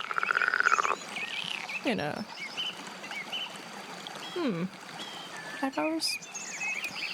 Let's look around real quick. That's a lot to investigate. I think I know what happened here. What do you think is happening actually here? It's cut down, set up, it was broken by monsters, broken by the wind. It's impossible to tell. Actually, you have second thoughts. You walk deeper into the wilderness, searching through the shrubs and trees. You don't find any side paths, no remains of a camp or hamlet. The first game trail you find has been used exclusively by animals. The leaves are not completely dried, and when you break one of the twigs, it still contains water. There are no signs of sickness that you can recognize, and the termites and other bugs are still sparse. Beneath the trunk, there's no blood, no abandoned limbs. You don't find any marks of a maw or paws. The top is hip-high and unnaturally smooth. You comfortably sit down on it. In the trampled grass, you find 2 sets of tracks to follow. There are no hoof prints. The first set is near the destroyed wagon. The wayfarers suddenly stopped. You can see where they made a sharp turn. The second trail is close to the tree stump. Most of the marks were left by flat, cheap boots, not suitable for long walks, but someone was wearing hard, wide heels to store in the ground. Both trails avoid the eastern wilderness. They stick to the main road, lead you north. They could have belonged to 24 people, maybe more. You follow them for a bit, but lose them once there's no more mud and tree nettles to find. The wagon? The planks are still firm and there's no mustiness in the air, but the vehicle needs just a push to fall to pieces like a child's toy with nothing to keep the parts together. There are ways to construct a wagon with just wood, leather, and fiber, but you find the marks of hinges, braces, nails, and clamps, which are now all gone. The wheels are missing their steel rims. You find only one linen bag, empty and moist. You can't estimate how deep the tracks are. The ground was hard, so the cart's weight wasn't a significant factor. It would only take 2 steps to disappear in the deep water. The rocky bank smells fresh and is filled with the sounds of frogs, insects, and birds. It's not a good spot to quench your thirst. The beds of Long kelp pulled by the flow of the river are crowded with fish and four-legged creatures that you don't even recognize. You keep an eye on the land. There's no carcasses in sight and no signs of shells that would be left nearby.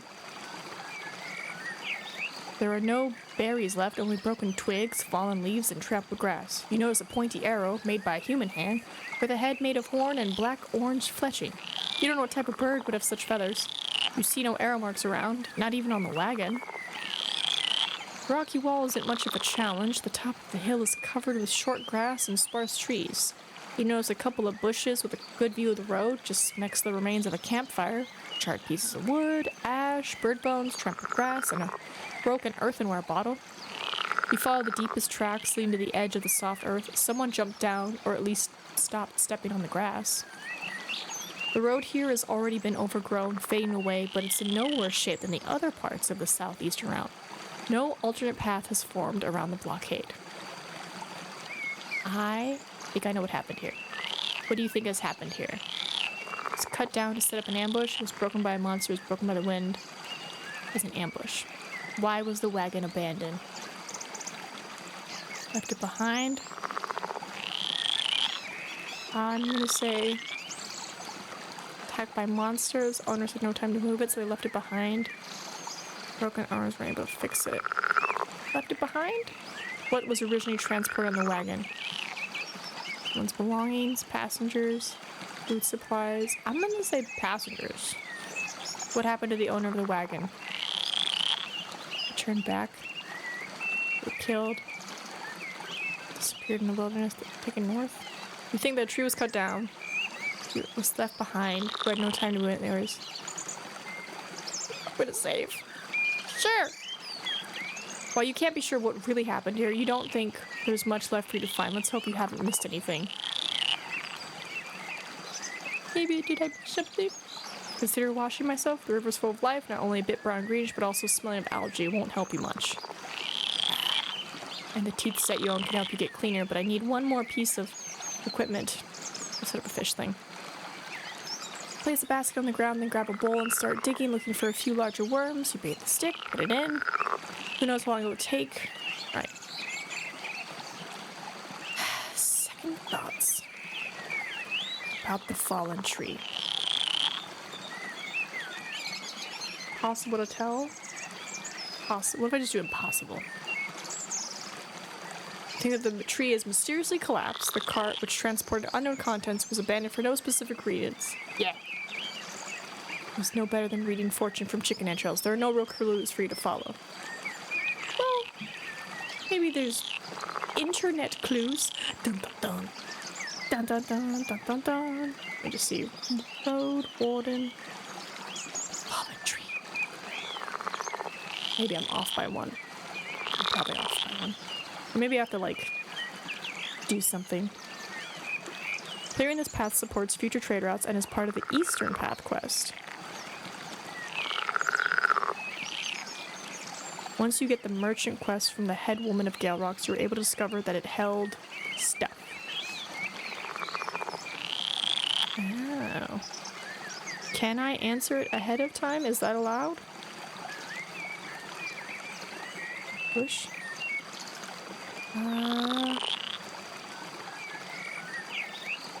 Why was the wagon abandoned?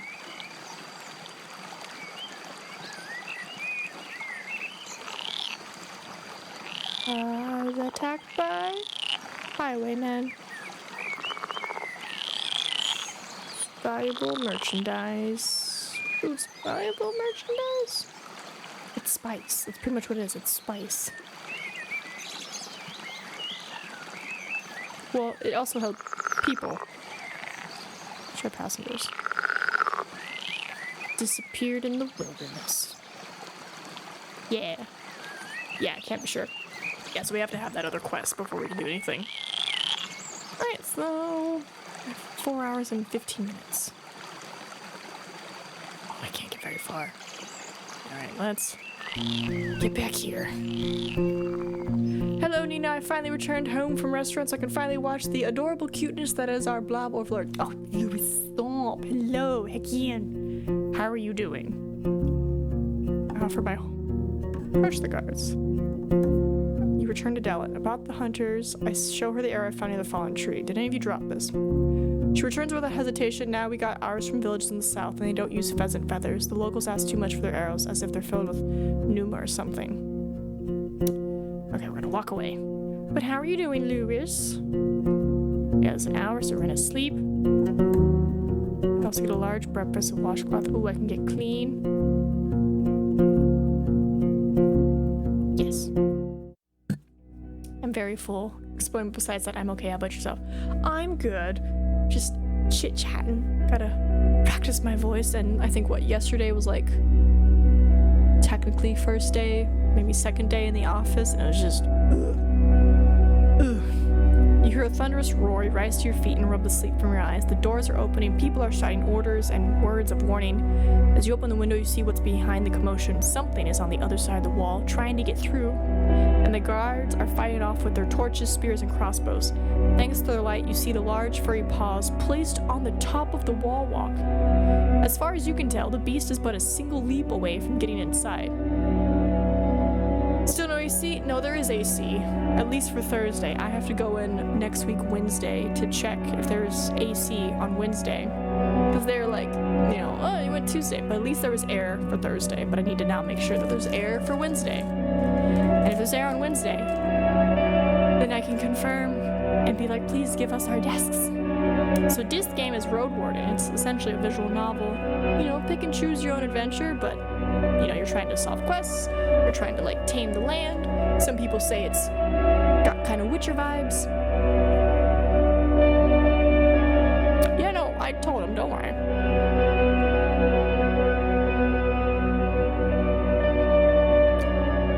I'm gonna help him. Still a bit foggy in your thoughts, and once you find them, you struggle to get inside the jacket. Right in front of you holding a candle. You're a guest. Stay here, he says without a shadow of hesitation. My team has no time to worry about outsiders. You hear cheerful laughter from the wall. Judging by the way they point their fingers and lower their weapons, the beast is fleeing. Okay. They got confused more than likely. No, they just didn't read. Because I reread it and I'm like, no, every step of the way, Wednesday, midnight to 8 a.m. Wednesday. I never say Wednesday night. I never say Wednesday night. I say Wednesday, midnight to 8 a.m. That is when I need the air on. And they're like, cool, yeah, we'll turn the air on for Wednesday. And then it got passed to another person. And that person was like, oh, you showed up on Tuesday night. And it's like, no. All right, day 5. I need to get this potion. All right, I'm gonna talk to the guards. How much money do I have? I have a coin. I'm gonna try. Yeah, we got money. Between the thudding, quite a score. All right, goblins, what are we at? Still at 10. Knowledge, 11. Getting there. All right, I walk away. And now, wait. It's been like another day. Hold on. Pyros. He does not have my money yet. Okay. So let me go outside, travel. Well, they said it was super north, right? So let's go super north. Some parts of the road lead uphill, some downhill. The forests are lush but not too dark. The few foraging deer and boars keep their distance, and the birds are disinterested in your presence, singing cheerfully and preening their feathers. Sounds of an ongoing hunt reach you from the east, but none of the nearby creatures seem bothered. Not gonna gamble? Mm-mm. I was like, I only have the one coin, at least with the axe. I have a decent chance of winning. Once you get farther north, the colorful meadow reveals tall hills on the other side of the stream, but the road leads through a valley. There's a gentle plume of smoke coming from one of the mountains in the west. Doesn't look like a place on fire. Maybe there's a settlement. Clippity-clop-clop. The road leads to a gentle creek filled with the buzzing of flies, mosquitoes, and gnats. You don't spot any critters among the tall meadows, tree branches, or rocky slopes. Seeing the shapeless dark vortex of wings, Russell snorts. You're currently on the southern bank. I look for a different route. I ride forward with a blazing torch. It'll take some time, but I'll wrap myself up with every piece I own. I'm gonna look for a different route. The path is barely squeezed between the hills with no signs of settlement or game trails, and the grass is too tall and too dense to allow you safely to ride through the wilderness. You won't reach the other bank without entering the swarm. Do I even have a blazing torch? You move away from the creek, get on your feet, and unpack the tinderbox, the wooden stove, and a set of rags, as well as the oil. After you assemble a torch, you sit down on the ground, preparing the flint and the linen char cloth. Decades ago, before the Southern invasion, people used fire strikers. Oh yeah, we know this. On the fire, you get back in the saddle, you swing the weapon left and right. There isn't much smoke as you expected. Once you get closer to the ford, countless creatures beset you, filling your eyes, mouth, and nose, hitting you like a squishy, buzzing hail. You ride forward blindly, instantly forgetting about your preparations, trying to get out of here as fast as you can, but the insects are sticking with you for much longer than the smoke. It takes a few minutes for you to escape. The red marks on your skin start to burn. You get down to put out the torch by rubbing it against the beaten track. Russell swishes its tail angrily as it gives you a reproachful look, pinning its ears back to its head. Unless you find an easier way to protect yourself, the insects will keep slowing you down. That didn't help much. Alright, off we go. Russell Sprouts? I don't know. Hold on, let me check my journal. Not journal. Archive. So... where is it? Ground gets muddy, the beaten path avoids the wetlands. Blood bank, the air is moist and hoodie. Oh! Hold on. Where is it? There isn't much smoke as you expected. Where's my Russell? I don't see it. Instead of quick saves. Ah! Alright. We'll do a save. Boop boop. For most of the time, you're surrounded by yellow meadows. The trees on your left get sparser, while the few lonely birches on your right still bear the signs of tapping. Marked with knife cuts, tied with cords, some of them still carry wooden vessels. I like to keep the decisions we make, unless obviously if I die. Some of them still carry wooden vessels as if they were simply abandoned, maybe last spring, maybe before that. A few of the trees are already dried out and the winds managed to knock them down. As you get closer to the crossroad, the ground gets muddy. The bean path avoids the wetlands as much as it can. The screeches and hisses mix with the buzzing of insects, and as you reach a small pond, there are signs of blood on its bank. The air is moist and heavy and has a hint of rotting meat to it. It may still be early, but it's better to avoid the bogs when nighttime approaches. Such places rarely have fine roads.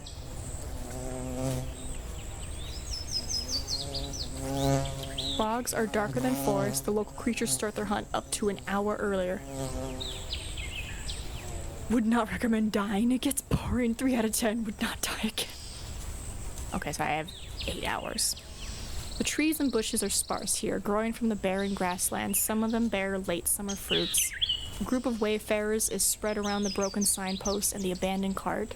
They're skinny, but healthy, and are standing upright. They're wearing humble, dim gabesons on top of their hemp tunics and pants, all of them worn, in some cases, undyed, while others are dark green or brown. 4 of these individuals wear cloaks and are armed with spears, bows, and stone maces. On their necks, wrists, and belts you spot small talismans, fangs, bones, wooden beads, leather straps. There's also the 5th figure, standing a bit in the back with lowered shoulders. Unlike the others, they're hooded, and in such a manner that you doubt they can see anything other than their boots. Their clothes are shabby, torn, but your eyes mostly run to their club. A bough as long as its owner is tall and as thick as a leg, resting with one end on the ground. You get closer and the person raises a weapon with just one arm, but another traveler gestures for them to stop, and they do so right away, freezing in place. I stay in the saddle just in case. The man behind the gesture doesn't approach you, just nods. Safe travels, stranger. It may still be time before the eve fall, but bogs aren't safe. Better keep moving. You'll find an inn. You try to digest his thick accent. He's broad-shouldered with a large belly, but the scars on his face sculpt an image of someone who's earned their share of food with many skirmishes. He doesn't reach for his weapon and pushes one of his companions closer to the cart. He kneels by an empty box and looks inside it. The man observes you with little curiosity. Friendly. Need any help? He makes an annoyed grimace. Not really. 'Tis timber sickening, moldy and wet. We're checking on the place, but seems 'tis bad year for it. He looks at his companions, who simply shrug and spend to take a look at the cart. All but the one with the bow, who doesn't move an inch. I cannot say I'm time to loaf. You've questions to ask, but be quick. Don't put us to sleep. What is a bow? What is that?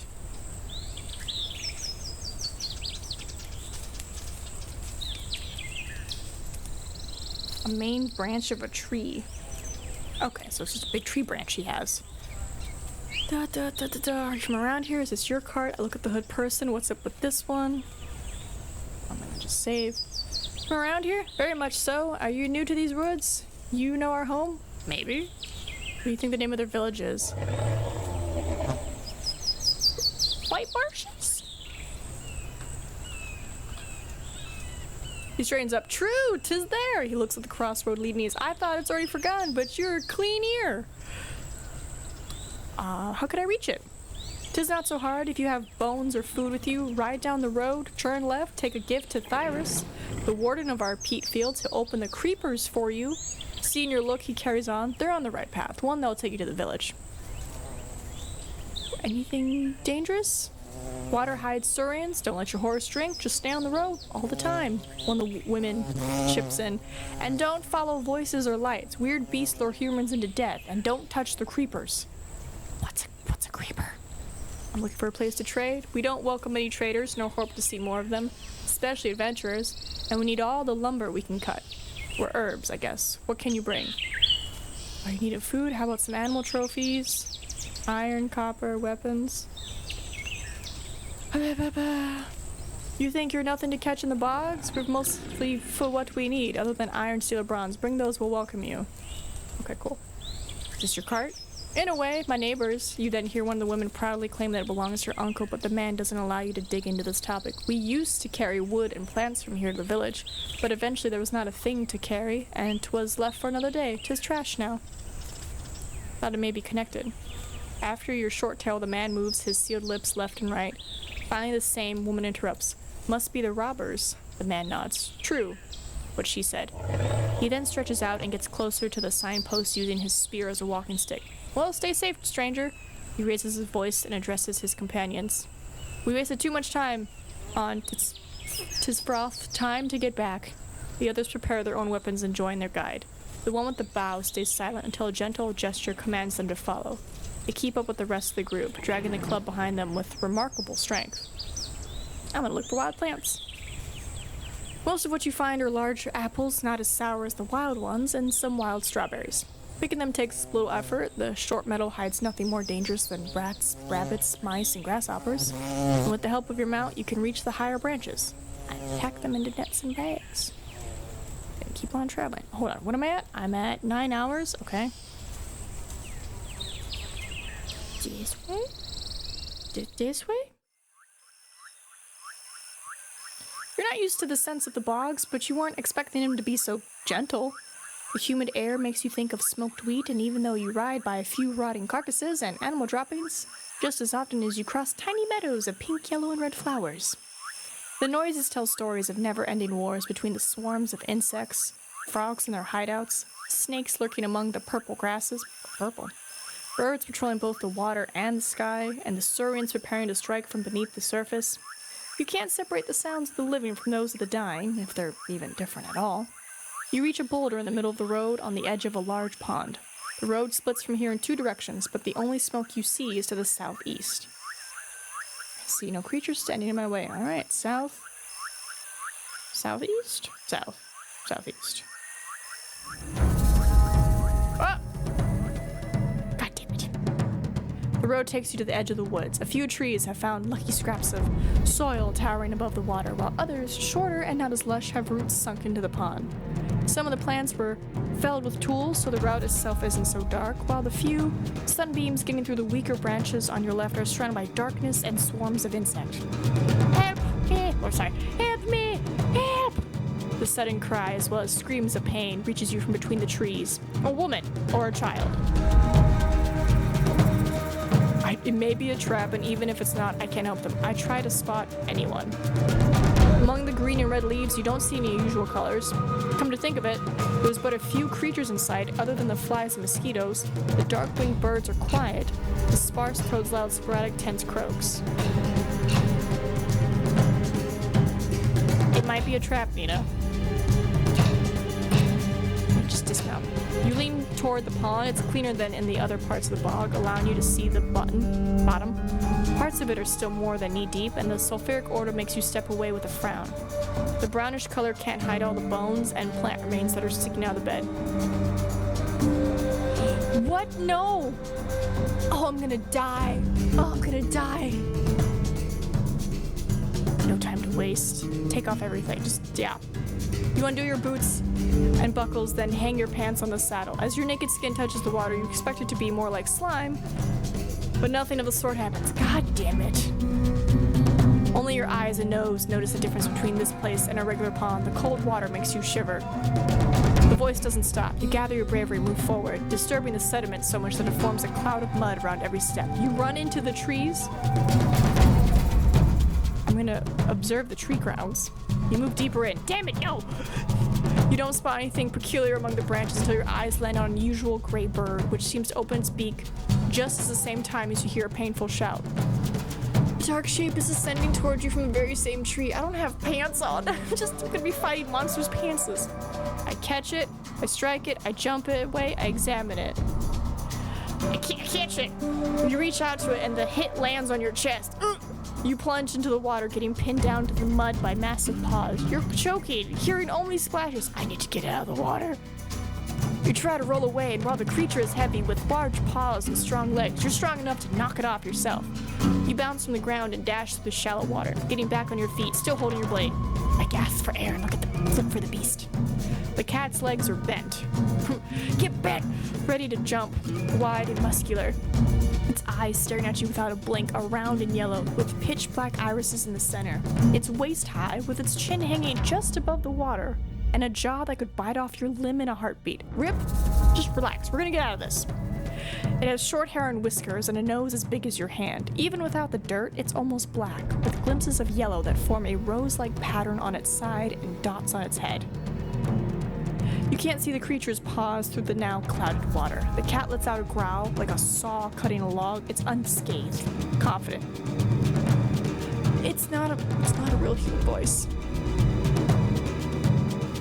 Defensive stance. When you hear the flapping of wings, it's already too late. Bird talons sink in your shoulder. A fighting bird, too? And once you get distracted, the cat darts forward, reaching for your thighs. You evade its first strike, but then it pushes your stomach with its huge paw, cutting through the armor. Before you can reach it with your blade, it's already out of your range. Your fine Gepson keeps you in one piece. The gray bird also flies away, now circling around you, gracefully avoiding the tree trunks and branches. It has a red tail and a short, curved, vulture-like beak. It growls just like the cat did a moment ago, and you notice that the human screams have disappeared. Substitute against one. The cat looks in your eyes, then roars. As it moves forward, you don't see any wounds on its shell. Its companion circles around you, looking for an opportunity to attack from above. You can't rely on it. Cutting that bird should be easy enough. I'm gonna fight the bird. Yeah! You wait for the bird to dive at you, then take a swing, using your time to get further away from the cat. The blade sends the halves of the raven-sized creature into the water to the enjoyment of the local scavengers. A few gray and red feathers are drifting next to you. Looking at the cat. Cat roars toward its dead companion, then looks into your eyes. As it moves forward, you don't see any wound on its shell. Try to stay safe, look for opportunity to make a precise strike. Keep the beast at a distance. I'm in water, I don't think I can run away. Because I have no pants.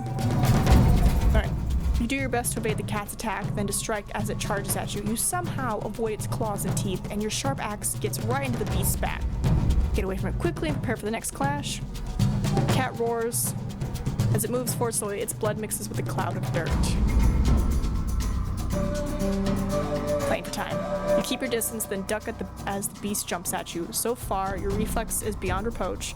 After a few breaths, the cat prepares itself for another pounce. Let's hope it's not too patient. The cat observes you with new respect, surprised that you're still standing. It looks at its dead companion and without a second thought, leaps away, then partially swims, crossing the pond with a speed matching your palfrey's gallop. You consider following it, but after it reaches a tree crown with just 2 jumps, then gets to another one with a single breath, you wipe your forehead and turn away. Gasping, wet, and frustrated, you hobble back to the beaten path. Russell seems worried, and you try to ease its soul with a few encouraging words, hoping it will leave you alone for a minute. You wash your skin, then put on your dry clothes. At least your boots won't give you a cold. I did my best. Got my ass handed to me. Okay, I'm just... Oh my god. I'm doing fine, thank you, Rip. You ride along shallow waters on one side and flooded trees on the other side. You reach what seems like the end of the road. The churn south is already overgrown, most likely abandoned after it was devoured by the bog. But as you look north, you see a wide clearing ahead that, with time, has become a meadow, and a lonely hut at the end of an often-traveled path. At first, you ride down slightly, following the twisted trail. There's plenty of puddles around, as well as brown, gray, and purple grasses, but all of them are too short for any lurking predators, and the few foxes you see far away don't pay you any attention. You pass by the fresh tracks of heavy-hoofed beasts, but spot no wild game in sight. Your ears can't free themselves from birds, rodents, and dragonflies. We need to ride carefully. If Russell's leg sinks in the mud, it may get broken. Yeah, careful. Save. Careful. The farther north you ride, the shorter the grass gets. These vast peat fields, broader than the 2 or 3 villages placed side by side, are many years old. The turf bricks around the solitary hut are still fresh, drying in the late summer light. Oh wow, she's like making them. Okay. The scent of this area is like that of no bog you've ever encountered. Instead of a sublime aroma of healthy soil, it's intense sulfury, leaving an almost sour taste on your tongue. The short scrap is dripping with water, like a running sore of the earth, carved with spade and muscle.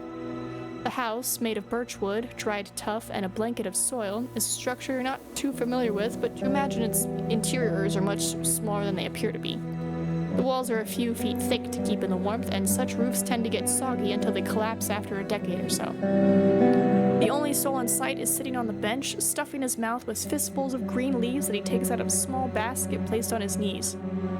I introduce myself, and for now, stay in the saddle. Still chewing, he mutters something in response, then shakes his hairy head, swallows, and puts the basket away. He stands up and takes a single step forward, approaching the edge of the scrap. His arms are entangled by green creepers. What? Longer than he is tall, they rub against the ground after each step, and judging by the way they occasionally twitch, they're very much alive, even though you can't see where they originate from. Lavanus, the Roadwarden, he repeats, this time clearly. He moves his sealed lips left and right as if he's tasting your name. Still not sure if he should swallow it or spit it out. Your face is familiar, but not this. He points at your mount, staring at it for a good minute. His voice is quiet and young, not older than 30. If you were standing next to each other, he would be almost a head shorter than you, but for now he towers over you. He has sunken cheeks and sloped shoulders, and while his gray woolen robe was never pretty, it's not close to being a rag, and his sandals reveal long toenails. I observe him more closely. His eyes are brown and dark as the grasses of this very bog. His left earring is made of a tusk and feather, while the right one is an hourglass made of silver. Ah, a religious man. Though a broken wing makes it all times tilted under its own weight. The leather strips on his wrists and ankle hold beads, pieces of amber, old game dice, and tiny skulls of birds and critters. Even more cords are hanging from his neck, some of them so long they reach his stomach. They carry countless amulets, some of them torn, dried, shabby, or fragmented, and you spot among them small boxes made of wood and bone, as well as leather pouches, which hide even more secrets. Were you here before? Mayhap I dreamt you in my sleep. His voice and look are absent. If so, I'm Thias, the turf warden. Friendly. Is warding turf difficult? Yep. He looks at you in silence, then yawns loudly. His teeth are yellow, but don't seem to be neglected, at least from this far. "'Tis hard, for 'tis boring like a toad song," he sighs. "You're off the main road, stranger. What for?" "I found a scrap of land that I think may be cursed, though I'm not sure how to examine it." "Ah, you're saying the rest of the north isn't cursed?" He lets out a chuckle, but seeing how you still wait for his advice, he raises one of his creepers and, looking in the distance, scratches it. "I have no cure for that, but ask Udisa, the witch from the other side of the woods, far east. Mayhaps she has a wand or something." See, I was trying to find her. "Yep, warlocking, peddling, guarding turf. My tribe dug out what they can this summer. I just keep dragons away from squashing the bricks." Your eyes turn west following the man's raised finger, and you indeed noticed a distant trail of massive three-fingered footprints, now turned into small puddles. They're as long as your torso, with pointy claws, one of which appears to be broken at its tip. How do you avoid them? You were training. I raise my chin. Did you choose, or were you forced to do so? He reaches toward his chest, rubbing a small tusk nervously. One for surely likes to ask questions while the other's got work to do. His voice is colder than soil. This is the way to White Marshes. Both the opposite and quite so. You took the left turn away from the village. Bah, you wouldn't reach it anyway. The path's sealed, and I keep it that way. You ask him to explain and he raises his hands, waggling his fingers as if he's casting curse. My green pets keep the troublemakers away, but I can make an exception for a warden, one willing to prove they bring gifts, not troubles. What's the toll? He reaches for his basket and places it on the lower edge of the scarp. Crouching right behind it, look inside. Indeed, it's filled with wild leaves, flowers, and berries. Give me enough for a day or so, and I'll bend the vines for a day or so. Have some wild, but it won't be enough. Will food ration be fine? Very fine. He licks his lips, and once he spots a piece of jerky among your gifts, he reaches for it right away. With a mouthful, he snaps his fingers and mutters something with satisfaction. How do you avoid the beasts? 'Tis them who avoid this place. They're afraid of spears, my plants, and poisons. Seeing your frown, he raises his creepers quickly, waving them like a dancer with scarves, yet his arms remain still. They're stronger than muscles, he simply explains, but still, I'm not much for wandering. You're training with the druids? The forest speakers. His mocking voice makes him sound like a brat. I left when I was a teen, 10 years ago, if not more. When everything went to he suddenly pauses, then waves it off. After a few more questions, he speaks slowly, observing your eyes. Don't get me wrong, I did learn a lot, especially from that one old man, but his daughter kept making me meditate, and I'm not one to sit still. His amulets rattle from his flinch. We paid them for teaching me, but they broke their word, kept telling me for spirits lumber and for rights poison. After his annoyed scoff, he bites his tongue and taps his toes nervously. You ask about the old man, but Thyras runs out of patience. I don't know, the one with the real gift. He guided all the ceremonies, yet was arguing with others all the time. I don't care, he was good for nothing, like all of them. If you have any messages for the druids, I could do you a favor. Such a waste of thoughts, this bunch. His angry look is at odds with his hesitancy. I'd rather talk to the rats for the bogs, or even... His eyes leave you, staring at the smoke coming from his home on the horizon. After a longer moment, his creepers rise up tensively. No, I've got no words for the forest speakers, but they do have my stuff. I'd pay you for bringing it back. What stuff? Things I left behind when I snuck out for that monkey house. For reasons I like, all for them back, but one more than the others, just some polished twig. A pause marks the moment when he realizes the stupidity of his lie. My old wand. You don't seem to be using a wand right now? No need for it. The creepers point in your direction, swiftly tracking the movement of your shoulders as if they have their own eyes. I need no teachers, no masters, no breathing exercise. A fake chuckle. Why would they keep your stuff for this long? Beats me. Been a year ago, a caravan bat from there stopped by looking for the mushrooms from our bogs. Before they took their noisy boots out for here, one of them guards cried that he'd break my baby wand. Make me pay for the time I cracked his nose with a branch.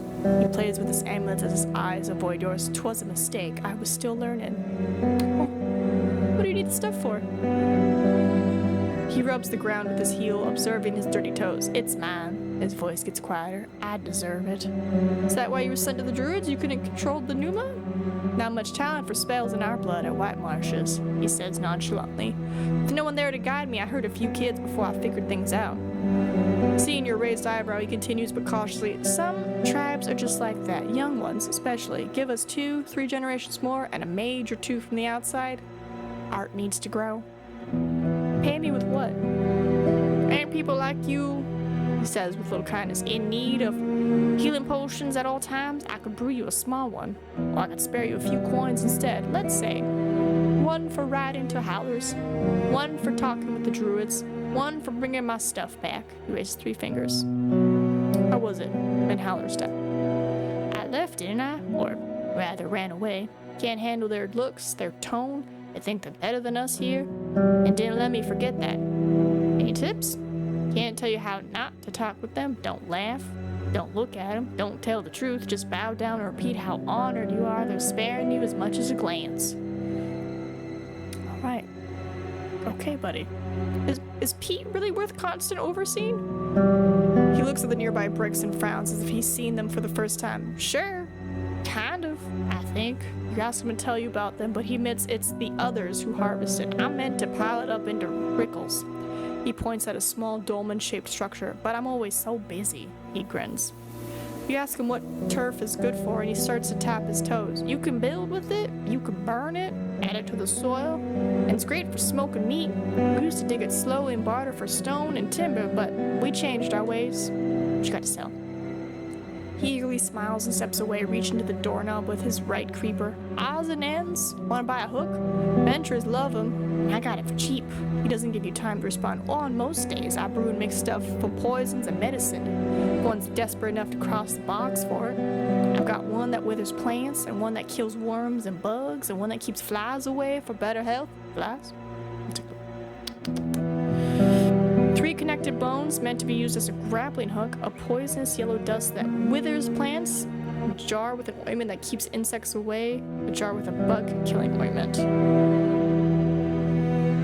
I feel like this is what I want. But then again, killing bugs is good. But if I don't have to worry about them, I hope it's the right choice. I need money. That's just the nitty-gritty of it. I just need money. Alright, it's 8 days. Alright, so he wants his wand all the way back. I am not doing too good. I don't think I have any money right now either. I have 1 coin. Found in the wilderness. Fudge. I could head back here. But I could also keep exploring, because I know I have to head back down here anyway, so I think we should keep exploring. You leave the wetlands behind. The pebbled roads run through the hillside with tall grasses and rock faces above you and dark, lush forest below. Chunks of this path were shaped by human tools, who knows how many centuries ago. Tummy, stop growling. To widen it, the builders dug through the uneven boulders and used rocks and logs to fill up the cavities with thousands of rocks, each one smaller than your fist. While you have a good view of what's happening between the trees on your right, the bushes and shrubs grow so densely between them that you can't imagine entering these woods on your own. Farther south, there are plumes of smoke. Settlement, most likely. I might have to go grab me some food here in a second. We're gonna save just in case the power goes out again. Do-do-do-do-do, big save just in case. Alright, I'll be right back. I'm gonna go grab me a quick snack because the tummy be growling. Do-do-do-do-do. I'm so used to having my, lunch at this time that my stomach's like, where's the food? What's going on? So I got myself goldfish, Cliff Bar, beef jerky, knolpa, and water. Parch the throat. But also soda still. Where were we? At the top of the hill, you reach a stone wall, a quiet place with no smoke coming from behind it. You look inside and see the glimpses of a peaceful ruin. While the main road is beaten and easy for hooves to trod, the destroyed gate and remains of the front yard have almost been reclaimed by the short grasses. You seek any suspicious movement, but the place seems to be free of inhabitants larger than a falcon. The air is fresh, and the wind shakes the tree crowns gently. Birds are feasting and singing, crowing above you. Not afraid of any threats, you don't notice any worrisome sounds. I entered the yard.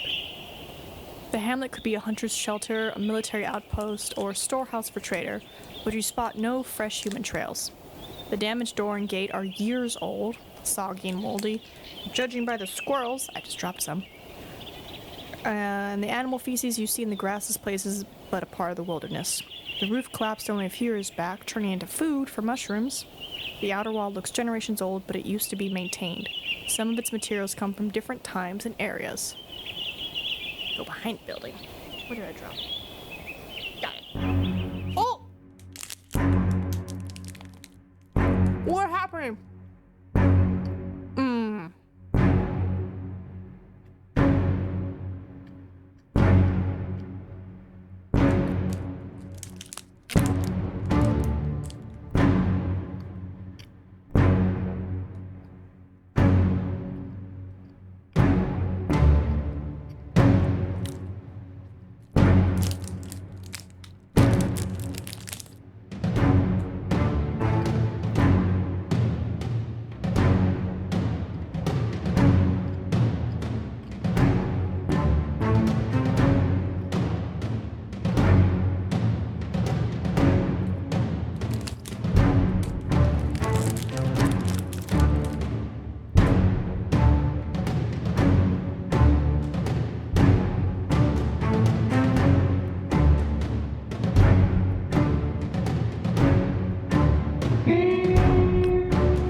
I should have gone in.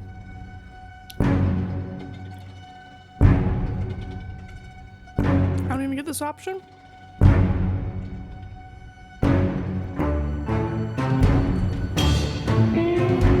I'm either gonna explore and find nothing in here, or I'm gonna be a monster.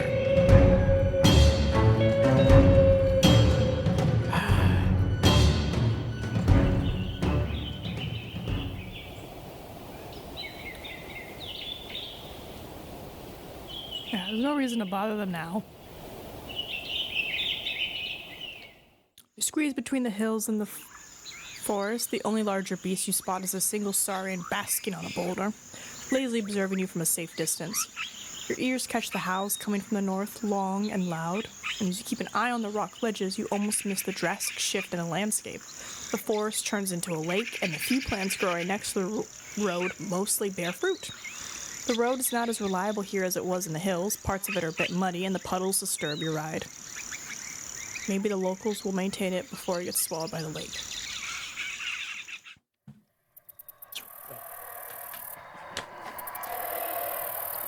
Your lively surroundings are filled with the chirping of crickets, the flapping wings of dragonflies, and the occasional quacks, and splashes of ducks. Still, the sound that strike you the harshest are the deep, loud yells of howlers, which sparks an image of the painful shout of an undead, of a cracking tree, or of the battle cry of a nightmarish spirit. They're sitting on branches and in the tall grass, not really trying to hide. Their thick black and gold furs cover their entire shells, aside from the charcoal black faces with roundish flat noses and wide nostrils. The younger members of the pack are about the size of your mount's head, but the larger ones would be chest high if it wasn't for the fact they walk on all fours. Their long tails are like an additional arm, helping them climb, hang from the branches, or hold food while they eat. They aren't particularly muscular, but when they form their pink lips in the shape of a cup to release their howls, their mouths are so wide they could fit your entire arm inside. As you listen to the shouts, you reach for your head. You feel a weird itch, but somehow you can't scratch it. The whitish rawhide covers the grass like a blanket, surrounded by paw prints. The howlers don't wait for you to approach it. One of the larger ones jumps on the ground, leaning on its hands and challenging you with its gaze. It has rather blunt teeth. These may try to attack me, so I grab the rawhide quickly and flee. Oh, I don't have a fish trap. The monkeys may try to attack me. Yeah, okay. You pick up the old rawhide. You stretch out your legs, then dash ahead. At first, the monkeys move away with a few unconvinced yells. But then those from above start to howl, even deeper than before, and you feel as if your guts are starting to move, hitting against each other. You get dizzy, and soon the pain enters your skull as if you're getting hit by a smith's hammer, time and time again. Yet you manage to stay calm, focused on your goal. The larger creatures try to cut your path, but being on the ground, they can't keep up with your legs.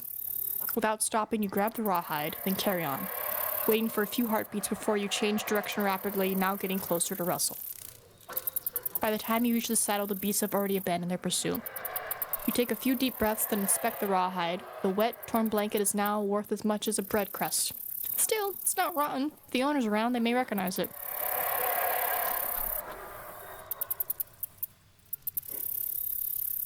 Can I scare? You're yards away from the closest tree, where howlers are climbing, swinging, browsing the leaves, and seeking bugs in the meadow. Only a few of them pay attention to you. You could start with an attack from a distance, but there's no way for you to take down an entire pack. The best you could hope for is scaring them off.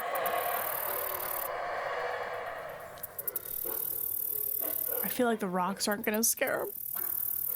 You hit a few of them, three of the monkeys shout at everything in sight with an outraged complaint, then start to point at you. They howl even louder. A few jump between branches. The largest one lands on the grass. Oh no. The confused howlers step back, not sure why you are not running away. Maybe the troll, you're gonna be of help here? You open the jar and splash some of its contents before you. The howlers get higher and whinier. The beasts sleep away. One of the larger ones flees through the meadow, shouting in panic. The smaller monkeys start cuddling, hiding their faces or disappear behind the tree trunk. Those on the ground take the first few steps forward, but they keep looking at each other, waiting for one of them to start. Oh boy. Your head aches as if you're getting hit by a smith's hammer time and time again. You want to touch your stomach to stop its strange movements, as if your guts are shaking. You leap forward, reaching for my axe. You clash with one of the creatures and the weapon lands on its shoulder. Your axe cuts fairly deep. The beast jumps away, screaming, and tries to get away on its 3 other limbs.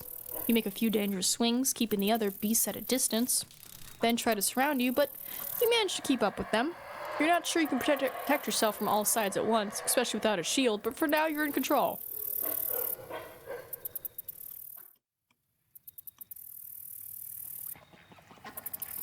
I doubt you'll forget the threat you pose, yeah. You return to grazing Russell. How are we on time? 6 hours? Remember that the vlog starts early. The lakeside is filled with the chirping of cicadas and crickets, as well as the roaring of beasts from the northern hills. Farther down the road you see tall yellow grasses, interwoven with flowers and bumblebees, while the peaceful water shines just as much as the wings of dragonflies. The road is often traveled and the clatter of hooves carry far. Thanks to the vast field of view, the creatures hiding in the meadows are unlikely to jump on an animal as large as Russell. In the distance you see a palisade and a large building set on the side of a crossroad. Once you get closer you hear a conversation from behind the wall. 2 men are arguing about if they really just heard a horse.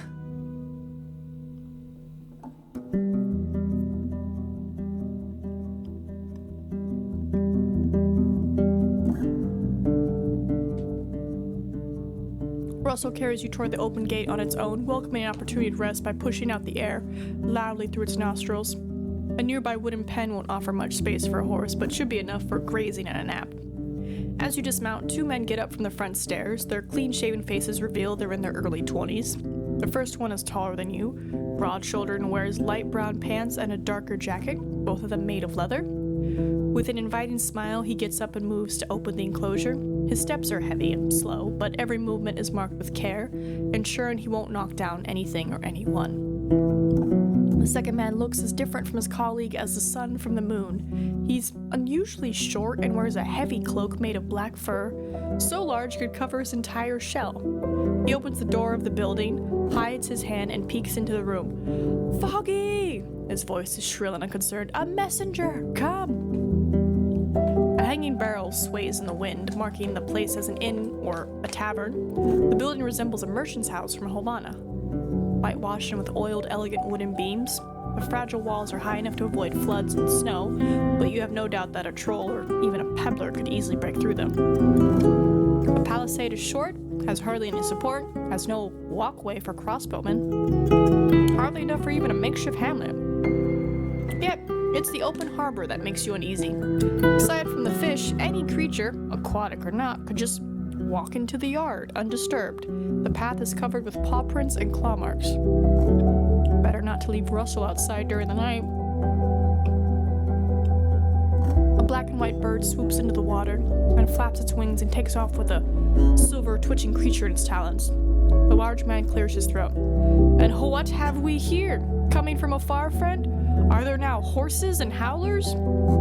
His voice is stentorian, close to a shout. You vaguely recognize his accent as one found at the city harbor.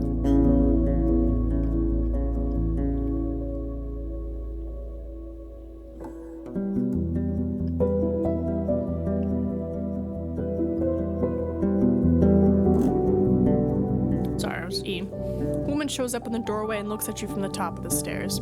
She's even more towering and stout than her son, the man who just welcomed you, with a massive chest and a pear-shaped face with a prominent chin. Her movements are composed and confident. She may be older than 50, with a mixture of gray and dark blonde hair. She has only one arm, the left one, notably muscular and with a hand so large you could likely chop off Russell's head with a single strike or crush yours like a berry. Hello, ma'am. Through the slit of her robe, made of creamy worn fur, you spot her trunk-like legs. She runs her eyes over your blade, armor, and mount. Her lips form into something of a smile, distorted by the scar that runs through her mouth. Tall guy looks like her. Tall man spreads his arms, forming a chain between you and his mother. "Meet Foggy, friend. Ma, the rider has come to us from Havana. Just look at this horse." His powerful voice turns timid and he keeps turning his head from left to right and back. "Too bad we have no hay. It looks hungry." The woman looks at him with amusement, then glances at your palfrey. Aye, a cute monster you brought, but not enough fat on it. If it ever breaks a leg, bring it here. We'll smoke it for winter. She vaguely stretches out her only hand. What brings you to Foggy Lake, love? Just stopping by? Her voice is hoarse, like that of a traveler who spent too many autumn nights in cold tents, yet carries a hint of motherly concern. I close the animal pen behind me and head towards the stairs. You won't find another shelter in this part of the Dragonwoods, especially not in creeks. She scratches her broad chin with sausage-like fingers. You drink? I don't, but go ahead, I'll accompany you. She scoffs with a kind smile. I don't plan to get drunk either, but it's your choice. Come, dear. Share a story with me. I have a snack to spare. Without waiting for a response, she walks inside. I'm gonna read with my eyeballs.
She's got a lot of trophies.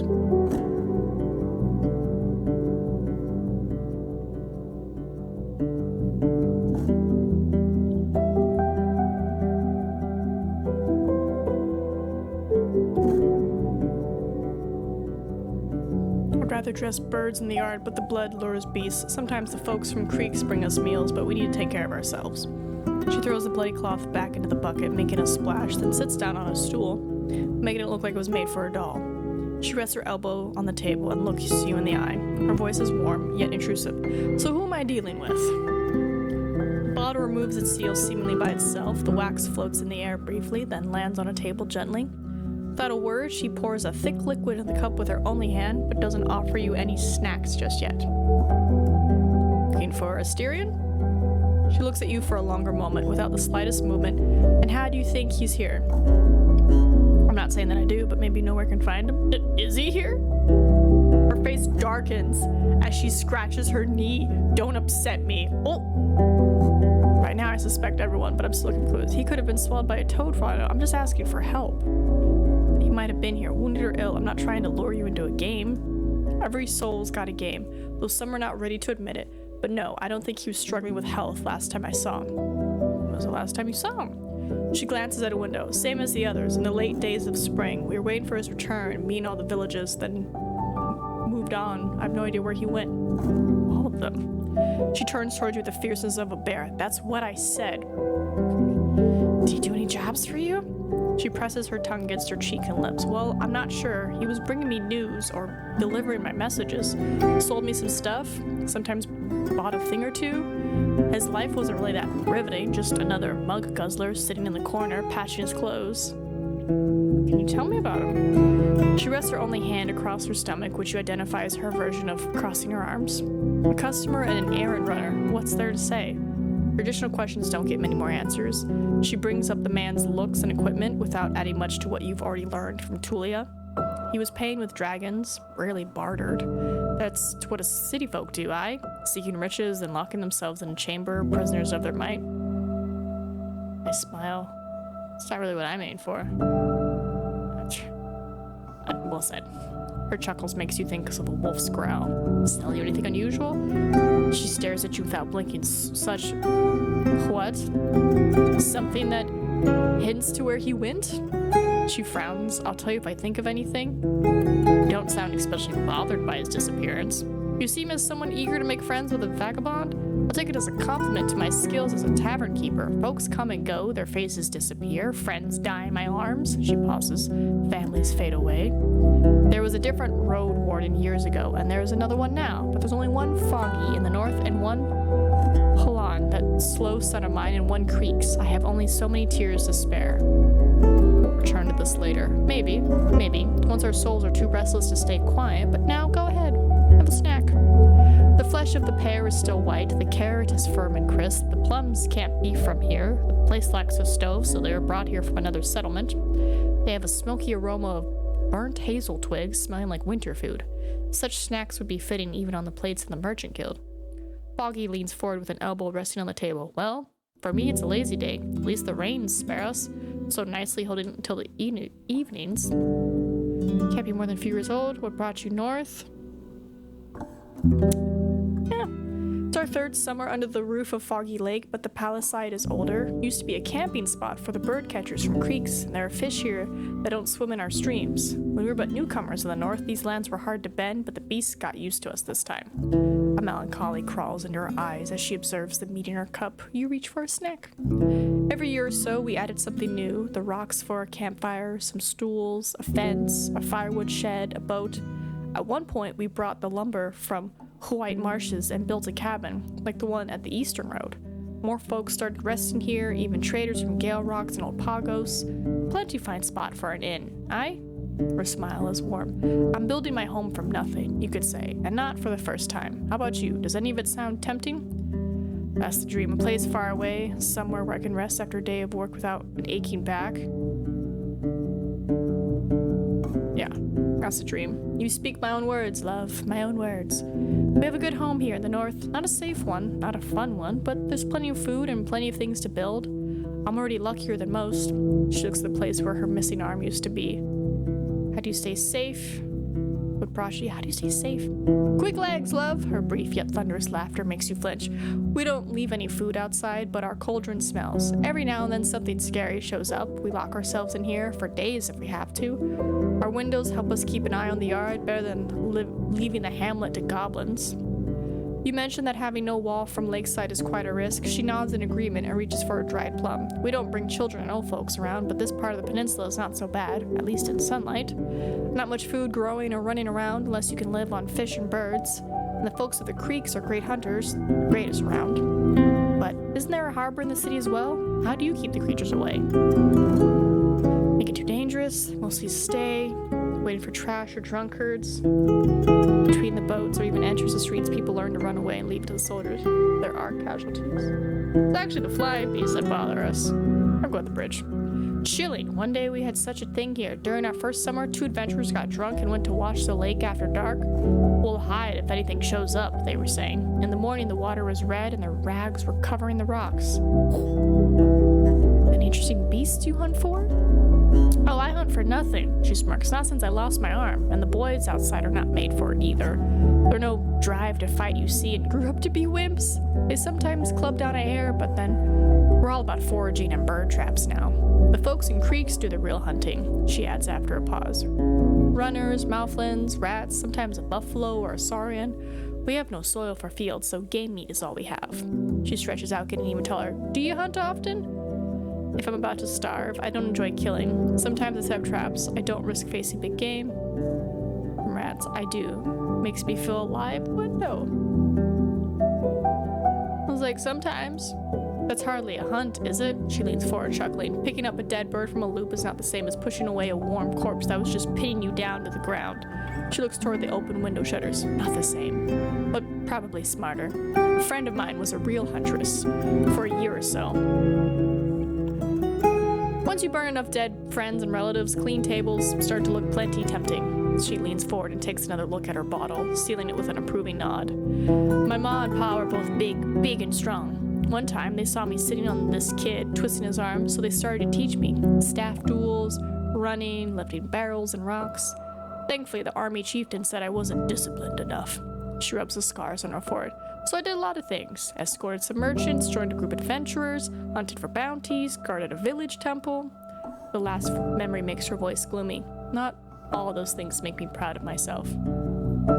She smells the meat in her cup but doesn't take a sip. I moved here only after I lost my arm, when the folks were fleeing the invasion. I took my lawn, a casket of dragons, and joined a more organized group, arm or not. I still have a fierce punch. She lets out a pleased grunt. I was worth keeping around. Her voice can't hide that she's delighted to carry on with her tale. Now that the years are catching up with me, and even more so with my back, I need to build myself a decent shelter. I crave no adventures, but I'm happy to hear stories from other restless souls. In the meantime, I'll practice this little trick. She points at the cauldron in the middle of the room and starts to make circles with her finger. The ladle mimics the movement, mixing the stew for another minute or two. That's also good for my back. Your name's Foggy, and this is Foggy Lake. Is the tavern named after you, or after the lake? You can move things with your thoughts. What, can't you? I don't know much about magic. Without a teacher, there's not much you can do. My grandparents used to be great mages, but not great enough to survive.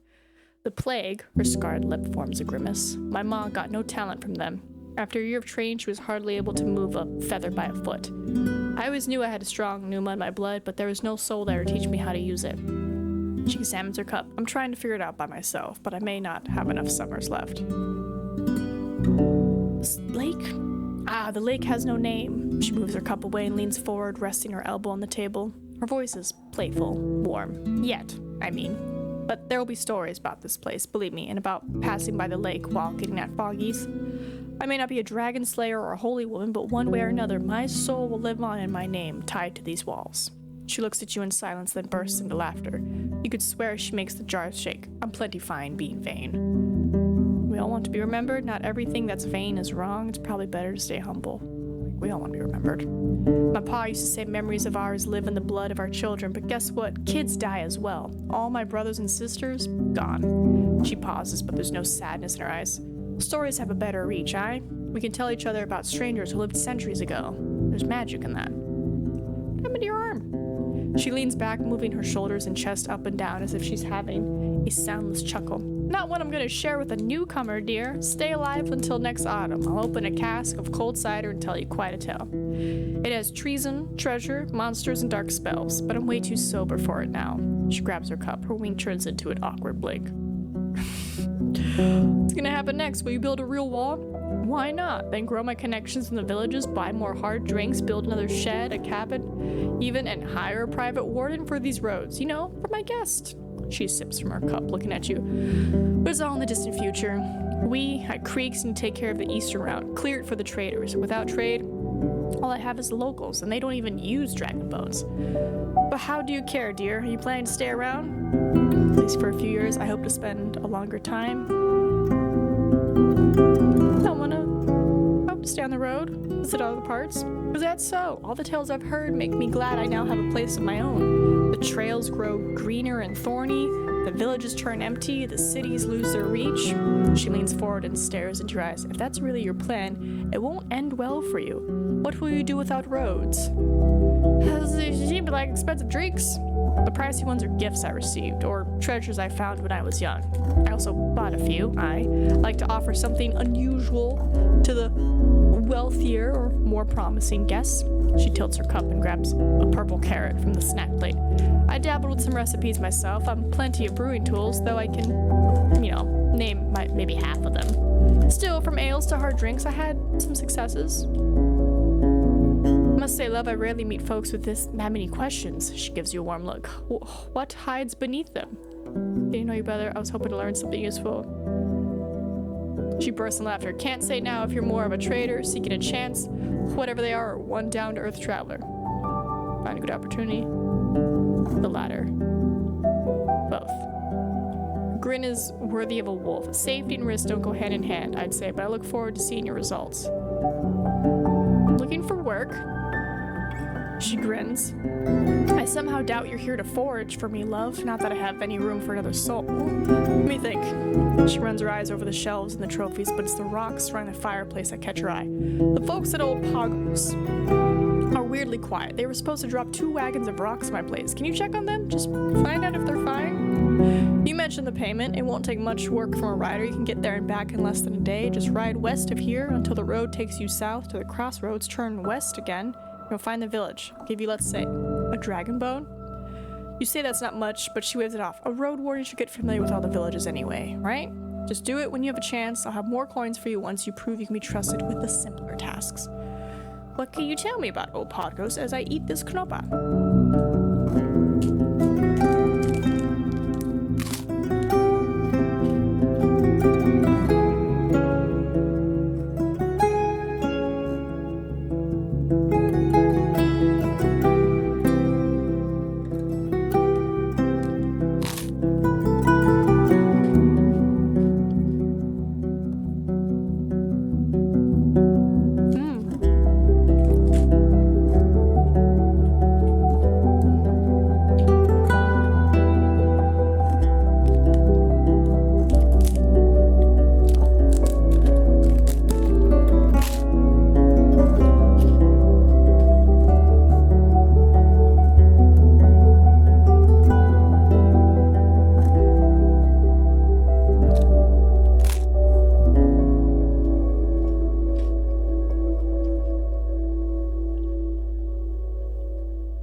God, it's really good.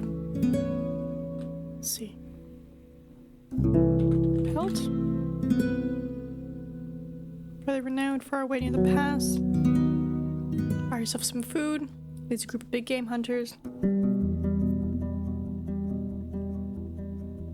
Okay. Couldn't spend a night under your roof?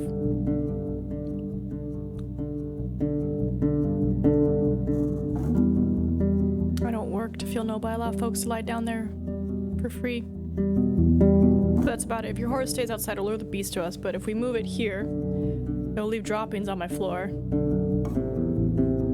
If you want to rest your love, be ready either to pay with a coin or some food rations, or to spend the night keeping your mount quiet. And clean after in the morning, will ya? Oh. Hold on, what was that? I have some questions about the peninsula. Beholder.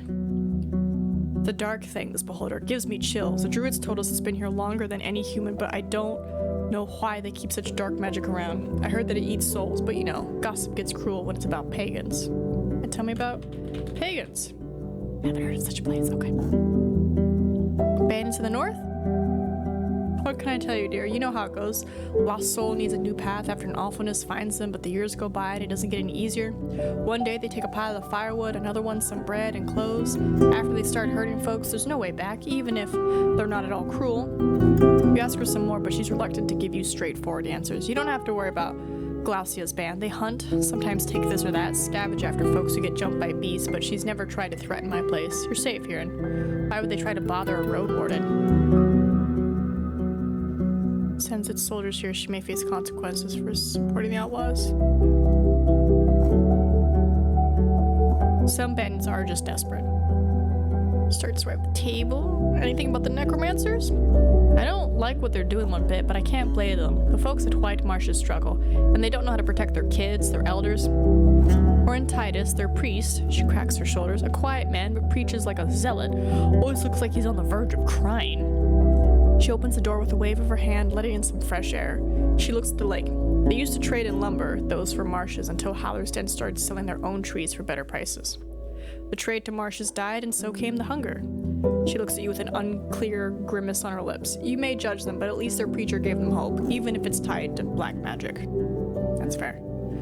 I have things, and I may be willing to buy them, love.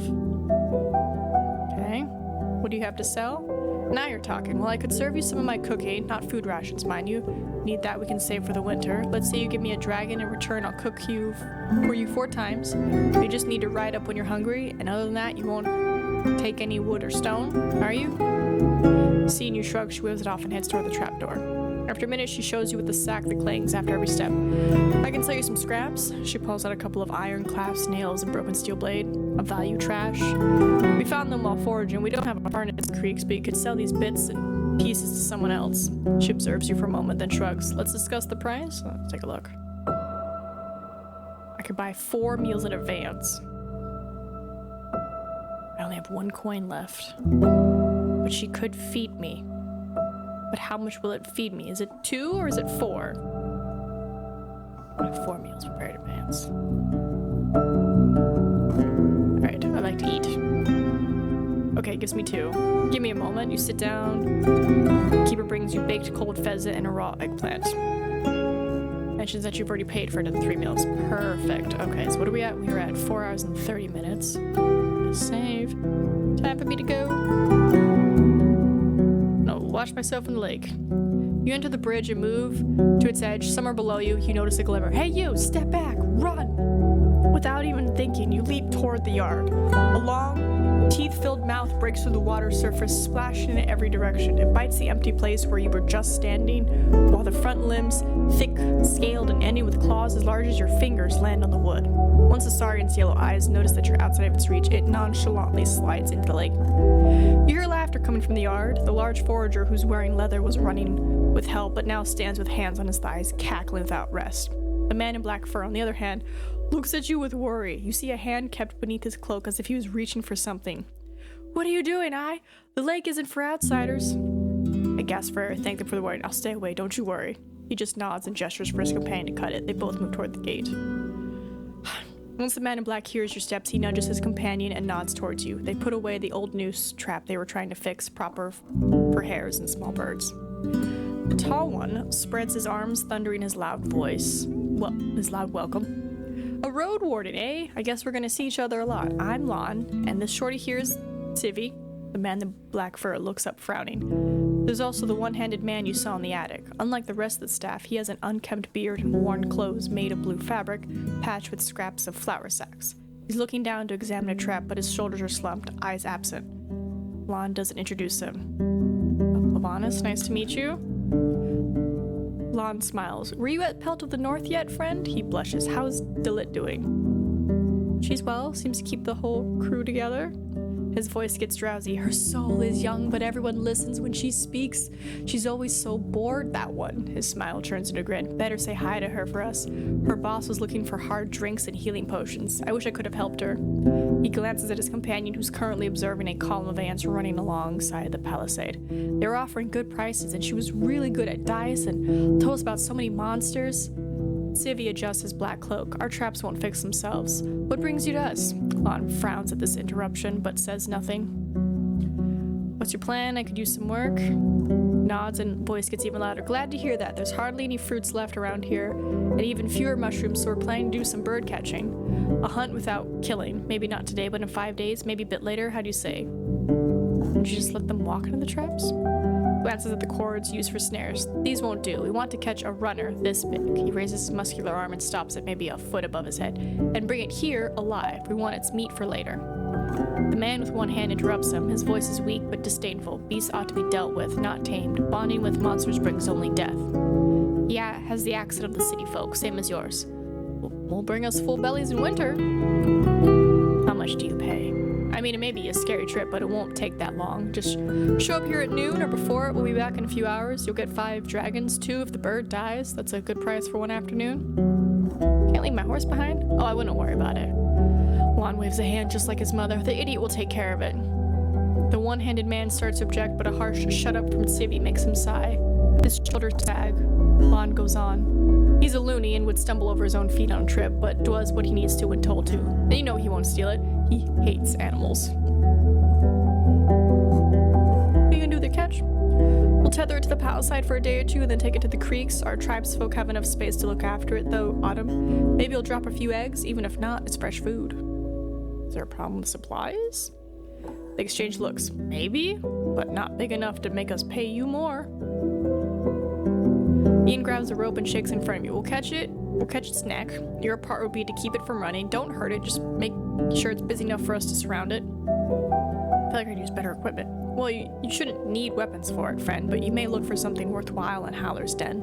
Lon points west. Kakos is all about trade, not much for idle talk, but he sells things for all his folks. This all sounds really dangerous. That's what we want to do the rough part. We're just foragers. Roadwarden knows how to fight. At least it's on its own. Without its flock? You're putting me in front of a large beast for just 5 dragons? That's bullshit. Alright, I'll be back.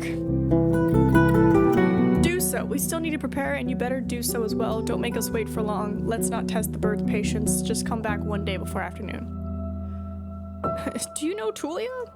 The man gives you a surprised glance, but then looks down and crosses his arms, holding his hand under his shoulder. I'm a new man now. There's nothing that ties me to the army. Across a great part of this land, greater than most. Have you seen anything unusual? Takes a deep breath. His voice is close to a whisper. There's fog in my soul. I was on the eastern road, hungry and sick, praying for the right to send its beasts on me and save me from the pains of living. I remember the touch of fur and the breath on my neck, the claws pinning me to the ground. I was waiting with my eyes closed. Then I woke up in the middle of the night, still feeling. I got back on my feet, walking until I reached the lights of this tavern, without so much as a bruise. Foggy may have no faith in her heart, but the right used her kindness to give me a second chance. Lon frowns at the man's words, and there's cautiousness in his voice. He may be crazy, but it's true he came here after midnight raving. Maybe the monsters don't like his scent. He hides his stump in the palm of his hand and curls up. I've seen a dragon eating a tree, an ape that tore away the head of the monstrous cat, and a wolf without fur that was as quick as lightning. Now leave me alone, evil spirit. Let my shame rest. He's shaking. Let him be, Savi grunts at you. Nothing wrong but a man trying to forget. Lon rubs his chin. A furless wolf, friend? I've heard about one. Our tribesfolk saw it in the heart of the woods. A nasty beast. Let's hope it won't find a mate for breeding. It charges at you like a runner and jumps right at your throat. He touches his neck, so even the hunters stay away from it. Too bad we've no crossbows. He raises his wooden club. Better to avoid the deep woods without one. Have you ever met? Exchange looks at Civi adjusts his dark cloak. We don't hunt all that much, just catch birds and so. Why don't you try in creeks? You often have travelers? Lon's voice is like thunder. Nah, you may very well be the last one this season. Sometimes a group of adventurers, who knows how. The southern traders in spring and autumn. Most of our visitors are from the villages, usually creeks and gale rocks. We leave goods at our place or just outside and my mom barters in their name with the others. I mean, rocks, timber, furs, barreled fish can wait a few days. Peninsula? Not much to see here, trees, rocks, ponds. I've never been in Howlers, he starts, but then Lon chips in. I have a couple of times. A nice place, kind folks, lots of grain. They have but one trader, a Kakos.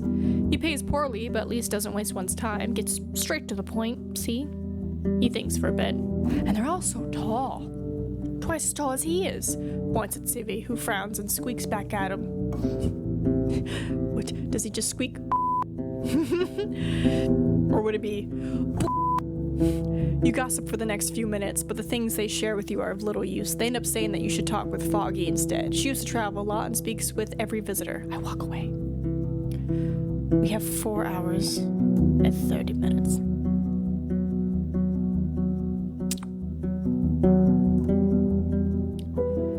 Ooh, I guess I'm just gonna make like a big old circle and maybe the stuff in here gets filled.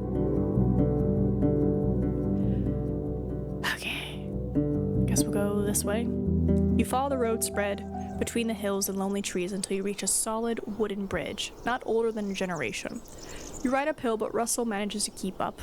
The dark woods in the south are behind a gently humming creek, while the forest on your right was trimmed by the locals. It's a peaceful journey, at least for some time. After a few minutes, you spot a group of wolves feasted on a fallen fury beast, maybe a Vicent. One of them looks toward you. Will you ride a bit faster? No. The road fades into an old tunnel. There are no signs of mining, no signposts, no human voices. The ceiling is supported by wooden beams, but the light only reaches so far.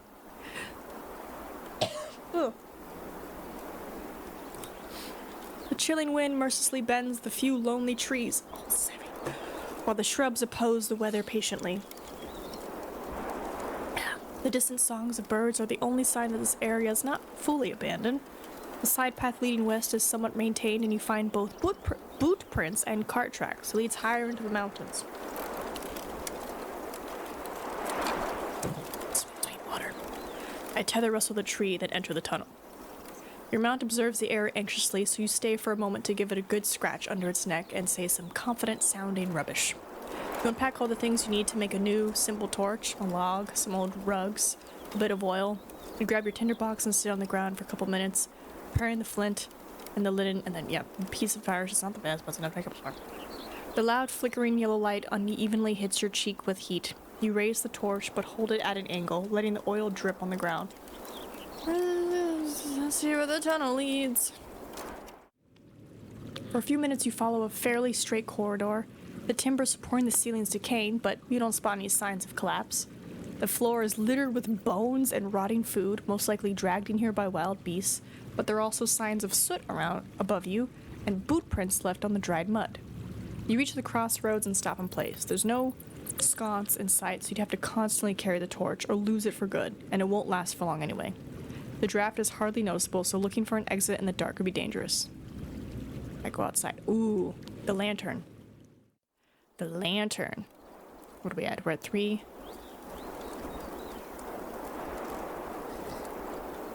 Go up the mountain. The detour is not as smooth as the main road. A wagon could make it through, but even so, you have to squeeze between some narrow corridors, hoping no beast is going to jump at you from a ledge. You walk, leading your mount with an axe in your hand. In the middle of the road, after reaching one of the higher hills, you take a glance ahead.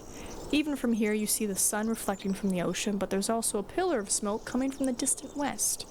There may be a volcano somewhere behind the horizon, but you can't tell if it's part of the peninsula or maybe yet a stranger land. Uh-oh. Once you get to the other side of the mountain, you find the northern entrance to the tunnel, blocked by a large bronze gate. So tall and wide, you're not sure if it's something you could open with your muscles alone. There's a keyhole as well, as large as your hand. I'm surprised no soul tried to steal the door yet. Unlocking the tunnel would save me a lot of time.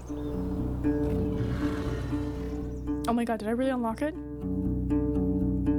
You get a good look at the village from a distant hill. It's torn between tamming the crags and succumbing to their whims. The gray boulders are like the rotting teeth of a giant, sprinkled around by an ancient spirit. Carved cave mouths are covered with wooden doors. There are only a few windows, and you can only imagine how dark and cold the gouged-out rooms have to be. The buildings and walls made of logs or stone blocks must be much younger than the caves. The impressive whitewashed keep standing on the top of the hill in the west could just as well have been built in the city. Smoke rises from both sides of the wild river. You see many busy souls as they go about moving tools, food, and timber over the bridge. Your arrival at the eastern gate causes some curious glances, but the only person who approaches you is a man who is sitting at a table discussing something with a few elders. He's carrying a crossbow on his back and a long rusty knife at his side, but doesn't reach for them. Must be a guard. I dismount. The man has to be older than 40. He wears an elegant blue-green linen tunic, but no armor. His skin is yellowish, like seaweed seen through a sunbeam. His long gray hair is tied into a ponytail, and his beard is trimmed to half a finger of length. A few large cysts make him look sickly, but his powerful, truculent voice adds to him strength and confidence. "Cheers, stranger. You've reached Gale Rocks, you did." He observes your mount, then looks at the path behind you. "I see no caravan from here. Are they coming?" He suddenly meets your eyes, and his tone gets even harsher. "Or are you here to idle about?" You have to get used to some of the local words and phrases that you've only heard coming from the mouths of the oldest of city folk. The vast similarities to the tongue of Havana only make these differences more distracting. "Don't worry, friend, I have things to do and I won't bother anyone." He takes a step closer and examines your appearance until he raises his chin with reluctance. "And who are you?" That's right, I look disgusting right now. "A vagabond? If you're not part of a caravan, I'm not letting you in, neither here." He points behind him. "Nor there." He nods toward the western gate. Introduce myself. "Another road warden? Are all them parents in the south too dumb to teach their kids how to keep their fingers in their own pots?" He shakes his head with an exaggerated motions and looks at the elders of the table. "A road warden, see that?" Trying to cut the conversation short, you tell Russell to follow you inside, but you're stopped right away. Leave it by the walls until it's nightfall, right? We ain't cleaning our roads after any drifters, bards, or adventurers. He speaks with growing disgust. Don't worry, we'll keep an eye on it. You tether your horse to the stems of a shrub, and the man nods with approval, then turns around. Can you tell me something about your village? He stops in place and glances at your boots. Right. We fish, we salt fish, we sell fish. Our brave ones trade barrels for whatever we can get at other villages, but not much else to it. You see, life here is slow. He then raises his eyes. It's almost dark. We have no inn, but go speak with Fulvia. She may have a room to spare. She may. Without another word, he returns to the group of elders, where he helps one of them remove bones from their meal. You go to... How much time do I have? I should be fine. Yeah, I'm gonna introduce myself first. Following the instructions, you reach a building with an entrance from the garden state. I'm gonna sip on water.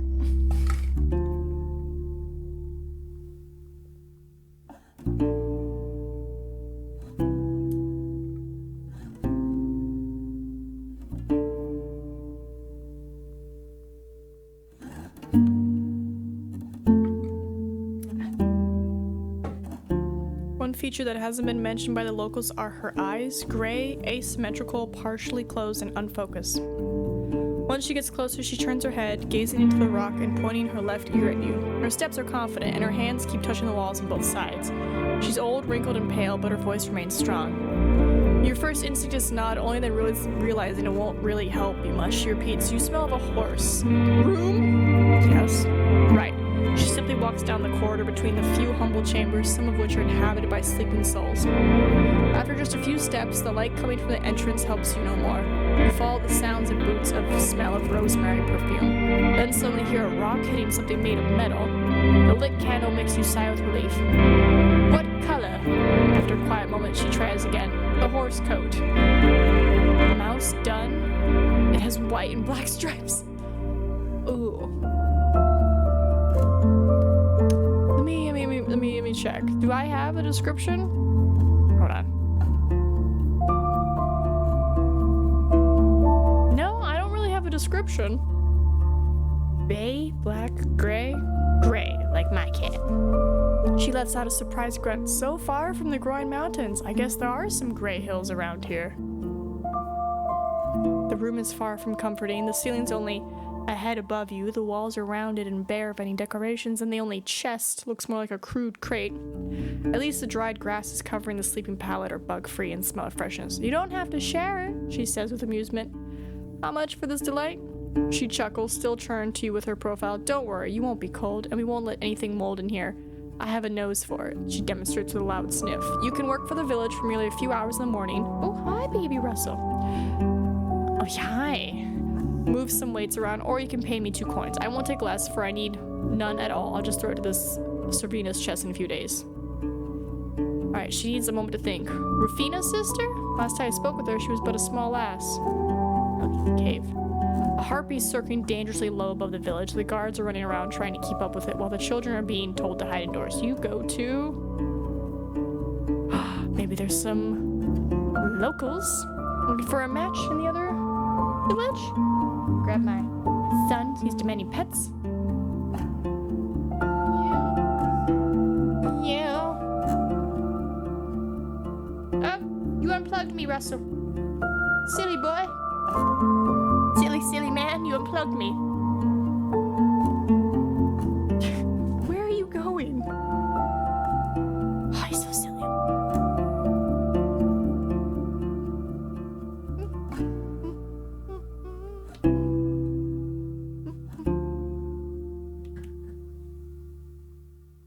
Sorry if that hurt your ears. I had to plug back in.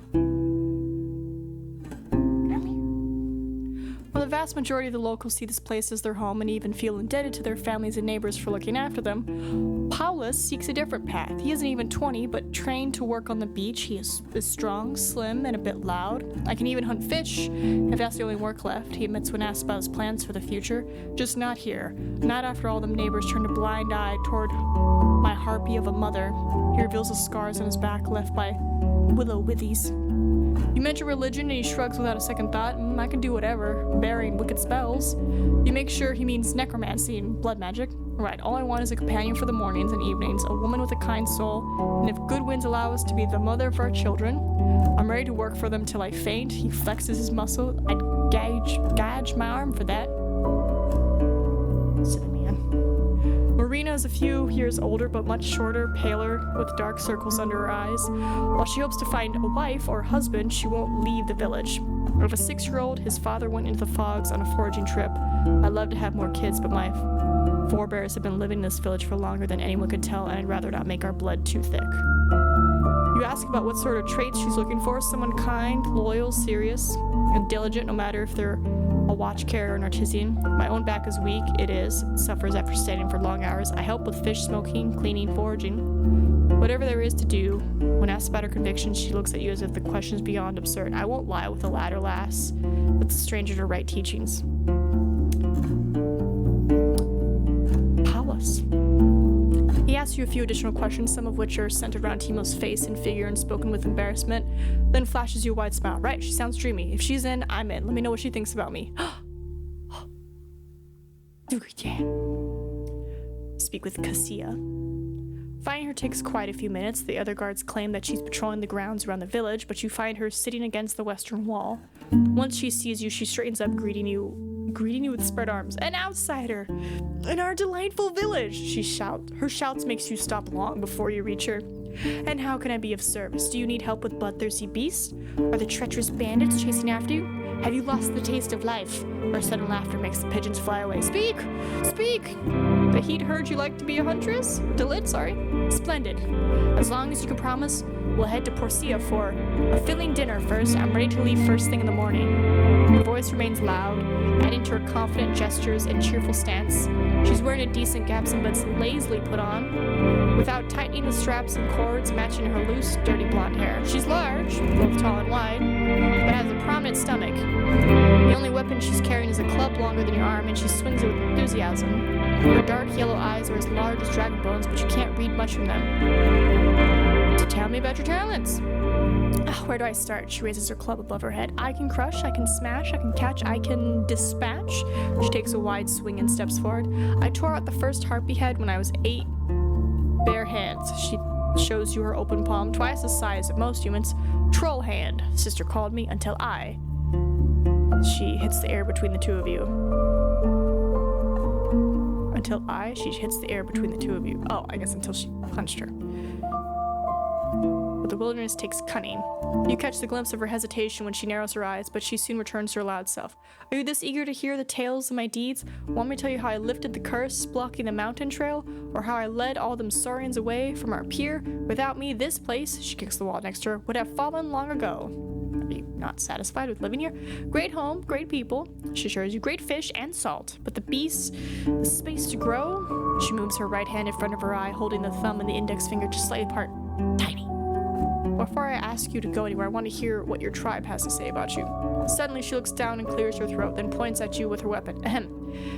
You ain't saying you don't believe me, do you, stranger? Before you respond, she bursts into laughter. I guess so. We're a busy tribe. I better not hear you're causing trouble around here. Cheers!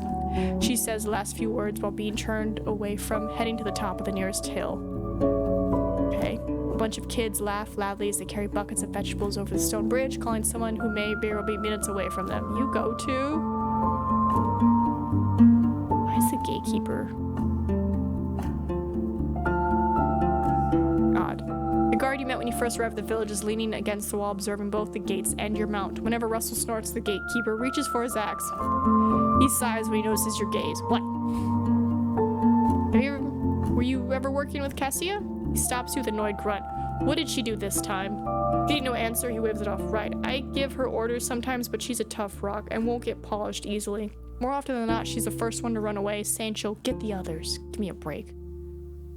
Have you been bothered by bandits? What do you mean bandits? That useless group of soldiers already faced them half a year ago. Ain't you heard in Havana? They killed and got killed. He shrugs as if there's nothing more to add. But you try to push him harder, sharing some of the gathered rumors. Glacia and her group? You're wrong. She's from here. She wouldn't bother us or our neighbors. She's just one of the lost free folk. Couldn't force her to come back here after the events that can't be changed now. She's just hunting for treasures in the ruins, trading It's where she gets her stuff and coins. You know, in most settlements. He gives you an irritable glance, then stares in the river. Most settlements have fewer memories of getting robbed by drifters, of wasting their time on good-for-nothing adventures. All them free souls think they have the right to our patience and care, as if they're some saviors of ours. Each one of them. Well, we've been beating this land for centuries, with Wright's help and the patience of our forebears, and if anyone wants our respect, they better work for it. When you notice that getting away with theft must not be an easy task, he answers slowly. Don't get any weird ideas, outsiders. It's easy to disappear in the hills or at the crossroads. We've got to be vigilant, more than our allies. The stonecutters at Old Pagos, they can let themselves be more open to strangers. They have neighbors, gentler roads, and less of a wall to defend. I just walk away. Turn to the young people. I'm looking for someone. Which person in service are you looking for? Good question. Good question.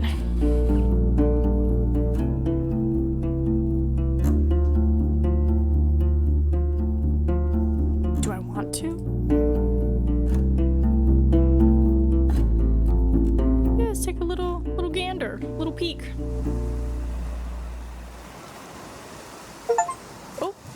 Reached the sea. Yay! The roars of the sea reach you first, then the cold wind and light, and there are hardly any shrubs nearby as you ride downhill toward the white and gold beach. The sunbeams hit you with full force.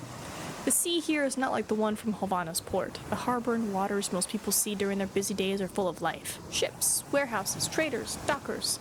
And of course there's Sickle, the barrier island that provides the city with its lagoon, but also serves as a home to dozens of species of birds, monkeys, and rodents. For most people,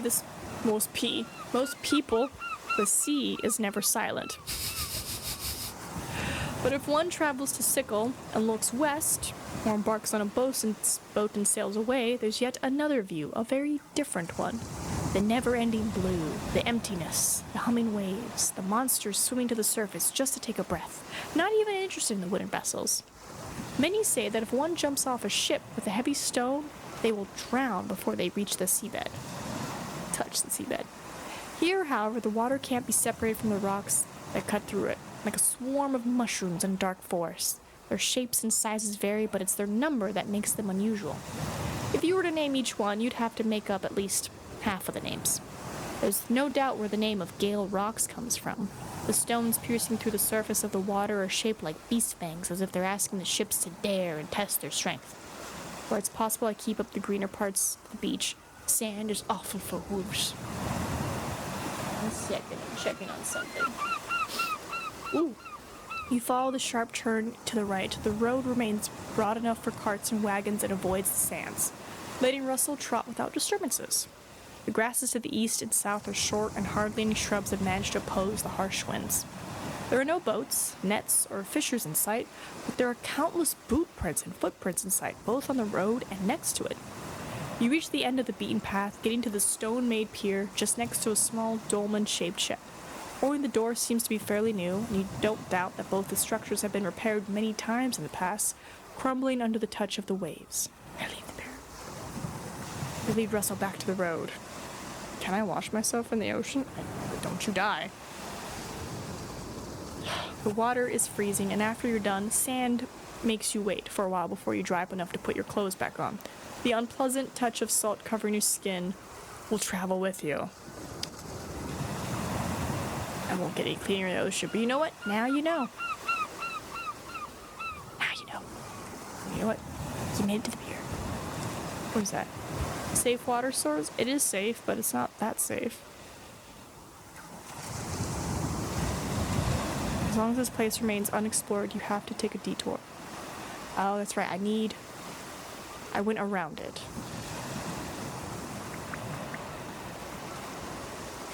Gotta go back. This. Sorry, I was doing a drop. How are we on time? Okay, we're good. The fishers have returned to the village, but the work is still far from being over. You see lights and smoke coming from the eastern part of the village where the fish are being gutted and prepared. The smoking and the guards instruct you to not disturb anyone after dusk and tell you that you should visit Fulvina, who have many room to spare. The locals avoid your eyes, that you could swear you were watched wherever you go. You go to...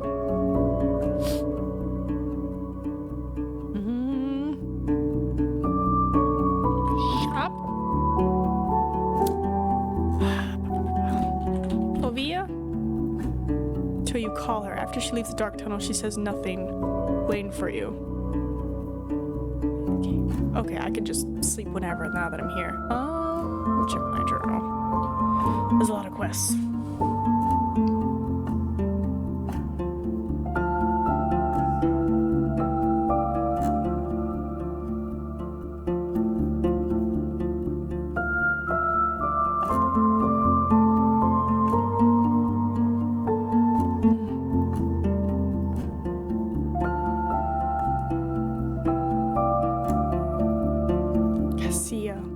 I gotta learn more about her.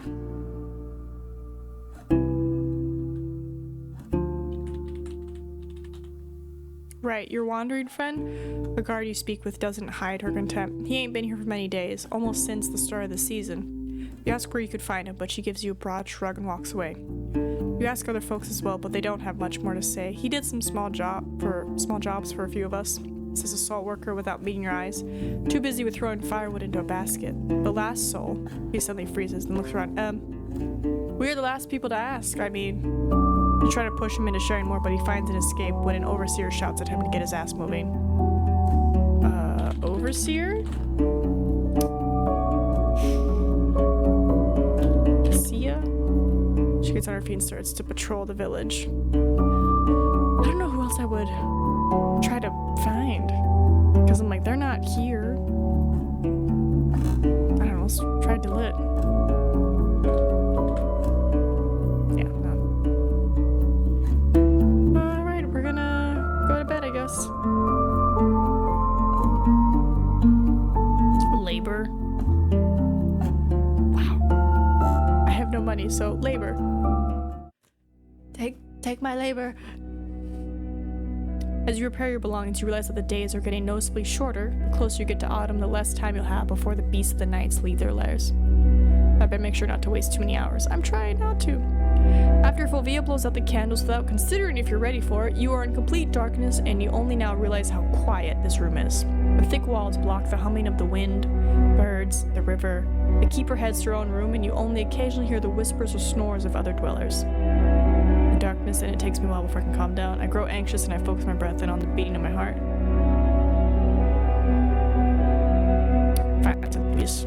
Just shoo. I'm very tired and hungry.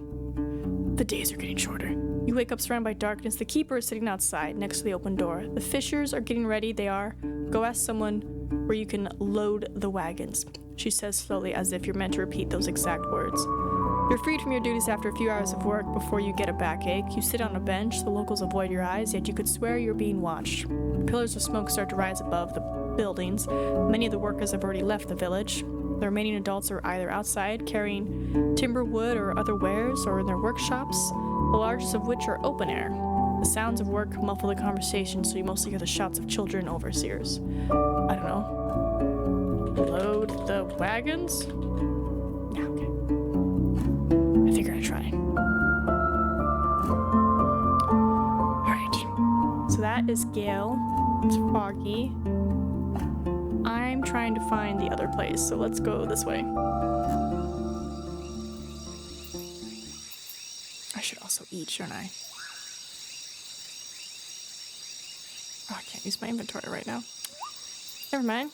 The road east is beaten and clean, with enough space to fit 2 wagons side by side. You pass by a few plum trees, apple trees, and cherry trees, but many more stumps, likely belonging to what has been turned into Foggy Lake. The life in the plains is busy and loud, but so far you don't see any lurking beasts. Judging by the many trampled parts of the meadows and the fresh food trails, the foragers search this corner of the peninsula quite often. They didn't leave much behind. You reach a shining pond at the edge of the forest. You ride beneath 2 trimmed trees growing on the opposite sides of the path, like columns leading to Right's temple. Shouts and heavy steps prepare you for trouble ahead. 2 shells are circling around each other. One of them is a 4-legged saurian with dark gray skin, as long as you're pelfrey, but only knee-high. It's wandering left and right along the bank, hissing, repeatedly sticking its split tongue out and then retracting it.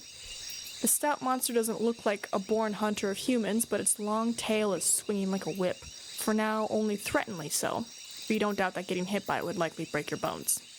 The second one belongs to a brown-skinned man wearing leather pants, a long brown woolen cloak, and the matching pelt of a wolf on his head and shoulders, like a haunting hood. His voice is both gentle and scared, and he's stretching his hands in front of him, trying to make the beast stay away as if it's a Lofloon. A third shell is right in the middle between the other two, a creature you don't recognize from a distance, but it is in a puddle of its own blood and isn't moving. I'm like, I don't know what's going on here. You stand up in the saddle to have a better view and realize that the corpse on the ground is that but of a white ibex. The man, who acknowledges your presence with a nod, speaks with a hint of playfulness in his voice, asking the siren to be so nice as to stay away. He then turns toward you and points at the prey. Friend, lend me a hand, will you? I'm trying to seize it. As you dismount, the siren takes a step closer to the pond. How can I help? He grins and triumphantly raises a finger. That's the spirit. This ibex is our destiny, friend. He points at the beast, and as his hat moves, the loose, shaking jaw distracts you. Say, friend, do you have any fruit in those sacks? Throw some at it. Why would it care about fruits? It has a whole ibex to eat. Just trust me, he grumpily whimpers. It hunts only when there's nothing better for it to pick. They live on trees, you know. You look up the siren's shell, wet from water in which was sitting not so long ago. The man notices your gaze. I'm almost sure. Distracted, you grab the ibex and drag away. Pack some wild fruits. I just might as well.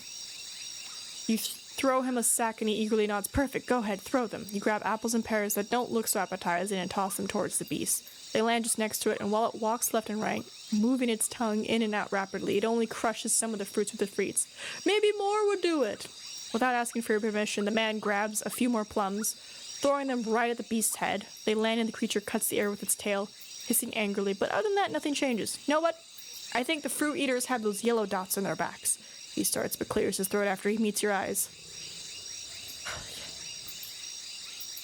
He scratches his hood and nods with approval. You know what, friend? That's an excellent plan. Do so. Without another glance, he once again shouts at the beast, then dashes away from you, followed by his cape. The monster hisses and reaches forward as if waiting to see what you are going to do. You step forward, hoping to draw the monster's attention as far away from the carcass as possible. It answers your challenge and shortens the distance even further. I try to look big and scare. You take a big breath, push your chest forward, and almost don't notice when where the hit comes from. The beast turns around while pouncing forward and swings the tail at your stomach before you even make a sound. You fall to the ground, gasping. The next few sways are distant enough that you don't have to fear them. Your gasping keeps you on peace. Ha! Dumb beast, you hear. Thief is running away with the ibex on his back, holding it by the legs while it hangs from his shoulder. You try to ignore the pain and chase after him, barely able to outspeed the monster, which has already lost any interest in you. Without your help, with the weight of the carcass, you doubt the man could get far. I shout at Russell to run. You follow the trail of blood as well as the constantly bouncing head of a brown wolf. Once you get close, the man doesn't mind sharing the burden with you. You now hold the creature by its head, and while running side by side is awkward, the weight isn't overwhelming. Your palfrey leads the two of you up the hill. Enjoy your flight? He mocks with laughter. But at least you're in one piece. He looks back, yells in panic, and speeds up. I tell him to prepare for a fight. But the clash never comes. After another minute, the beast gives up on its pursuits, even though you wouldn't have realized if it wasn't for Russell, who now trots without a single care. You look back, and the saurian indeed backs down, moving to its pond slowly. Once you approach the woods, you take a short break. Even from a distance, you can see a distinct trail leading between the trees. Not a garden, this forest, the man speaks briefly, gasping from the burden. But not too dark, and cats are but a few. The boars are there, though, and gargoyles, better not go too deep. There are no roads there. His face is not much older than 20, shaved with great care, cleaner than even among the city folks. While his hood and heavy cloak mask his figure, he seems well-fed and healthy. We're halfway there, friend. Creeks is a gorgeous place, you know. You'll love it. I'm sure I will. Carrying the ibex takes a while, but the man is incapable of being silent. Every unusual tree seems to be tied to a story from his life, and he makes sure that you notice the first stream you cross on a new sod bridge. One of many creeks, you see, he says with untamed amusement. A thin gorge leads you between the mountains. This place is quite susceptible to bandits. It truly feels like an end of the realm. Susceptible to bandits. Oh, it's like, I got scared. I thought I messed up. Okay, we're good on time. You follow the trail of shouts and laughter. 7 people, about 20 years old each, are gathered at the wooden bridge, leaning against the railing, bathing in the stream, lying on the grass. Pieces of clothing made of fur and leather are spread around next to cudgels and throwing clubs. Once the sound of hooves manages to break through the chattering, the curious young eyes, untouched by wartime, turn toward you, and an excited whisper spreads. The shells are proudly displayed, and the confident smiles are both inviting and challenging. "How's water?" the hunter greets his tribe's folks while stepping on the logs. "Gentle and warm," says a man resting on his friend's shoulder. "That's a nice ibex." There are paths leading many directions, but the main road will take you uphill. Awkward, as I walk past the naked people, I look at the watchtower.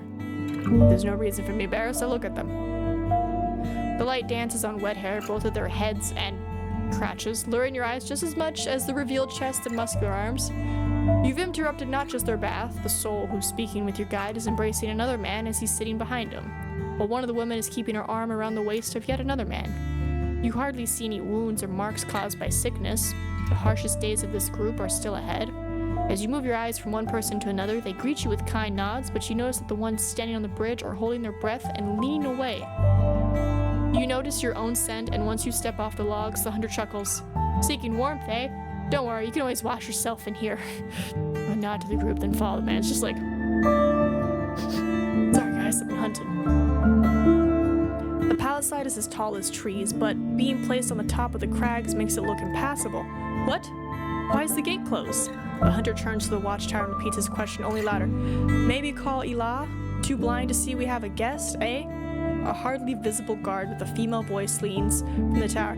"He's coming, Howler, relax." Her shouts hint of no patience toward him. "The youth died in the woods after the bath. Why wouldn't we close?" The man glances at you. Who's Elah?" "Just my brother." He gestures for you to ignore it. "And I'm Ephraim. So thanks to our parents, folks keep mistaking our names. But Elah has a stick up his and is boring and nagging as a legless donkey." The soul from the tower hides again and the gate opens. Enter the village. The sparse clumps of grass survive only on the edges of this spacious yard. The few onlookers wear working clothes suitable for their hard labor. They're carrying tools, planks, and logs. You're next to a large building of unusual shape, either a temple or a house of gathering. It makes you think of a cabin that's been getting larger over the course of years, with the section in the middle being darker and more crude than the outer ones. A slight overweight man is standing in front of the building with open arms. "Welcome to Creeks, friend." His voice and eyes are gentle, but there's a vigor in his stance and gestures. "Ephraim was meant to hunt, but I see he brought not one, but 2 unusual creatures." The hunter rolls his eyes. "Don't embarrass us with this prattle." He raises his voice and fills it with bitterness, addressing no soul in particular. "And maybe ask someone to help us with this ibex. It's our shared catch." He points at you. "Now I want to know to whom we are grateful." Allah nods towards you. I observe him more closely. Being close to 30 years old, he's one of the older souls around. Just like the other villagers, he has clothes made of animals, not plants. The leather pants and jacket are humble, but the shoulder cape, reaching from his neck to elbows, used to belong to a yellow elk. His brown skin is darker than that of any farmer, and as you look at the outreached hands, they carry the marks of being cut by tools. "And I'm Elah, the carpenter." He takes a step toward the fruit trees and invites you to move forward. Like most men in the village, he's cleanly shaven. "How about I show you the rest of the village? It may be humble, but it's as beautiful as a blue starling." "Thanks a lot, that sounds lovely." As he grins, you notice his unusually white teeth. He moves with heavy but enthusiastic steps. "It won't really take that long, but we have quite a view." "I swear," interrupts the hunter, "I'm not carrying this ibex to the kitchen. Someone call the cooks."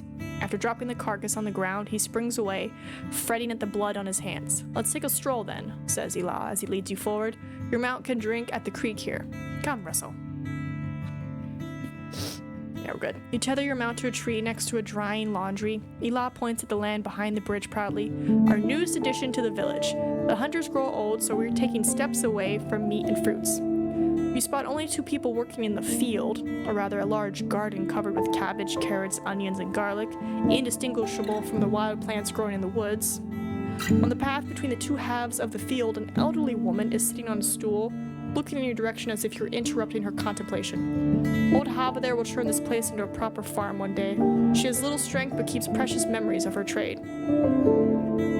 You lack proper seeds. The good ones are expensive, Ila responds right away, as if it's a bit of a prepared speech. And we weren't sure about our soil. It's all just a test. He invites you with a gesture to follow him deeper into the village. And there are no seeds in Gale Rocks. While the folks at Howlers won't spare their own, they'd rather force us to buy food from them. There are farmers at White Marshes, adds Ephraim, but it's a dark place. Who knows what we'd reap after a year? Oh, that's rough, buddy. The bonfire spot is surrounded by logs that would cut into tables and stools. Ila approaches the nearest chair, rubbing its back with his cut hands. When we share a meal, we do so here, sometimes beneath the stars. We'd have to set it. The flames dance on the walls to the monster roars and crickets. Ephraim's voice also grows in enthusiasm. Dining at the edge of the forest is something you wouldn't forget, unless you can drink. Don't swallow anything stronger than spoiled Ibex milk. The Shadow's friend. Terrifying. You glance over at the wooden buildings. While the walls seem fine, the roofs are primitive, mostly made of planks that are already soggy and bent. There are a few people working on cleaning bark from a log, but the square is mostly quiet, with a few kids observing you from above their toys. It's like a lot of wood. Bit of a fire hazard. Ephraim bursts into laughter. You don't know the half of it, friend. Ila scolds him and his tone is grim. We did have an accident before. We didn't expect the sudden gale. But one of the reasons we live among the streams is to put our spellcasters to use. He looks around but finds no one to illustrate his point. Water control is a part of what allowed us to survive. The hunter moves away, raising his voice. Still, we keep an eye on the weather. Come, you'll see how the winds bother us. Oh, why the winds bother us. Follow him. You stand between two of the houses in front of the gate of an animal pen. The walls are made of sharpened trunks and are as tall as two humans. The captured beasts are tethered by ropes but have enough freedom to wander and graze. 2 brown boars and a black mouflon. And here are our captives, Ephraim declares proudly. I know it's still a bit empty, but we'll crowd it just before winter. Are the ropes really enough to keep them here? Can't they just chew through them? Both men look at the animals with a renewed curiosity. Well, the hunter starts. If they can free themselves from a hemp rope, then squeeze with the stakes, and while no soul sees them, and then get to freedom again, I'd say they deserve to do so. Ila leans against the gate and points at the area behind the palisade. The mouflon may disappear, but the boars would be stuck on this plateau. Have you noticed the old forest, friend? The vast clearing is returning to life, with shrubs spread between the paths and tree stubs. You move to the bridge, then a gateway, and have a chance to look around. We can see the edge of our world from the watchtower, Ila narrates subliminally. In the long distance, the plateau ends, surrounded by cliffs. You either climb up the mountains or fall to your death. Both men tell you about the difficult past of the village, a desperate camp, then a cabin, then 2, shifting its wooden walls as more and more trees were cut. Without tree crowns, we can walk with no shadows, beast dens, gargoyle eyes, concludes the carpenter. It's really better than a forest garden. It would produce much more food, not only see berries. Hasn't smitten you yet. These pointed sticks won't stop a unicorn. Nothing will, friend, the hunter counters, and the carpenter is eager to follow. I thank the landscape. Blocking the path here was one of the first things our predecessors took care of, and it may be that the beasts don't realize how much this place has changed. He tells you there's one more thing to see and continues his tale as you walk away. From time to time, something reaches our territory. We feel safe among the bushes, but not so that we would send a child there. We have plans. So many lifetimes won't be enough to complete them, he says with a mix of melancholy and excitement, making Ephraim listen with attention. I want to see a stone wall with a walk for archers, weapons made of copper, a tannery set at its own camp so we're free of its stench, farmers, fishers, sorcerers, herbalists. You return to the main square again. The words of a dreamer, the hunter pats his companion's back. First we need to learn how to feed our children. We lack strength and skill. Ephraim looks at you, but we have time. We have as much time as we want. With time comes opportunity. You reach the edge of the village, a cliff as tall as the wall. Beneath you, 2 creeks meet each other and form a gentle river. These are the trees we used to learn more about woodwork. Ila smiling as he leans his back against the wall of a house. We plant new ones, but we'll soon have to bring wood from farther away. Give the saplings a few years, or however long they grow. A decade? And this is where I leave the 2 of you with your boring tree talks. Ephraim points at you. See me later if you need. I'll be around. I rarely hunt alone. The carpenter watches his departing companion with genial eyes. Well, there's work to be done. A new chair awaits me. He leads you to a humble working station placed at the edge of the square. The tools you notice are very simple, if not primitive. We don't have to talk about my trade, Lavanus. What brings you here? Nah, you good, buff. Actually, perfect timing. We're gonna wrap it up here, because look, I made it to Creeks. I'm getting there, because that's a dead end. And that's blocked. And I haven't explored these sections, but we made it to Creeks. So I think once we have finished talking this, we'll head back to here to get all the guys' stuff. There to get whatever they need. But I'm also wondering if I should maybe hit up the other places along the way. But I know there's like a time limit for some of these quests. But we're gonna do a will save. And we're gonna do a big save. Made it to Creeks. And don't you worry. I'm reading like a mofo. But now it is time for me to end the stream and to raid out to the roomie and to make num-nums because I am the hungry. Yeah, we stopped by the foxes, but I'm gonna scare them. I didn't want to kill them. All right, you lovely humans, thank you for stopping in, and I will see you later. Suas Masi. Bye-bye.